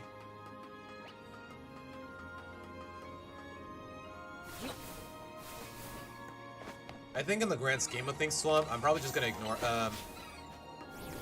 if we don't find a female, then I'm just gonna reset, but I don't know, it doesn't sit right with me to just ignore it altogether if we do happen to find a female. Probably I'm gonna think of a nickname eventually. But I don't know, it feels like let me put it, as corny as it might sound, I don't know. My heart just doesn't feel like it'll be in the right place.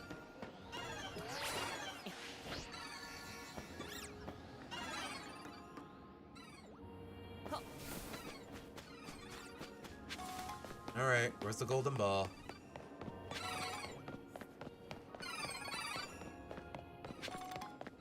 Okay, even with how annoying the sounds are, I think the chinglings are kind of cute. I'm not gonna lie.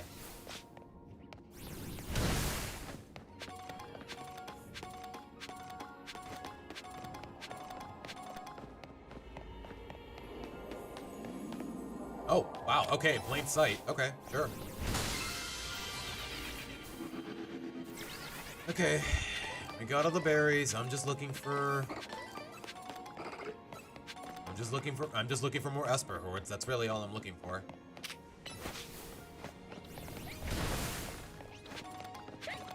You guys shiny?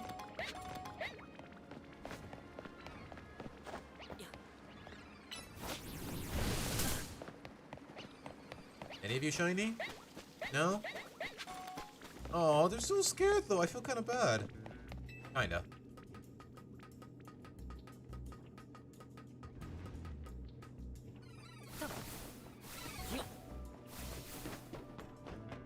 Any of you guys shiny? No.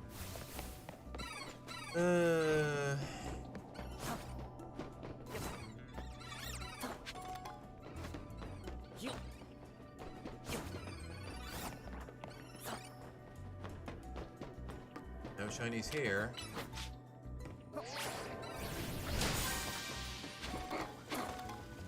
Hello.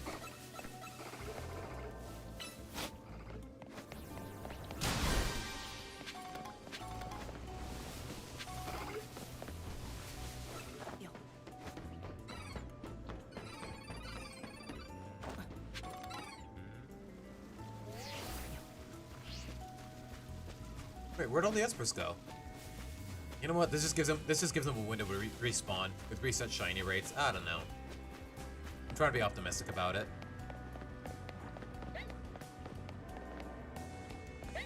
Hello.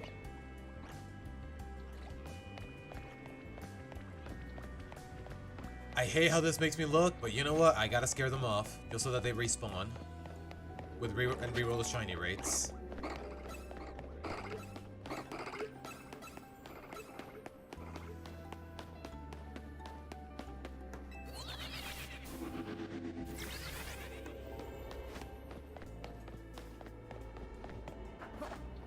Gotta do what I gotta do for the fan art, I guess.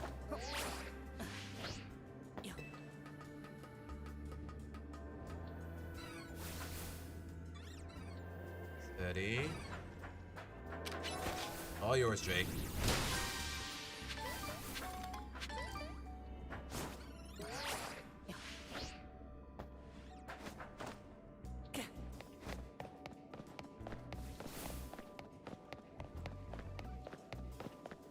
The Espurrs respawn? Nope. Okay.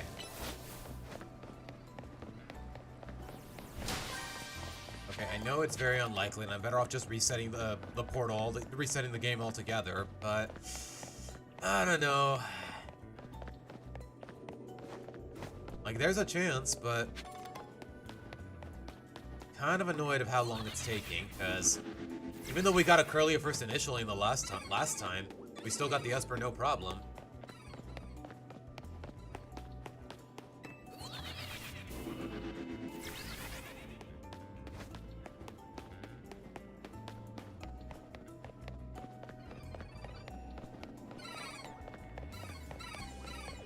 I will say this though, this is a lot less stressful than shining for the Alpha Mudkip. Not that it wasn't worth it, it was just a lot of stress, and I did get myself killed more than once.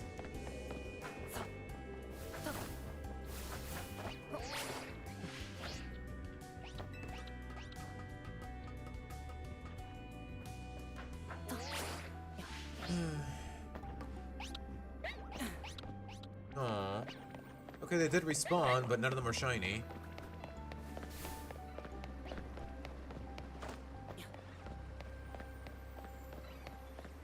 I can always just reset the game and reroll for a shiny, for better odds at a shiny female one, but I hate the fact that I'm letting a whole shiny go to waste just because I'm being nitpicky about it. I mean, I know it's redundant in the grand scheme of things, but it just doesn't sit right with me. Just because shinies are supposed to be rare. Or more accurately, they're supposed to be cherishable. Know what I mean?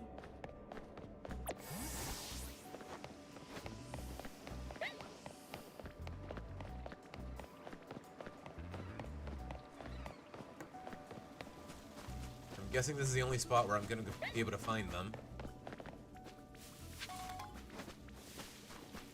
Okay, that was the last one. Okay, we got plenty of time to spare, but at the same time, this is getting kind of tedious.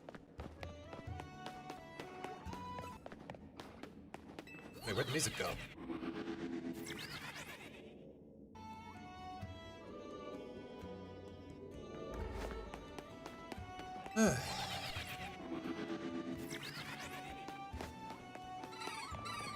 Oh, that's a big jingling. Oh gosh. That was not there before, so maybe there is hope? Okay, you know what? One more lap, and if I don't see a shiny Espurr, I'm just gonna reset. Just for the better rates.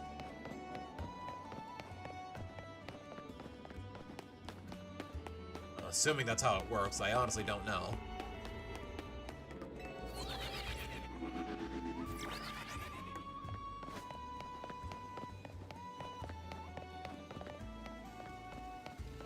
Wait, where are the kitties? Where are the kitties? Aww.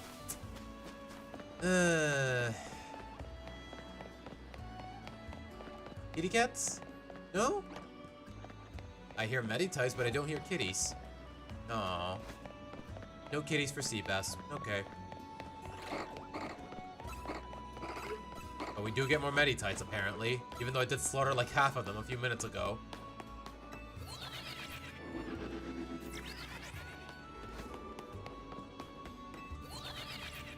Do what you want to do? That's the plan, but more or less. Okay, the alpha is gone, so I am re-rolling, but they're not spawning, so I gotta know, the system for shiny hunting in hyperspace, it is a little flimsy. At least I'm guaranteed a shiny in some capacity, but it's still a little tricky when what you're hunting for is this specific.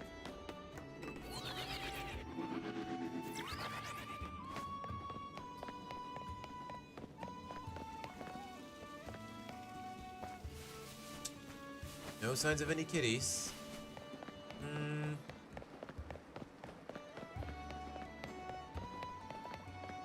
You know what? Yeah, let's cut the middleman and just reset. Just because, ironically, it feels like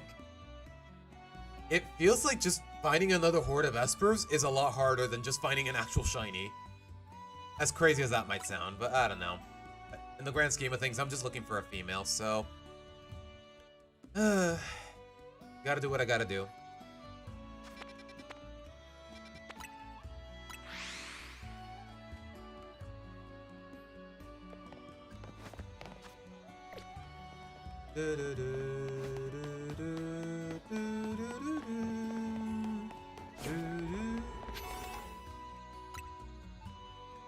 I just realized I've never even caught a Chingling before. You know what? I guess I may as well, but we'll see.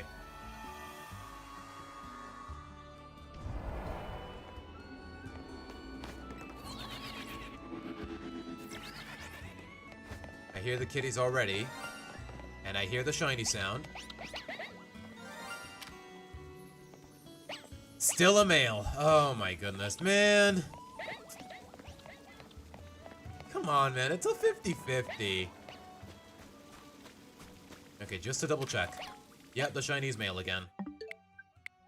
Okay. The Miser brothers are going to be fighting over the Midwest again this week? Why?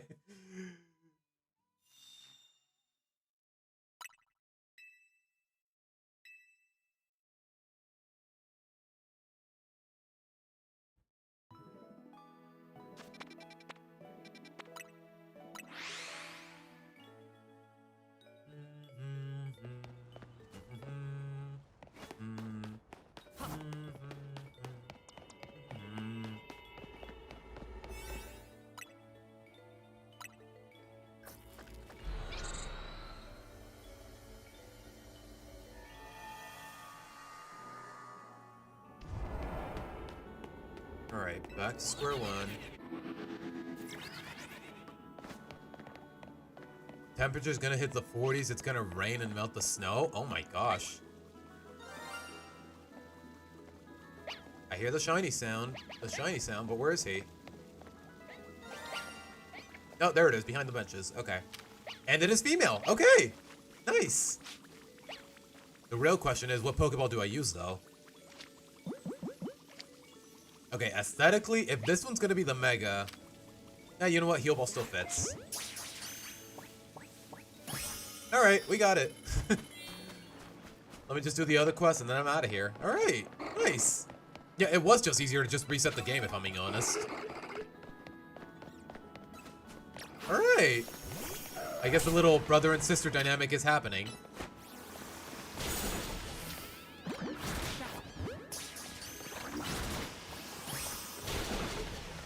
You know, I do want to catch a Chinkling, so...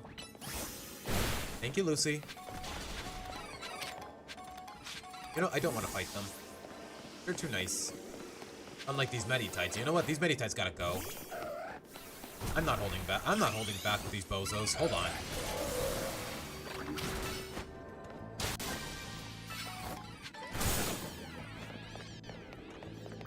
Alright, thank you, Lucy. Sorry, little guys, I didn't mean to scare you. What about her name? That's what I'm still not sure about, man. You wanna come with me?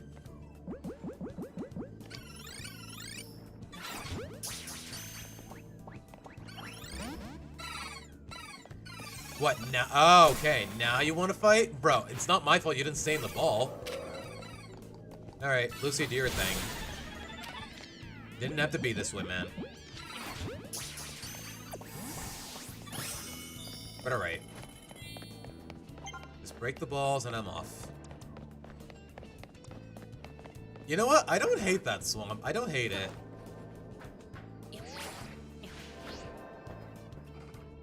Yeah, I kind of dig it. I kind of dig it. Alice and Cheshi. Even though they're not really a duo by any means. But it's still cute. Or how about this? How about this? How about this? We changed Cheshi's name to Lewis and we name her Carol. Lewis Carroll, the author of Alice in Wonderland. Like, I don't know. Just putting that out there.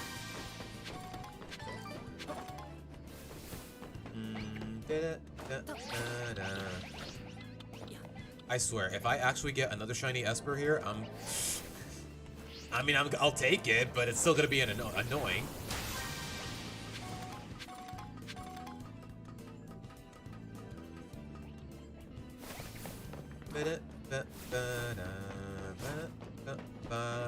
Okay, no shiny here. No shiny here. Okay. Excuse me.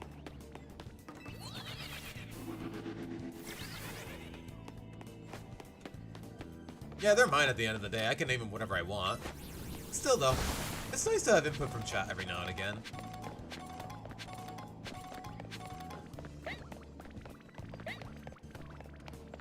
Excuse me, little dudes. Excuse me. Okay, am I supposed to be able to reach that? Okay, I am. Good. Not really getting berries out of it, though.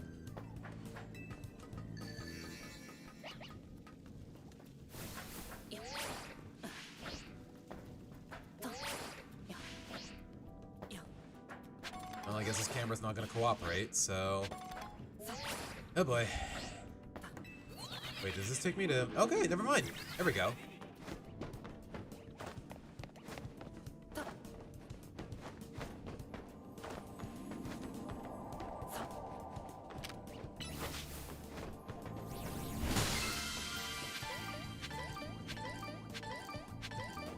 Alright, we're done here. Nice.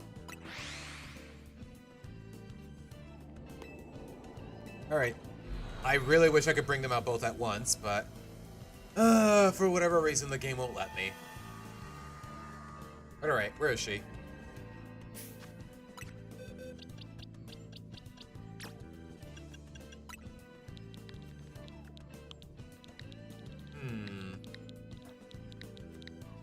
Alice and Cheshi. You know what? I dig it. The immersion's a little flimsy, but you know what? It's still a really cute name. They're still really cute names. Although this one is significantly lower level. You know what? Bring her out.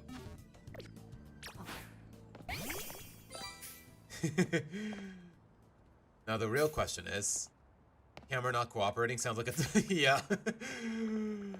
I'm telling you, man. Like any platformer that released in like the early 2000s or the 90s, like the camera work, it could be a lot better, to say the least. But alright, you know what, let's just max out the survey points and then we'll work from there. We have enough berries to work with, if I'm being honest, so yeah. Alright, we're just making it sour. We're just making it sour. Nothing crazy.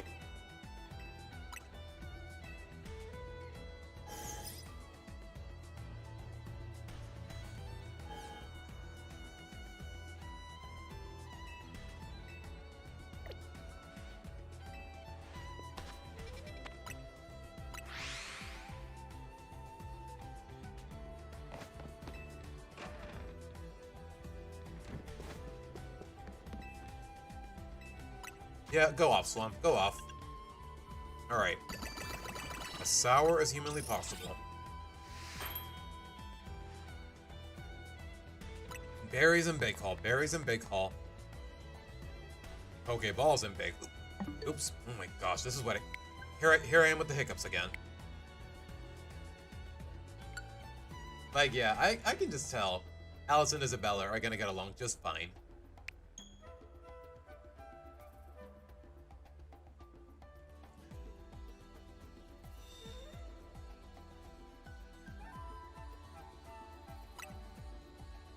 Oh my goodness, I got hiccups again. I take one bite out of this burger and I have hiccups again.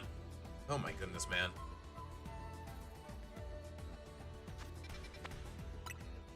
You know what? That's what I get. You know what? Ultimately, I'm just eating it too quickly. Or at the very least, I'm not chewing it, rather.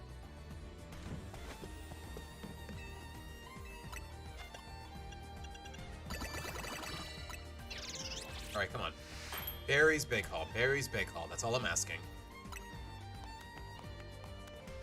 Big Hall candies? No, thank you. What's a man gotta do to get some berries around here?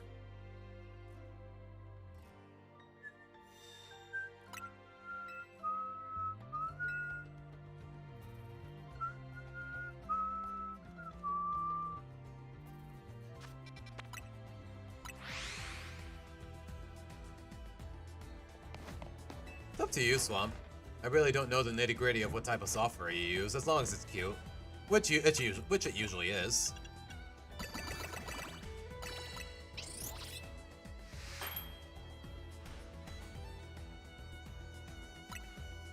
Alright, Berries Bake Hall. Berries Bake Hall. What the heck is Mega Power? Okay, I'm guessing I know what it entails, but I really don't care.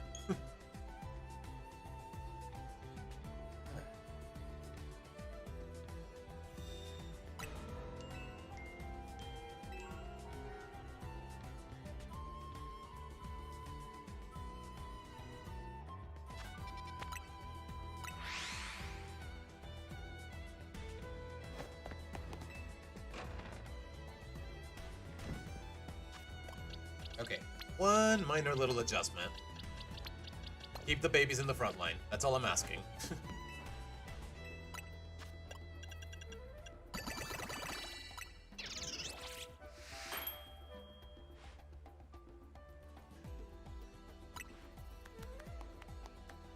Berries. Nope, no big haul. We got berries, but we got no big haul, unfortunately.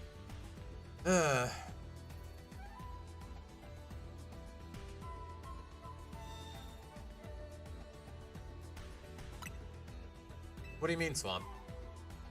The drawing of you where I'm still not sure on what to say to? Did I say that earlier?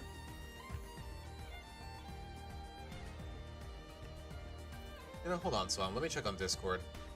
Yeah, I think if by scrolling through everything you've posted, I might be able to figure it out.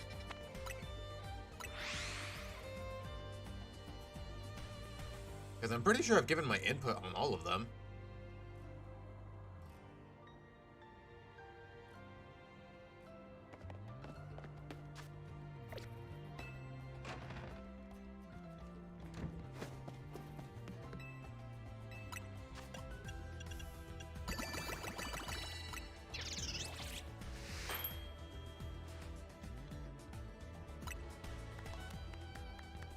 Item power candies? Nope. Man just wants his berries. Is that so much to ask? Alright though, chat. If I'm gonna evolve one of the Espurs, which one is it gonna be? Because it could be one or the other. What is a mon that gives the most goofy goober energy?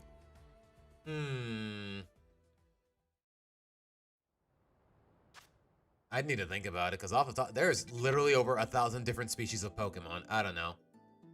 The one that still makes you speechless? Probably the Bill Cipher one, Swamp. Because I don't know. That's like top 10 anime crossovers, if you ask me.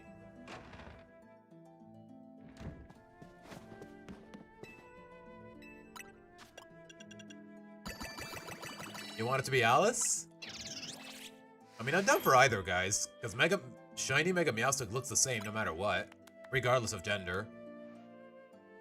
Nope. Oh, I love this theme. I love Tiki's theme.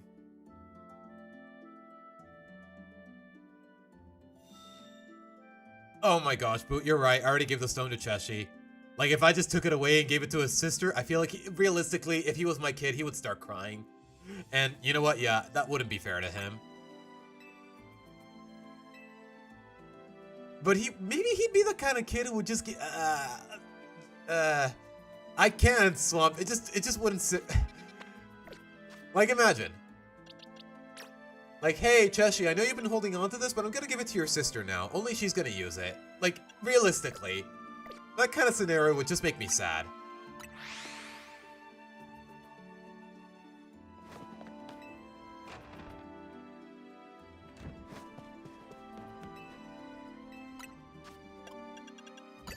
Like, I don't know. It would definitely feel like I'm playing favorites if I already gave him the stone.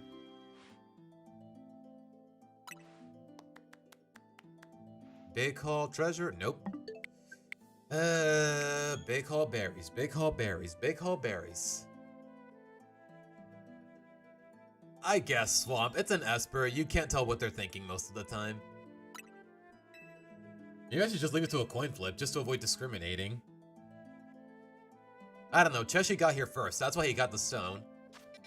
And I didn't anticipate to be catching a female soon enough. You know, do I really need to be putting so much ethic? Do I really need to... Cheshi, father, no! Exactly. Oh, gosh.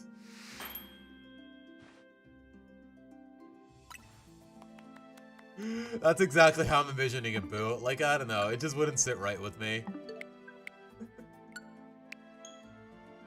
Would he care? Would he not? To care or not to care? To Mega or not to Mega?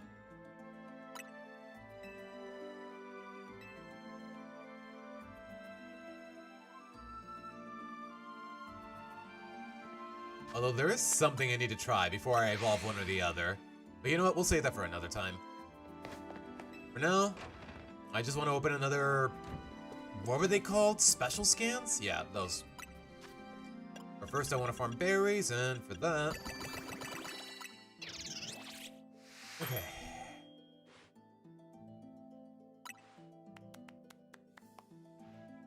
Nope. Sometimes we think way too alike. Yeah, boop. Like I said, we're cut from the same cloth. Or as they say, great minds think alike. Like, yeah, there is such an... I am having so much of an ethical dilemma over what's just ultimately pixels on a screen. But you know what? That just shows that my heart is in the right place. That I care when I really don't have to. Know what I mean? As corny as that might sound. I'd like to believe that says a lot about my conscience, to say the least. It's like that one clip from the anime where Blaziken refuses to eat a bunch of cookies because they look like Torchic. Know what I mean? You know what, let me show it to you guys, because I thought it was really funny.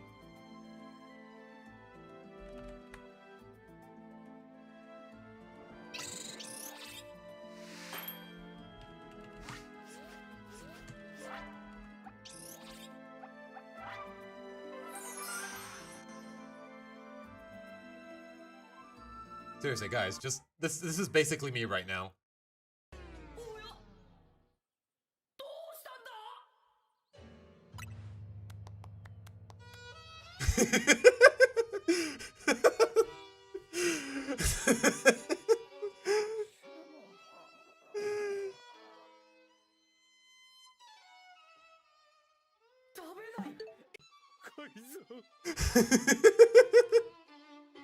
He doesn't want to eat the little Torchic cookies, because they're basically babies to him.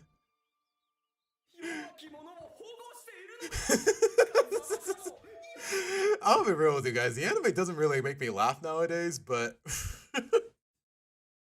this is one of those moments that definitely still does, I'm not gonna lie. But alright, we still didn't get it. We still didn't get it.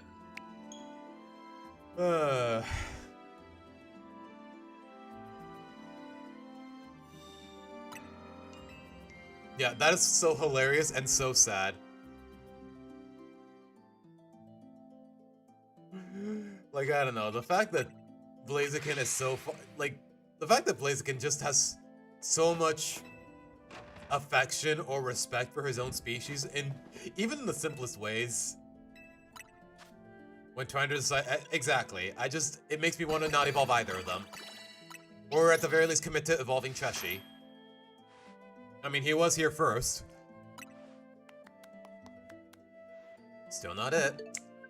Oh, jeez.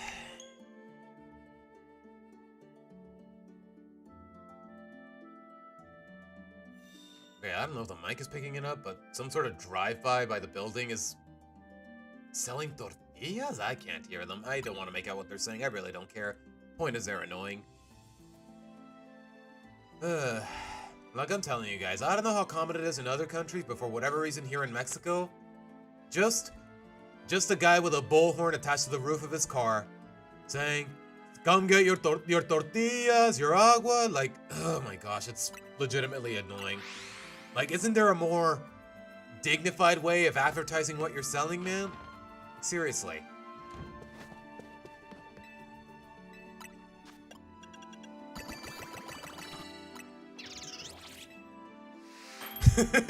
Yeah, Swamp.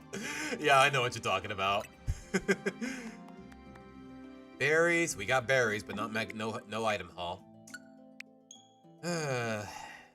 So close, yet so far.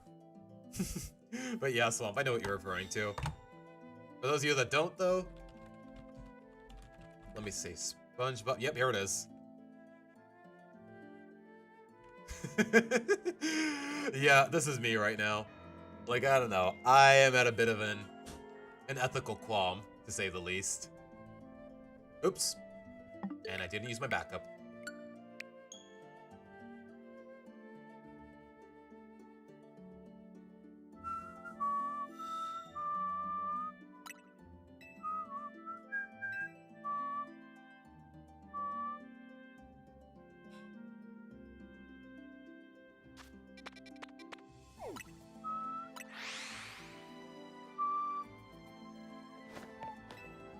How long have I been streaming, by the way? Okay, 4 hours and 10 minutes. You know what? If we don't get this donut soon enough, I think I'm just gonna call it there. I mean, we got the Espurrs. It's ultimately all I came for. This can more or less be done off screen. Guess I was just hoping to get some legendary and farm some berries. Well, oh sure, now I get the donut. Sure, sure, game. That's how you want to. That's how you want to play it. The moment I bring up the time, now you give me exactly what I'm looking for. Sure, game. All right.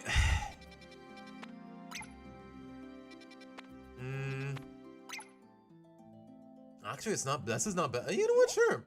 Let's do the Megastaraptor. What am I trying to get right now again? Just item power berries and just the right donut for getting maximum berries is what I was looking for. All right. For fighting a Staraptor though, guys. Actually, no, I can use Brady. Okay, I was about to say I need to evolve the Espurr, one of the Espurrs now, to be able to deal with it, but he's part flying. Brady can do the trick here. Where is he? Brady? Brady?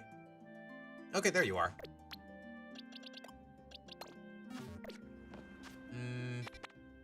Alright, it's right in front of me. Okay, I actually have to win, though.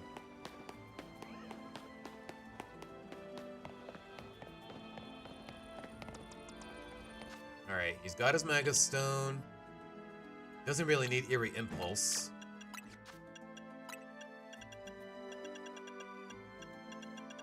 I guess Power Gem? There's really no other special electric type move he can use. No, wait, no, there's Volt Switch. Okay. Alright, let's do it.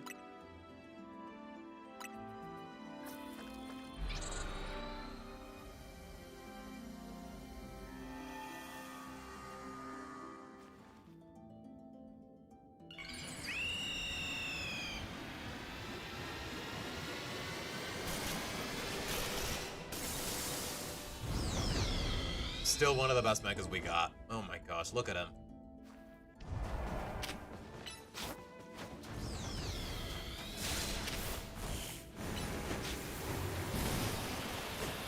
Okay, it still makes no sense that he gets Focus Blast of all things.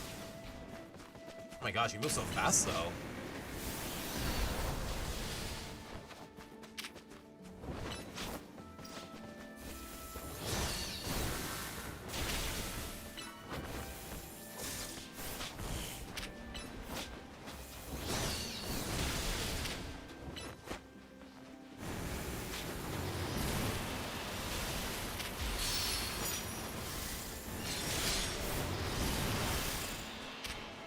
Okay, Brady's taking a beating, but he's living. He's living.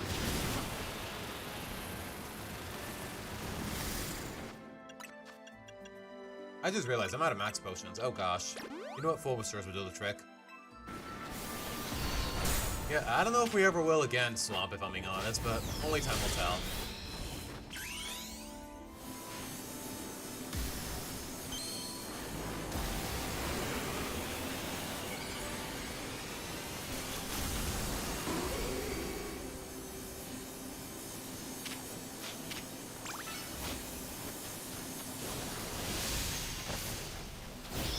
I remember this.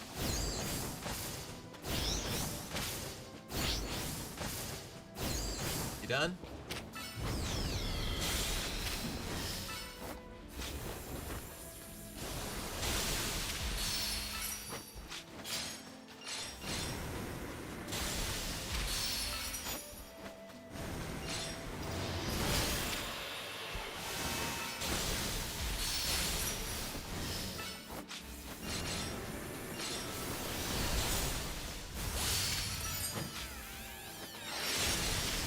Okay, Brady's clapping him.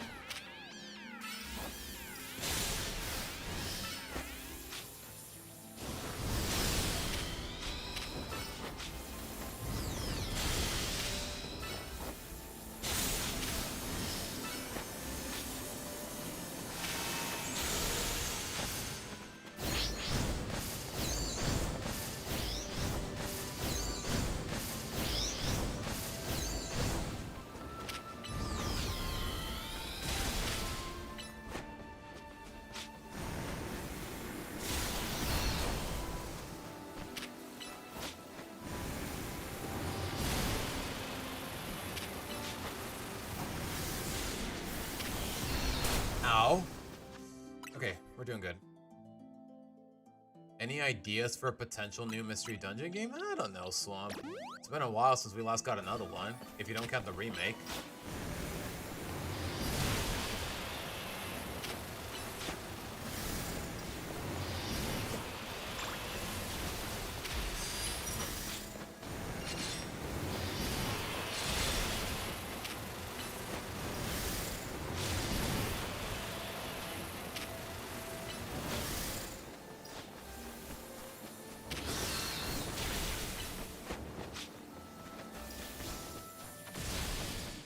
I was about to say, where is he going?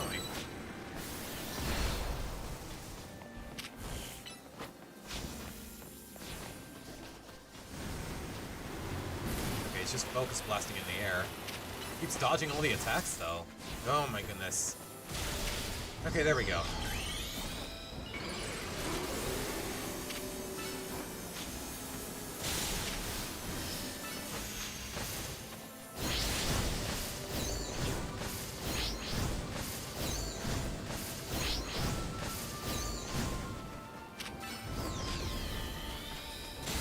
Okay, simple as that.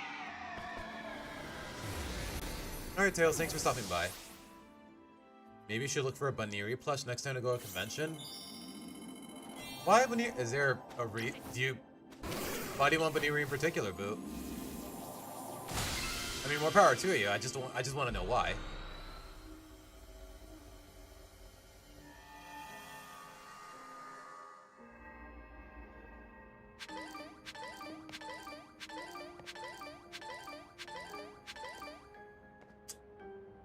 Okay, is it just me, or did I get a lot more by not going into a portal? I really don't know for sure, guys, but alright. I got what I wanted, so... I think we're gonna wrap it up here, guys. Tomorrow, gonna be the last stream before I head off to work, and...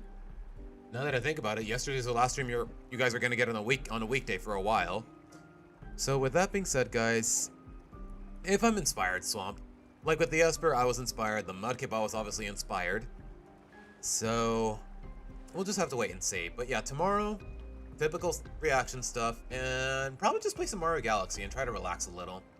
Just as a final send-off before I have to get back to work. So with that being said, guys, thank you guys so much for sticking around. As always, if your heart so desires, like the stream, and follow me on all the socials, just to keep up with the stuff and whatnot. I should be back tomorrow afternoon. Around the usual time, if not a little earlier. We'll just have to wait and see, guys. And I'm gonna be real with you guys, these past 2 weeks have definitely... it's gonna be hard getting back to the status quo, because I've had a lot of fun thanks to you guys. Just being in chat, talking. I don't know. Just the sense of connection. It really keeps a guy going, know what I mean? So with that being said, guys, once again, I'm Siwa signing out. Take care. Bye.